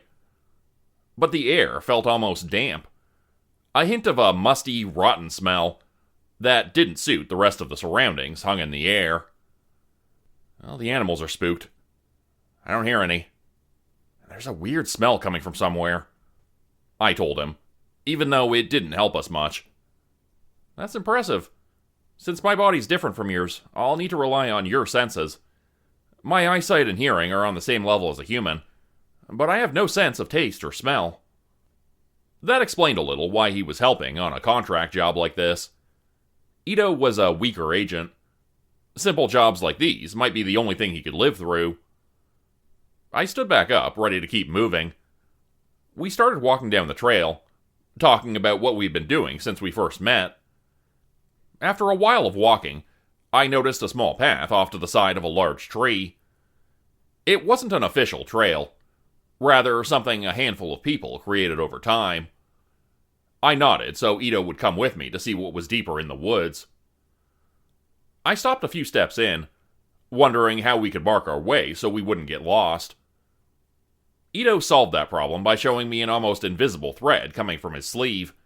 He attracted to the large tree we started from. I reached over to feel the thread, only to have my hand go through it. It was made of pure magic, so it wouldn't get tangled as we walked. The path ended at a rundown RV parked in the middle of the woods. It looked like it had been rotting out here for at least 30 years. Judging by the beer bottles and cans scattered around the site, it appeared this was a popular place for teens to hang out. I bet a road had once led here at some point, but had been overgrown over the years. The mystery of the random RV could have spawned local legends. The musty smell in the air had gotten heavier, but this place didn't have anything overly strange about it. Ido picked up a beer can with his grabber, but I spoke up to stop him from putting it inside his basket. The cans are worth a nickel each. Can you put them aside so I can grab them later? I suggested. There might be a whole $5 in cans and bottles just lying around. Ido made an expression I wasn't too fond of. The corporation will pay you the full value of any cans or bottles we send through. I'll send you my share of what I collect as well. Are you really hurting that much for money that cans are worth picking up? I looked away, trying to avoid his eye contact. Even if I didn't have a massive debt to pay off, it wasn't as if I ever had a chance of getting a normal, well-paying job. Ido pulled out a set of latex gloves so we could dig around to pick up more hidden trash under leaves and dirt. He crouched beside me, wondering if he had insulted me with a question I hadn't answered. Why don't you become an agent? Despite being human, you're more qualified than I am. I shook my head. After living my life so directly entangled with the supernatural, I'd seen a lot of things I understood yet didn't agree with. I kept looking around, cleaning up cans and bottles and trying to get my words in order. Ido was an agent, and I didn't want to insult his job. I don't agree with how the corporation treats their agents. They work you guys to the bone and treat you as more of a disposable resource. And don't send me any money you might make from collecting trash today. You earned it. I don't like taking things for free. He frowned at my answer, also trying to think of a response. I got up to head inside the RV, looking for anything else to dispose of. Some newer, yet somewhat dirty blankets were laid out inside. This place was more than just a place for teenagers to hang out and drink. I wanted to send the blankets off to be burned, but I didn't want to touch them even while wearing gloves. I don't mind the work. I just wish I could be more useful. I turned to face Ido in the small, dark space. A tight smile appeared on his face as he grasped his hands together in front of himself. He didn't look like an agent. At that moment, I didn't believe he belonged in that suit. The corporation isn't all that bad. They provide everything I need, he said while fidgeting with his hands. They cover medical and housing costs, as well as spending money for anything else you might need. But they only seem to hire the kinds of creatures who don't mind dying for their job. People like a friend of mine, who were forced into this against their will. If you keep doing this job, you won't last long. I knew of far too many agents that had died in the line of duty. I'd had this same conversation a few times, and each agent had said the same thing Ido repeated now. If I can save people, then it's worth it. I walked over to him to take hold of his gloved hands with my own. You're not a resource. He opened his mouth to respond, but quickly closed it. No one had ever told him he was better than being an agent. If that's what he truly wanted to do, then I wouldn't be opposed to his choices. I'd just seen far too many people doing the same job because they assumed it was their only option. Most had been raised to be agents. A creature to fight against others. Nothing more. never allowed to develop their own goals. I knew the corporation was important. The world would end within a week if it was to suddenly shut down. I didn't claim to have a better idea of how to deal with the issue of supernatural creatures living alongside humans. We were oil and water in most cases. Most creatures saw us as a food source. Others had such a different culture we could never understand. And yet, we still lived together without most humans ever being aware. A lot of good people died to keep it that way. Ido gripped my hands back, gears moving in his head. "What do you really want out of life?" I asked him. His cheeks turned a shade of pink, even though he tried to keep his face neutral. His feet shuffled, and when he looked up, a realization hit me. I'd been far too dense to notice it sooner. Ido wasn't here because he was a weaker agent that could only do easy contract work. He was here because he wanted to work with me. His offer to date when we first met had slipped my mind until that moment. "I am proud of my job, but I also like little moments like this," he admitted. Oh no, he was cute. I found his face almost creepy when we first met. I didn't think he would be my type, but the slight blush did it for me. "I feel something," I said, and looked over his shoulder at the dirty window. At first, he misunderstood what I had said. The mood shifted as he pulled away, body tense, waiting for a threat. I'd been so focused on our talk, I hadn't been paying attention to anything else. Something had snuck up on us. It was just outside the RV. Then, whatever it was started crawling on the roof. My hand went to the knife I kept at my side. I caught Ido's gaze, and he nodded, ready to fight. I jumped out the door. The same moment, a dark figure appeared upside down through the open doorway. I took the creature with me. We crashed to the forest floor outside, and I sank the blade deep into the monster's eye. Ido came charging out after me. Another monster came down from the trees, and I lost track of him. The creature was blurry. It was tall, with long arms, but I simply couldn't focus on what it looked like for some unknown reason. I stood still, knife in my hand at the ready. For a second, it felt like I was falling, even though my feet were firmly planted on the ground. The musty, rotten smell became overpowering. A scream tore through the trees. The creature in front of me didn't move. I let myself look away to see a horrible sight that I never wanted to witness. 3 more of those creatures had ambushed Ido in such a short amount of time. He was pinned on the ground, the blurred shapes tearing through his arms, legs, and stomach. My mouth became dry as one of them raised a blood-soaked mouth and pulled out a bloody organ from the younger agent. Wait, bloody? Something wasn't right. Fear threatened to overtake my mind, but I forced myself to think. I'd seen Ido missing an arm before. There was no blood. Just a hollow space where it had been. His body was different, and there should be no way these things would have easily been able to rip through his suit. Agents wore suits that offered powerful magic protection. I wasn't feeling enough magic from these monsters to make a dent in the suit fabric. I jabbed the tip of the knife into my thigh, just enough to make myself bleed. The pain made me snap into a different scene. I was against the RV, a creature in front of me with its mouth wide open. I stabbed the knife into its temple, killing it before it realized I had woken up.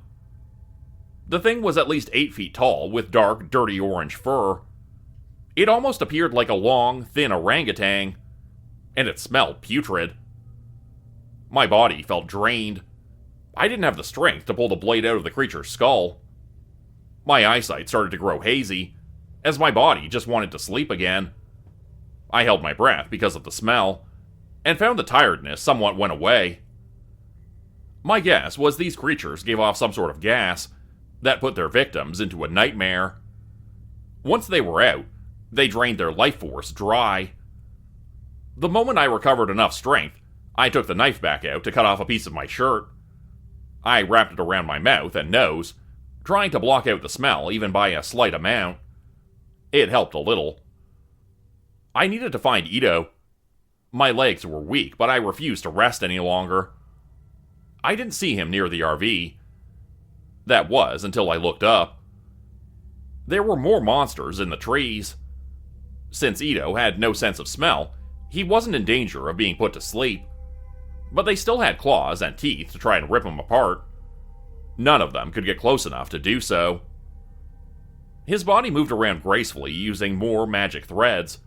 He was able to control them so well to keep himself airborne, but also to catch the creatures trying to attack him.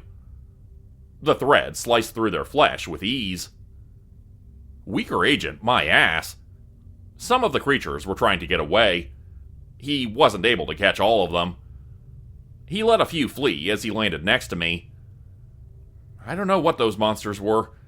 I think we should call for backup, he said, and sounded much different than before. He was an agent. I now did not doubt that. I was ready to follow his lead. If things went right for us, we should have gotten out of that forest and got more agents to help. But when do things ever go right for me? The ground under our feet shook. A loud crack echoed through the trees, and a blast of magic rippled through the area. It hit Ido hard, and knocked him off his feet. My stomach sank because I knew what this was a sign of, but I'd never experienced such an event close up before. If what I thought had just happened, then that meant the entire world was in danger. Things had escalated from a few unknown creatures to something there was no way we could deal with. I helped Ido to his feet, and we silently agreed on what to do. He sent a quick message asking for backup, as we ran towards what might very well be our deaths. The air had grown so heavy it was affecting Ido. It looked like he could barely stay standing by the time we arrived at the source of the danger. There are other worlds beside our own. It's the reason why the corporation was so busy. They're dealing with who knows how many different realities. Normally, it was impossible to travel between worlds without using an insane amount of magic.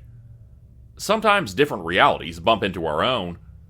If there is a weak spot, a tear will appear. The different worlds can be an almost exact copy of our own, with one simple difference. Like, in that world there is no such thing as ice cream, or something along those lines. Or, the other worlds can be so different, not even Lovecraft could describe them. It was just our luck a tear appeared, and opened into another world filled with darkness. The air spilling outwards from the 5-foot-long rip was disgusting on every level. It took everything I had to stay standing, and we were at least 10 feet away from the thing. Fear rippled through my body as I watched more of those monsters come falling out from the tear. They must have been slowly coming through for a while, until the stress became too much and the rip opened wider. Unless this was closed, it would keep opening and eventually overtake the planet. The corporations had agents that could deal with rips between worlds, but how long would it take for them to arrive? I held the handle of my blade tight in my hand, ready to fight. It was the only thing I could do. The rip was too high up for me to even try to close it. I doubted I could do anything, even if it was closer. The pure magic coming from the torn edges was enough to burn away my flesh in seconds if I touched it. A lanky creature came for us, and I wasted no time taking it down. I knew now to carefully breathe around them, so as not to be forced into a nightmare. They weren't expecting us to fight back. That element of surprise wouldn't last long. Ido moved his hands, and I saw glimpses of the magic threads flying in the air towards the rip. The ends attached to the torn, rippling edges. He then crossed his arms to pull as hard as he could on the threads. His efforts made the tear slightly move. He took a step forward, using all the strength in his body to close the opening by another inch. I heard terrible, creaking sounds come from him, as the strain was clearly too much. He still pushed himself forward, ready to break himself apart if that meant holding the rip back long enough for others to arrive. I couldn't help him aside from keeping the monsters away. I fought just as hard as Ido, The claws caught my side, tearing apart a jacket I really liked. The basket at my hip was shredded as more claws got too close. I lost track of how long we fought for. It could have been a few seconds to a few minutes. Then the worst happened. Another burst of magic came from the opening above us. It knocked all of us down, monsters and all. But since Ido had been directly connected to the source, he had been hit the hardest. I sat up and saw his limp body on the ground, slightly smoking from the blast. Everything hurt, and yet I rushed over to him. I dropped my knife somewhere, which was a problem for future me to deal with. I considered just grabbing him and running. I soon realized that wasn't an option. The rip had widened enough for me to see the world beyond it. It was dark. So damn dark. And something was moving in that darkness. A creature so terrifying the monsters around us cowered. An oppressive force came down on me, as whatever was behind that opening noticed my existence. I thought I was going to crumble from the sheer dread of having its unseen gaze in my direction. I grounded myself by holding Ido even tighter. I needed to get us out of here. I needed to think. My body shook as my brain refused to work. Ido was down for the count. There were too many monsters around us for me to fight by myself, even if I had a weapon. Something that was practically a god was looking at me from a different reality that was threatening to destroy our own. Even if more agents arrived right that second, I doubted they would be powerful enough to deal with all this. I could count on one hand creatures that worked for the corporation that were strong enough to take on this darkness, and they wouldn't arrive because of a request for help from a weaker agent like Ido. What the hell could I do? Just let us die? Think, goddammit. Another rumble echoed through the trees, as the ground shook. I placed a hand on the ground, trying to keep us steady. My palm felt the cool forest floor. I closed my eyes, trying to ignore everything to think of some sort of plan. Then I noticed it. A feeling of disgust ran through the ground. It mixed into the flow of magic the forest naturally gave off. My eyes shot open as I realized I did have a single option left. I could ask for help. Magic was power, but it needed to be guided. Natural places like forests have a great deal of magic flowing through them, but this magic also tends to collect in one spot. Over time, places with naturally high magic content almost become alive. I've heard of forests gaining a personality and creating bodies to interact with others. This forest wasn't sentient, but it was close.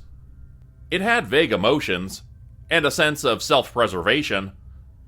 And right now, it wanted the rip closed, and the monsters gone. What I was about to do was far riskier than just dying. I closed my eyes again, trying to connect with the forest and offering myself to it. If it lent me the power I needed, I would let it use my body to remove the threats. The offer was accepted. Within seconds, I felt a wave of power come rushing through the bare trees. It came down on me, my body refusing for a moment. When I mentally accepted the magic, I was no longer myself. I don't have a lot of memories about what happened next. It felt like I was asleep for a long time. The air felt warm and inviting like a summer day. I didn't know who I was or why I was there. I only wanted to remain in that comfortable place. A flash of pain came to my hands. I remembered I needed to close the tear between worlds. I saw myself raise my hands, a mass of power following my motions. It came crashing down on the edges of the rip, forcing it closed ever so slowly. The first layer of skin started to burn away from my hands. I was aware of the pain, and yet not at the same time. The more I pressed, the more the pain increased. Whatever was on the other side started to fight back. A force clashed against all the power the forest had. The calmness I felt disappeared, as a rage that was not my own exploded. More flesh burned away as my body moved on its own. Instead of grabbing one side of the tear with each hand, both hands grabbed the same side and put everything into forcing it together. It hurt. I thought I was dying. My bones and muscles creaked under the effort. But I wasn't alone. Every single living creature in that forest was on my side. All of us thinking the same thing. Fuck off. Well, I doubted the birds, deer, and plants would have used those exact words, but the intent was still there. With one final push, the rip closed for good. The remaining monsters from the other side were swept up in the magic of the forest. Their bodies were torn apart, to be claimed by the woods. I fell back into that comfortable state. I drifted off somewhere I nearly didn't come back from. A pair of hands gently took the side of my face. I opened my eyes to find most of my body had been wrapped inside a newly grown tree that started to crumble away when I woke up. If I hadn't been brought back by a simple touch, I would have been taken by the forest. I fell forward, knocking Ido to the ground. We stayed like that for a few minutes, until I had the strength to sit up. Our faces were too close to each other for comfort. He carefully reached over to bring down the makeshift mask off my face. He looked and sounded exhausted, but happy to be alive. "Don't freak out, but you have freckles now," Ido told me in a soft voice. I had heard taking in too much magic changed your appearance. Tainted magic will twist your body. Who knew forest magic gave you freckles? "Your eyes are green, and your hair is slightly green too." I frowned. I hoped the green part of my hair faded. I could deal with green eyes. I would pass on the freckles and weird hair. "It's cute," he added with a small laugh. Damn it! How dare he be like this? I found myself really wanting to kiss him in that moment, which I ended up doing a second later. It was poor timing because our backup decided to show up, causing us both to scramble away from each other. It took a while, but we explained what had happened. They nodded along and were good enough not to bring up what they walked into. We were both tired as hell, so they let us go, asking for a full report the next day. I refused medical treatment for my burned hands, fearing how much it would cost me. But Ido would not let me go home with exposed burns. He pretty much forced me to a hotel room the corporation had paid for, thinking our job would take at least 2 or 3 days to finish. I used the shower and changed into fresh clothing Ido had requested to be brought over. He wrapped up my hands, and we ended up awkwardly sitting across from each other at a small table in the corner of the room. "Are you hungry? You can order room service. The room is paid for and all," he mentioned. Ido was back to fiddling with his hands. I needed to clear the air, but wasn't certain how to go about it. "So, I like you," I started. "But..." I took a second, unable to think of the right words. Whatever I said would sound pathetic, because it was. "My life is a mess right now. I can't commit to anything serious," I explained. For some reason, that relaxed him. He let out a small laugh as the tension left. "Spending the night together isn't serious," he corrected. "You deserve better," I said. We let the words hang in the air. I didn't say if I thought he deserved a better person than me, or if he deserved a real relationship that I couldn't give. "I want to be an agent. I know I'll die young because of it. I also don't want any regrets in life. I decided if I wanted to do something, I was going to do it. It didn't matter if the result might be painful. I never want to think about what could have happened." I stared at him, confused. What on earth did he see in me that made him even remotely interested? I did defeat a monster when we first met, and we had lived through a world-ending experience. I was starting to think he got the wrong impression of who I was. "I'm pretty sure you'll regret a night with me," I admitted. "I won't know until we try it." Damn, that was smooth. It wasn't as if I didn't want to go through with this. I really did. I just thought he was too good for me. But, if we were both on the same page, then why was I holding back so much? I have some nasty scars I don't like people seeing, I said, an uncomfortable feeling churning in my stomach. Since what happened 2 years ago, I had only let my doctor see my bare legs. As a response, Ido flicked a finger. A magic thread turned off the only light in the room. I laughed. I couldn't help it. He was making me like him even more. I went home the next day after filling out a report of the events. Since it was hard to write, Klaus took down the information. He gave me a raised eyebrow when he heard what kind of stunt I pulled using the forest, but didn't make a comment about the risk I'd taken. I was sent home with a replacement basket to use for trash, and after Klaus mentioned how much he liked my freckles, I needed to figure out how to get rid of them sooner rather than later. I collapsed into bed, absent-mindedly flexing my fingers to get them working again. Another job done. A little bit closer to my goal of paying off my debt. I felt lucky to be alive, but how long would that luck last for? Would I die before I paid off what I owed? I may need to start thinking like Ido. I should do the things I want to do, instead of waiting and regretting what could have been later on. But right now, I was happy being alive, and having a not-so-serious thing with a cute agent who saw me as a better person than I thought I was. I was recovering between jobs when I got an odd request. Someone named Jacob wanted me to teach him more about magic. The name didn't ring a bell at first, but I soon realized he was the hunter we'd saved from the bug-infested hotel. I agreed to the request, but also asked August if he could spare some time. I've been involved with supernatural creatures since I was a child. My first romantic relationship was a cute creature who had mimic powers when I was about 17. Even with all my experience, I would never fully understand how my magic worked better than someone's who relied on it as a life force. August agreed, and we arrived at the empty park first. While we waited, we played rock, paper, scissors, because Lucas had recently gotten into playing it with others. August wasn't too great at it, so I let him practice with me for a few minutes. He kept throwing out rock because, in his words, he liked rocks.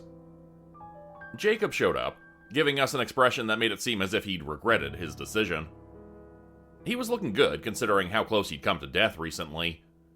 He still wore the long coat, but changed his shoes to something more practical. This is August. He knows a lot, so he agreed to help. How long have you been working as a contract worker? I asked after Jacob walked over. He blew a strand of long hair out of his face. If he wanted to do this job, he should at least keep his hair tied back. 2 months. I called because I figured he had connections to getting better weapons. How much would a big gun cost me? He sounded like a teenager. I bet he wasn't even 19 yet. August smiled and gave me a side-eye at the mention of a gun. I nudged him silently, ordering him not to make fun of a newbie. A lot, but I wouldn't suggest a gun. If you're going to invest that sort of money in a powerful weapon, a blade along with charming your coat would be better. Is your jacket special? Most hunters wore jackets that weren't just for fashion reasons. They could be fused with magic or parts of supernatural creatures to make the fabric resist damage. Some of the more advanced jackets were almost like a living creature bonded with the owner. The suits the agents wore offered the same kind of protection. I've also heard of supernatural mailmen who had uniforms that protected them better than most jackets hunters could get their hands on. It's not a magic one, if that's what you're asking. And why should I use a sword instead of a gun? Isn't keeping your distance better when it comes to monsters? Jacob argued, clearly already annoyed. Ditch the jacket, August chimed in. The younger man scowled. Before he could question the statement, August had closed the distance between them. He slipped behind Jacob, took hold of his long coat, and pulled. I watched the pair as the kid frantically got back to his feet time and time again. No matter how much he tried dodging, August just caught the jacket and swept him off his feet again.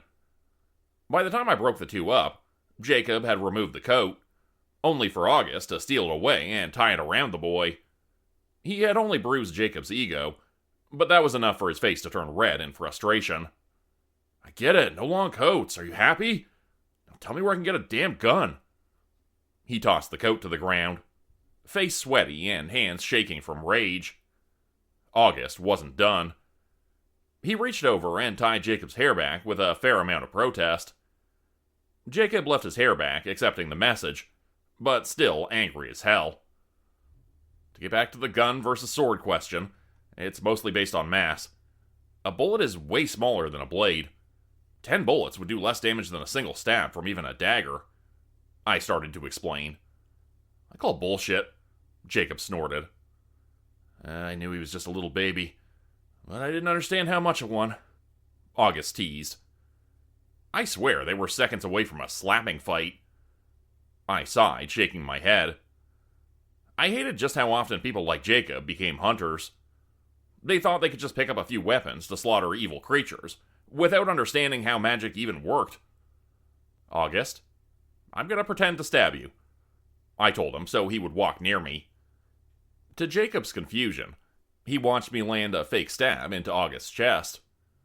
The dramatic acting out of a fake death wasn't needed to prove my point, though.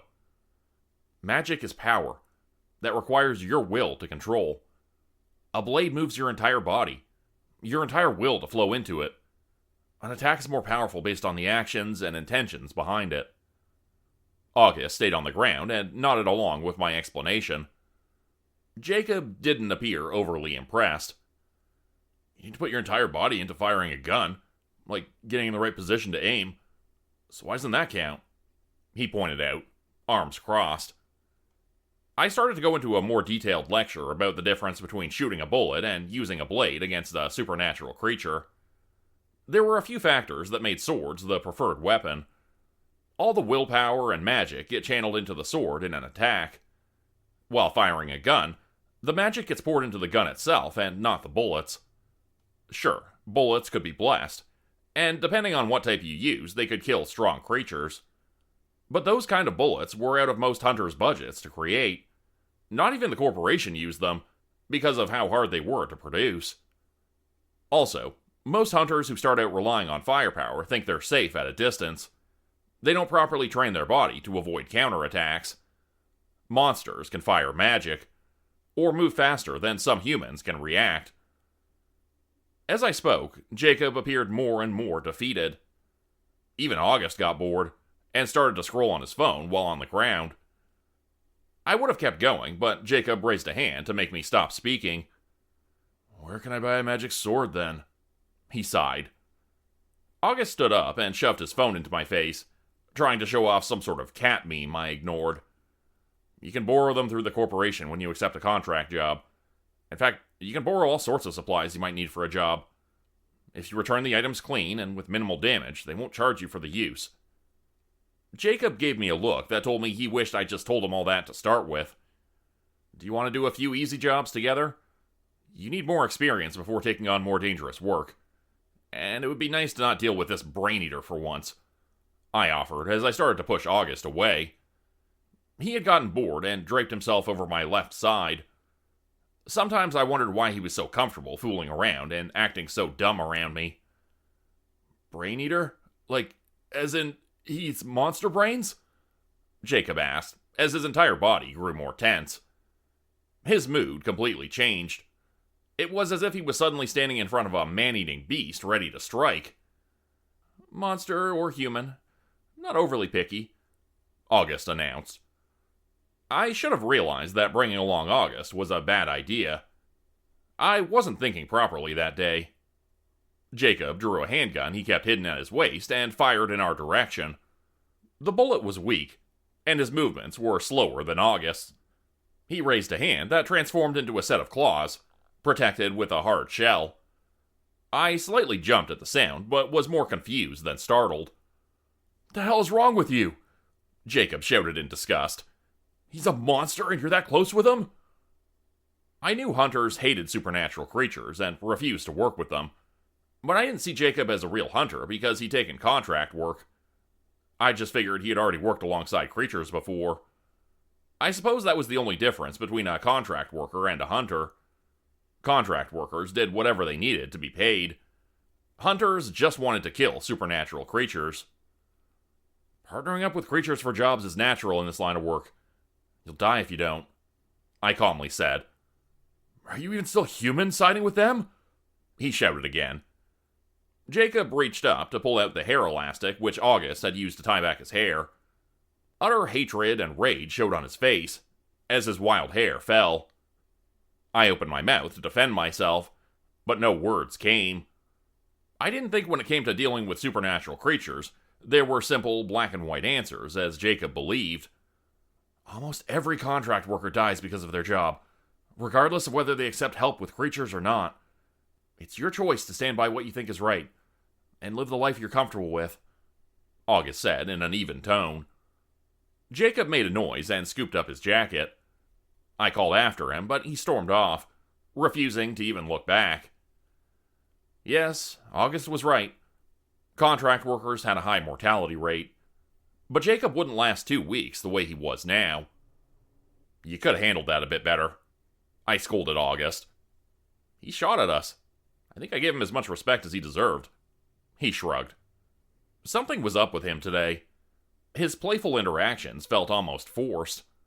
He didn't carry the same kind of energy as normal. Oh, please. As if that bullet was actually a threat, I added with a huff. Why are you so upset over this? You didn't even know his name until today. You're not his family or even his friend. Who cares if he's not listening to the advice that'll keep him alive? August questioned. He had a point. Jacob and I had different worldviews, and I doubted we would ever get along. I still didn't want him to die if it could be avoided. I knew people risking their lives was required because of the supernatural threats always ready to strike innocent people. But that didn't mean contract workers or agents needed to throw their lives away. I didn't agree with how hunters did things, and yet I wouldn't want them slaughtered just because they couldn't get past the idea of working with a supernatural creature. He's human. That means he's weak. We don't have power compared to creatures like you. I just wish he accepted the help. Who says humans don't have the power to deal with us? I noticed August reach up to rub the side of his neck through his buttoned-up shirt collar. I've heard the only ones with the skill to bind creatures with a black collar were humans or half-breeds. He had been leashed twice because of a weaker species. Once by using magic, and the second time with love. Is something bothering you? I asked, directing our conversation in a different direction. August seemed to consider if he wanted to tell me. He lowered his hands and shook his head. No, not really. If it becomes a thing, I'll tell you about it. It's not worth worrying about until I have more information. What did that mean? I didn't get the chance to ask him because both of our cell phones went off.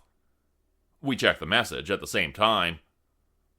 August's face brightened, seeing what had just been sent through. Want to do a job together? An urgent call came asking for help with an ongoing attack. We accepted the request and were on the move in seconds. A door appeared to take us to a different park elsewhere in the world, and right into the middle of a fight. I didn't even have a weapon because I hadn't expected to work that day. We took half a second to look over the utter chaos we had just stepped into.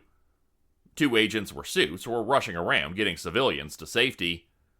A third was making doorways to get people away, but also to bring in backup like us. The threat was a massive plant with thick vines lashing out, trying to grab any living thing within reach. I need a weapon, I shouted at the agent making the doors. He pulled out a dagger and 3 paper charms, just as a vine came between us. I was able to grab the dagger and a charm, but I lost 2 of the papers in the process of avoiding the attack that could have taken my arm off. I didn't have time to waste trying to get the paper charms I dropped. I ran forward, dodging attacks and cutting the vines as often as I could. August went to work on a counterattack right away. With his sharp claws, he could cut back the vines almost as fast as they recovered. We were separated as he focused on helping the agent, and I used myself as a distraction. The park must have been full when this monster plant started to attack. I figured at least 10 more people needed to be escorted away. Another vine came down, just as I noticed a girl hiding behind a trash can. I rolled to dodge the crushing attack, and then kept going towards her. My heart felt cold from fear. I watched in horror as she was grabbed by the ankle, and then dragged across the grass into a large, mouth-like pod. I heard screams behind me, as more people had been grabbed. August saved me from a vine coming down, almost slicing me in half. I didn't stop running towards the pod with the new victim. I shouted out a request that sounded more like an order. "Help the agents," I told him. He didn't even take the time to nod. He ran off again, knowing his efforts were better used to protect the larger group of people. I reached the pod and slammed the dagger into the soft flesh of the plant. I hacked away, creating a large enough opening for me to see the girl slowly being dragged further inside. A thick slime from inside the pod hit my hand, causing pain. It splashed over my face as I cut. Acid immediately started taking off layers of my skin. I closed my left eye tight to keep it from being burned away. It hurt like hell, but I refused to stop. Within seconds, I had torn away enough of the pod to reach in and grab a hold of the girl under her arms. The acid was much slower at going through the fabric. By some miracle, I got her out, the plant recoiling in pain from the damage. She had fainted from the experience, so I dragged her limp body a few feet away. Her back had taken most of the damage from the acidic slime. She wore a hijab that was slowly dissolving. If she hadn't worn so many layers, she would have gotten way more burns. I pulled off my jacket and cut off the sleeves that the acid touched. The rest of the coat was clean. August appeared again and picked up the girl. I wrapped my jacket around her hair and asked him to keep her covered before I turned away to keep fighting. In the past 2 minutes, it looked like most of the people inside the park had been saved, and now we could focus on defeating the plant monster. The massive vines parted to reveal a tall, humanoid shape growing from the ground. The eyes were closed, and it seemed like the actions were being done on instinct. An odd feeling came from my feet. It was as if the ground suddenly felt hollow, like I would fall through if I put too much weight on where I was standing. I focused on the ground, using my sight to see the flow of magic. This plant was draining everything around it. If we didn't stop it soon, it would absorb everything in the ground, making it impossible for anything to grow here again. A sharp pain came from my only open eye, as something inside me snapped. My hand flew over my face as waves of pain rippled from it. I took a second or two to recover and carefully blinked away the pain. What I saw and heard terrified me down to my core. I've never been so frightened in my life. I saw nothing unusual. No plant monster, no flow of magic, no agents or August. I heard nothing. The air felt so empty. I shook my head, refusing to believe this was happening. I'd stressed out my eyesight before, causing my sight to be blurry, but nothing like this had ever happened. Some humans have no sense of the supernatural. They can't see or interact with magic or creatures, and creatures also don't see them. For a moment, I assumed I stressed out my eyes so much I lost my sight altogether. It felt like a core part of myself had been ripped away. Slowly, it all started to come back. Hazy at first, but then the sounds of the battle came back in full force. I should have been thankful, but since I could see the plant monster again, I knew it could also see me. A vine caught my ankle. It lifted my body off the ground, and I was slammed down so hard I blacked out for a few seconds. I heard ribs crack and break. When I opened my eyes again, I was dangling 5 feet above the monster's wide-open mouth, ready to devour me. I dropped my dagger. I was beaten and weak. August and the agents weren't within range of being able to save me. I needed to think. What the hell could I do? I had an idea, but I didn't know if it would work. I took my cell phone out from my jeans pocket, glad I didn't keep it in my jacket. I also kept the paper charm in my pants pocket. I stuck the charm to my phone and threw it towards the open mouth, just as the creature let go of my ankle. The charms are nothing but a bunch of magic inside a spell on the paper. More complex ones do different things, but that one was set to explode 3 seconds after I stuck it to something. I'd made a makeshift grenade. Somehow, it saved me. The magic blew apart the plant's mouth and throat. August caught me mid-air, and we landed hard on the ground. Now that the plant was weakened, the agents and the backup that just arrived could take care of the rest. August carefully put me on the ground. I was barely awake. Everything hurt. While the vine had been around my ankle, it had drained my energy. I couldn't even lift my arm if I wanted. "The girl?" I asked in a weak voice.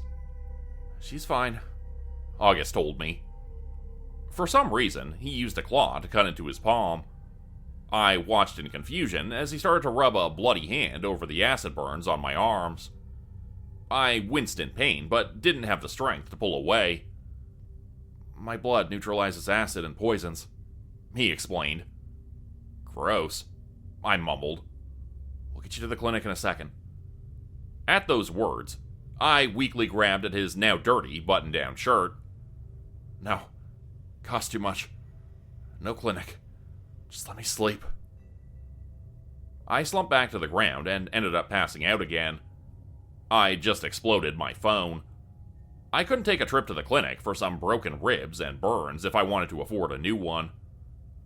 I half expected to wake up at the clinic anyway, but I found myself in my own bed. Next to me were piles of fresh rolls of bandages. I was able to sit up enough to look myself over. I was almost a mummy from being wrapped up tightly in so many of those bandages. I knew that these were magic. They sped up healing and would disappear once the magic was used up.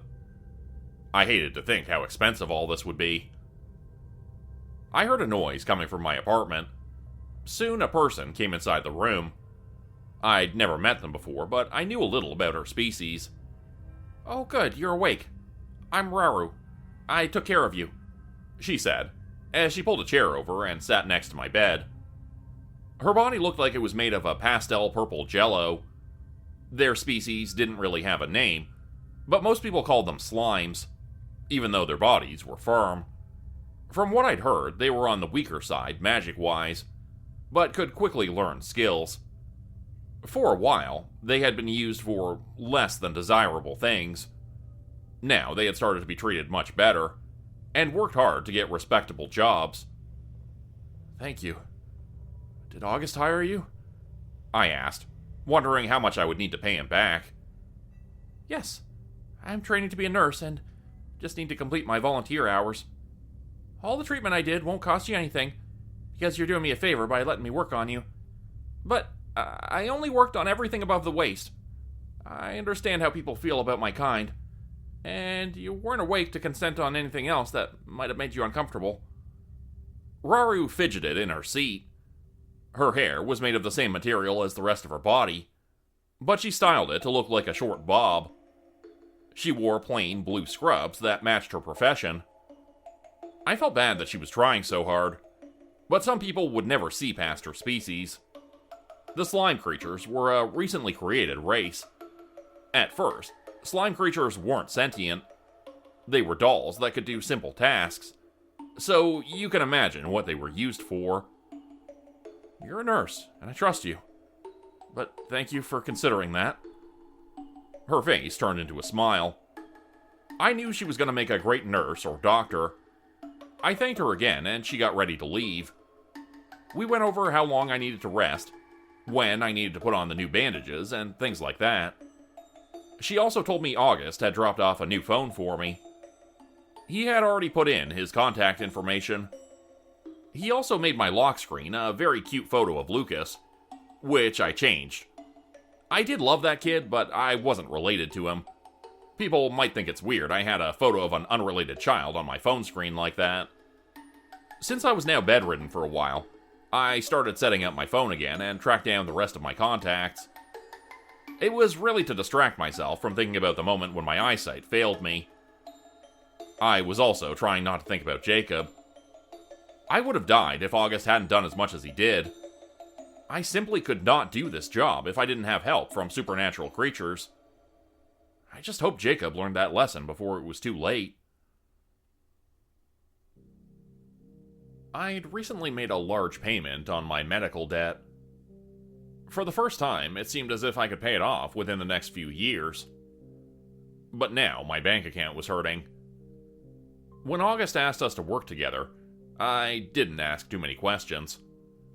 I needed all the jobs I could get.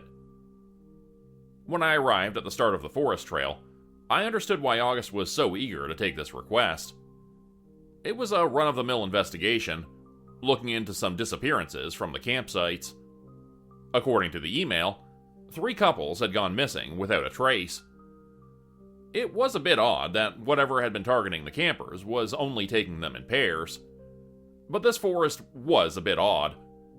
Still, it was strange in a good way. The air was so fresh it felt almost like it removed any tension or stress from your body. The magic that ran through the trees was so pure I didn't doubt creatures flocked here. The place just felt right. I wouldn't have minded spending more time there. I adjusted the straps of my pack, wondering why August was so late. Suddenly, I was ambushed. Someone wrapped their arms around me from behind and started rubbing their cheek against mine. I let out a startled noise and shoved the person away. "What are you doing?" I demanded. August didn't answer. He just attacked again. After a few seconds of the assault, he released me. "I'm getting my scent all over you. It's better than any bug spray," he explained. He was acting different. His face was bright and he couldn't stand still. He looked like a kid on Christmas. I took a step away from him, but he didn't notice. "I figured we should do this job together, since couples are going missing," he explained as he started to walk down the path through the woods. "We are not acting like a couple," I announced. "I only brought 1 tent," he said with a raised eyebrow. I made a noise he didn't appear to notice. As we walked, his eyes kept darting around. His hands turned into sharp claws, and I saw traces of his insect face start showing. There wasn't a threat, he just wasn't able to hold himself back. Out of nowhere, he shouted, his face fully transforming. "I can't help myself. I'll see you later." I watched in stunned silence as he bolted off into the trees. The last I saw of him was his claws digging into the soft dirt so he could rub his face against the ground.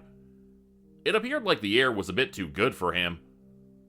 I didn't get upset that he abandoned me. I figured this trip would be good for him. From what I heard, he was born and raised in a forest by some mountains. After his home had been destroyed, he'd been stuck inside a city and going between jobs. I left him to do whatever he needed, as I kept hiking, knowing he would catch up.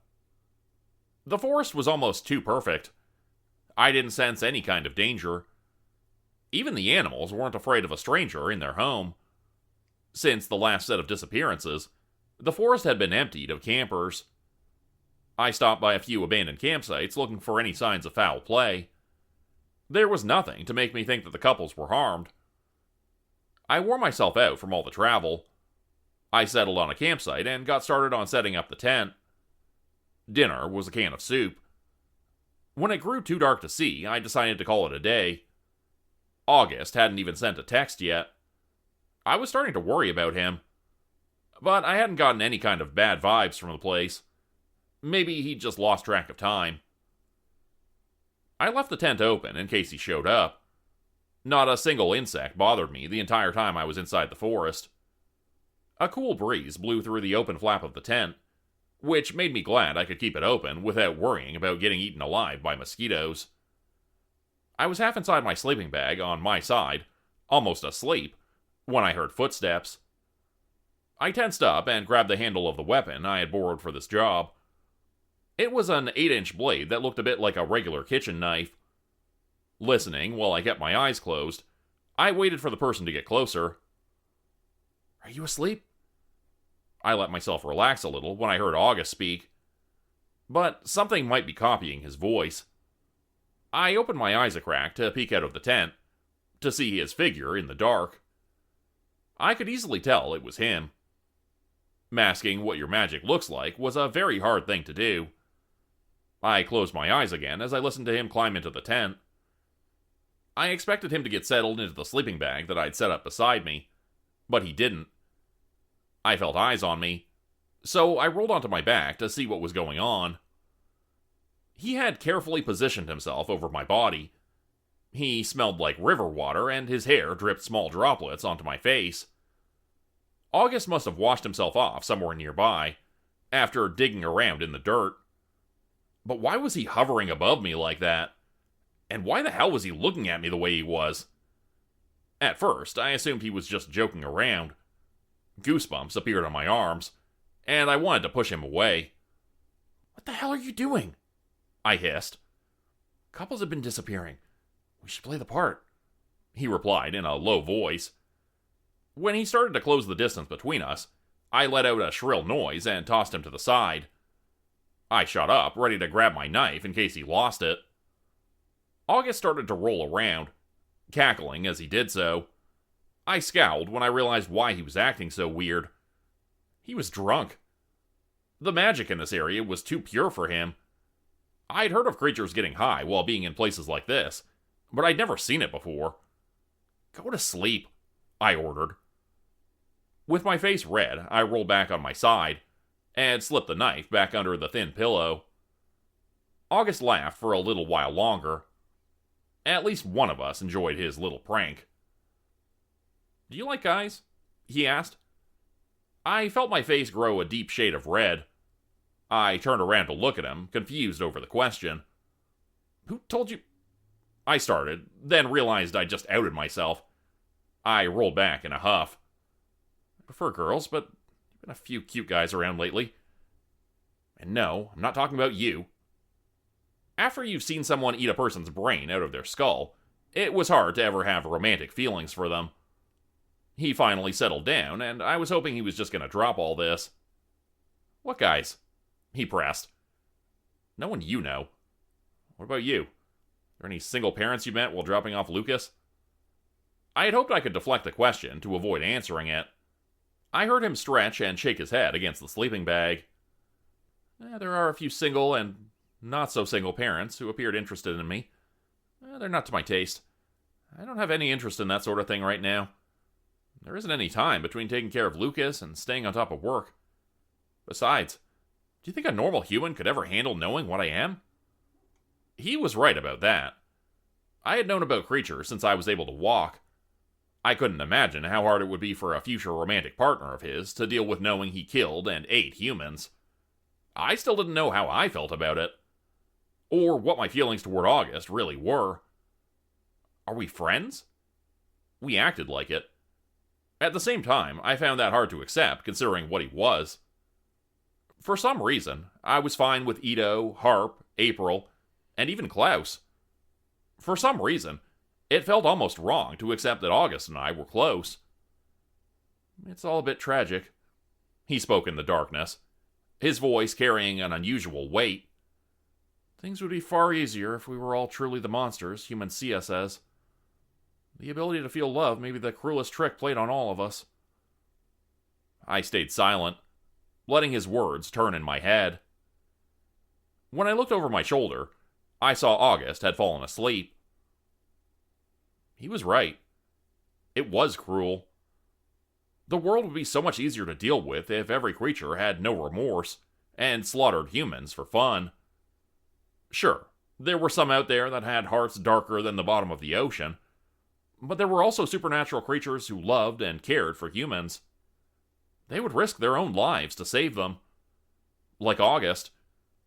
Some also preyed on humans as a food source, all while being able to deeply care for them.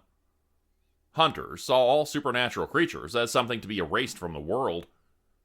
They considered magic unnatural, and while they tried to save people from bad monsters, they killed the good ones too. Some days it felt like there were no right answers. Nothing was black and white when it came to supernatural creatures and humans interacting. If I called August a friend, I bet there would be a few people who would condemn me for it. He'd killed people, and they wouldn't care if they were good people or not. I didn't consider their views invalid. It was just all so damn complicated. A few years ago, I decided not to care about what others said about my relationships with creatures. My feelings were the only thing that mattered in my life, and I found myself unsure of my feelings toward August. All these kinds of thoughts went through my mind as I let myself drift off to sleep. I wasn't certain of what time it was when I woke up. The world was nothing but gray. I sat up to look outside the tent. A dense fog blocked my sight of anything beyond a step or two from where I sat. I felt a bit tense, but at the same time, I couldn't sense any kind of threat. Reaching over, I shook August, trying to wake him up. His eyes remained closed, and his breathing was even. I shook him harder.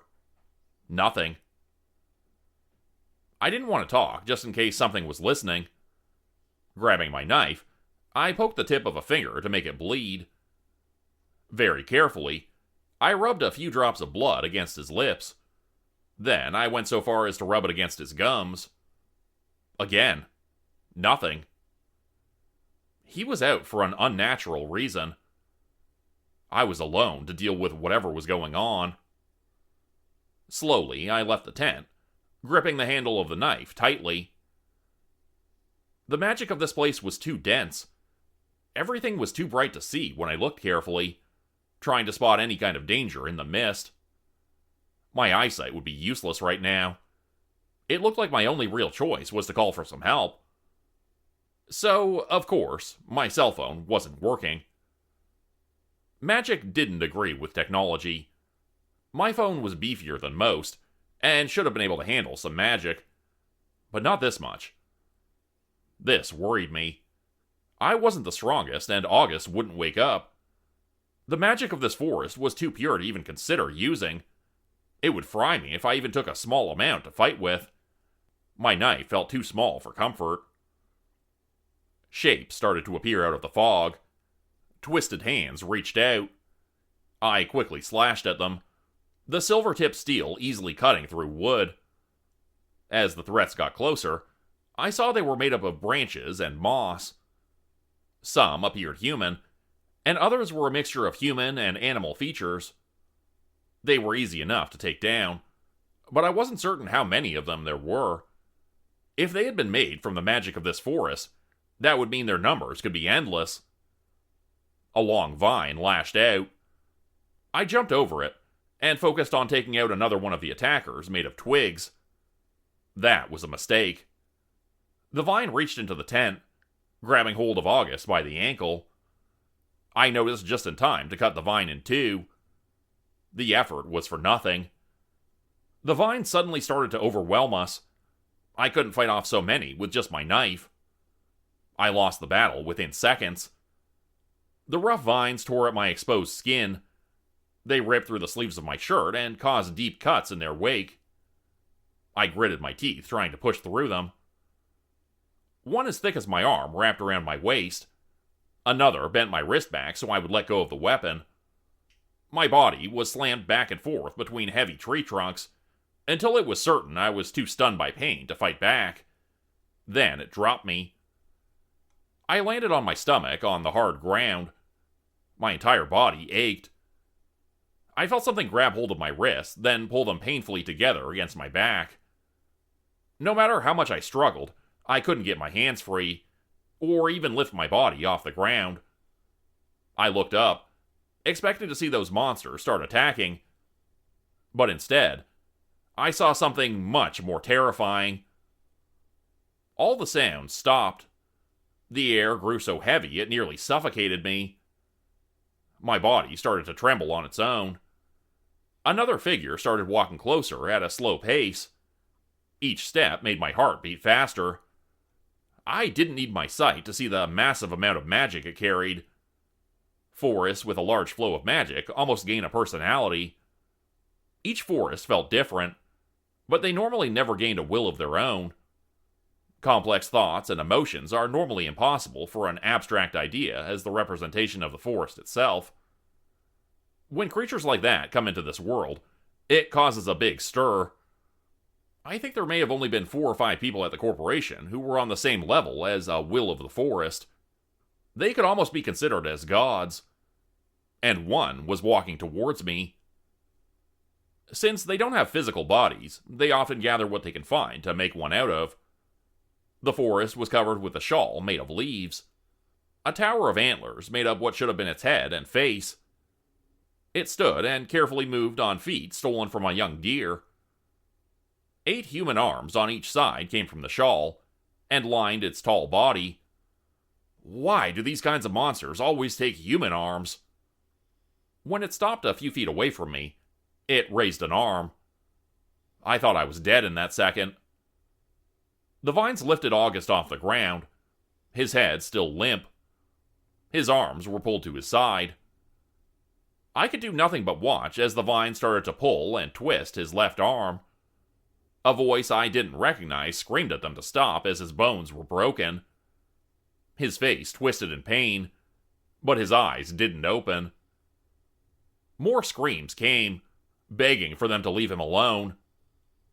To my shock, I had been the one yelling, without being aware of it. The vine stopped moving after his arm had been mangled. My eyes stung with angry tears. I hated how powerless I was at that moment. Choice. Your life. His. The forest spoke in an airy voice that chilled me down to my very core. I stared in disbelief. Was it lying, or would it really let one of us go? So far, only couples had disappeared. I knew if I refused to pick one of us, we would both die. A godlike power stood in front of me, waiting for an answer. I closed my eyes and pressed my forehead hard into the dirt, never wanting to ever have to make this choice. August wasn't human, so he should be the one sacrificed, right? He had at one point been so dangerous they placed a black collar on him. He'd killed and eaten humans. He would have killed me when we first met if he'd gotten the chance. He was a monster who loved his son. I hit my forehead against the ground, trying not to think about that. I would die if I let myself think anything positive about him. But those thoughts didn't stop. He was the best person to raise Lucas, regardless of not being human. No matter what sins he had committed in the past, an innocent boy shouldn't go without his adopted father. All the stupid jokes and smiles came rushing through my mind, no matter how hard I tried to block them out. How did I feel about him? What were we to each other? At this rate, I should be the one to give up my life. I had nothing but a mountain of medical debt. No family, only a few friends who could easily move on when I was gone. I was nothing. Not a soul would miss me. I gritted my teeth thinking back to 2 years ago. My partner had given her life for me. I'm still trying to get back on my feet. She would be insulted if I gave up now. I opened my eyes again to look around at my surroundings. Vines were ready and waiting to attack if I moved. More of those branch monsters also waited. My knife was directly in front of my face, but my hands were still bound. August wouldn't wake up. And we were facing a forest with more power than anything I'd ever dealt with combined. Time's up. Pick. Yours. Or his. The forest spoke again. I had no chance of beating this thing. If we were both gonna die, I wasn't gonna let it kill me without at least doing something. Fucking neither, I hissed. I sat up enough to bite down on the handle of the knife. It took in magic and forced it through my jaw to make it clamp down and stay shut. Saying that hurt was an understatement. I then took a huge risk of dispelling the magic around us. It's a basic trick of enforcing your will outwards, to push the power around your body away. If you don't have enough power behind the request, the magic in the air explodes. My luck held out. The power forced back the vines and creatures, but not the forest. The effort burned every cell in my body. There was a reason why people didn't use that trick very often. I needed to act fast before the creatures recovered. Using raw magic had massive drawbacks. I gathered some from the ground and focused it on the bottom of my left foot. Using that power, I kicked off the ground. It was basically an explosion. Yes, I jumped 8 feet off the ground, but it caused all the bones in my left foot to shatter. And I was going to do the same thing to my right foot. I spun, so I was now facing the ground, as my right foot hit a branch.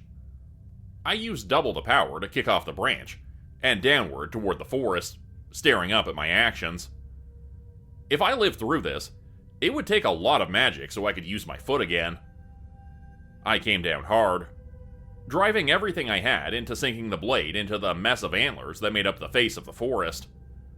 I landed painfully on the ground, the knife still buried in the creature's face. Rolling on my back, I took stock of how I was doing. Both feet had been shattered. My jaw ached. My hands were still bound. Every ounce of my body ached. Oh, and the forest was removing the knife from its face as if it was nothing. Great. I was gonna die and I didn't even make a scratch. Do you love him? The airy voices whispered. I was about to pass out. My body was at the end of its limits. I slowly shook my head, wondering if our deaths would be swift. I don't know how I feel about him, I said, voice rough. The antlers held no expression, but to me, they appeared confused. He's done some good things. He's done some bad things. I'm worried I'll become a bad person if we become friends. It's like, I don't care about the bad stuff, you know? It's just hard to explain, and I don't understand it myself. I feel like his good side is too good for me. Being human and interacting with creatures is so damn frustrating. I doubted this creature had ever had such a weird answer to a simple question. Regardless, I didn't pick either option, so that meant it was the end for us. I let my eyes close, wanting an easy and quiet death. I woke up with droplets of rain hitting my face. I hurt just as much as before. The world appeared gray, but the fog had lifted. August was sitting next to me, knees up to his chest and a confused smile on his face. Something happened? He asked. He looked fine. His arm had healed without any issues, most likely because of the pure air of this forest. I wished I was that lucky. When he started to help me move, I found out I was at least a little lucky. The foot on my bad leg had healed to a sprain, but my other was still shattered. I didn't know if the healing was from the pure air of the woods, or if the forest had left a parting gift. August needed to help me hobble into the corporation office to explain what happened. Thank God for magic doors. They were able to treat my wounds there.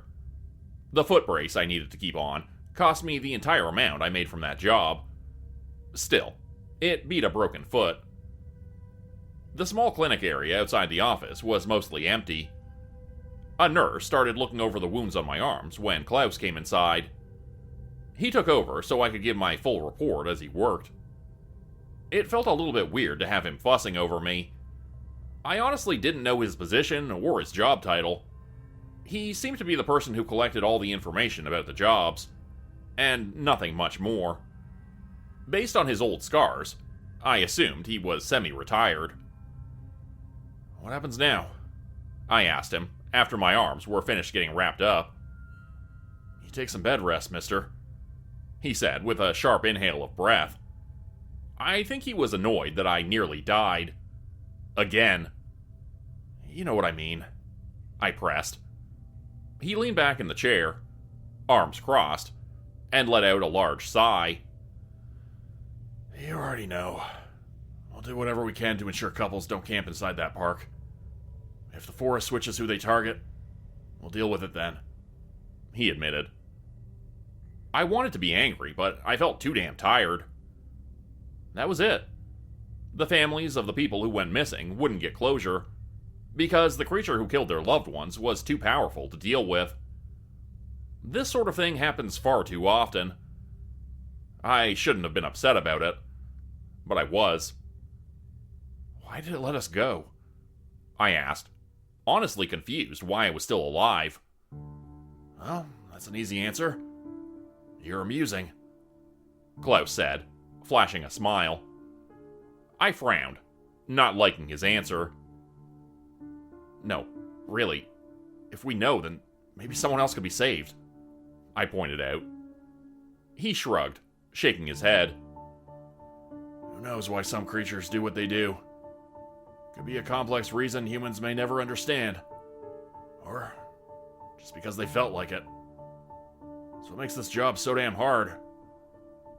Either way, you're alive. August gets to go home to see his son. And we're all thankful for the positive outcome. I don't get to see enough people coming back safe. There's a reason why these beds are empty. I felt my stomach drop at his words. I was the only one getting medical treatment at that moment. I almost felt guilty for complaining as much as I did. Klaus stood up and made me promise to get some rest, and to also watch out for August. He heard I broke a few bones and was convinced that eating hard-boiled eggs with the shell was a way to get them to heal faster. I prayed Lucas never got sick or hurt, because of how well-meaning and misinformed his adopted father could be. I could walk around with the magic foot brace. But for once, I listened and stayed in bed to rest. I hated being in one spot, though. The idea of that forest being free to take any victims it pleased bothered me. I hated how powerless I was. But that's how things were with magic. More experience meant more strength. Humans simply didn't live long enough to compete against monsters. I should just be glad I was still alive after everything. While on bed rest, I called Ido to see how his jobs were going. He was fairly busy, so we couldn't see each other. But at least talking to him helped me get my mind off a few things until the next job. Become a channel member today for early access, bonus videos, and special emojis only available to members. Check out the description below or click the join button for more info.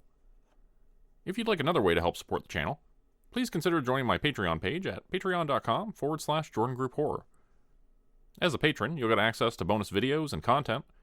You'll be credited at the end of every video going forward, and if you decide to stay for 3 months, I'll name a character after you which will be featured in a Hollow's End story.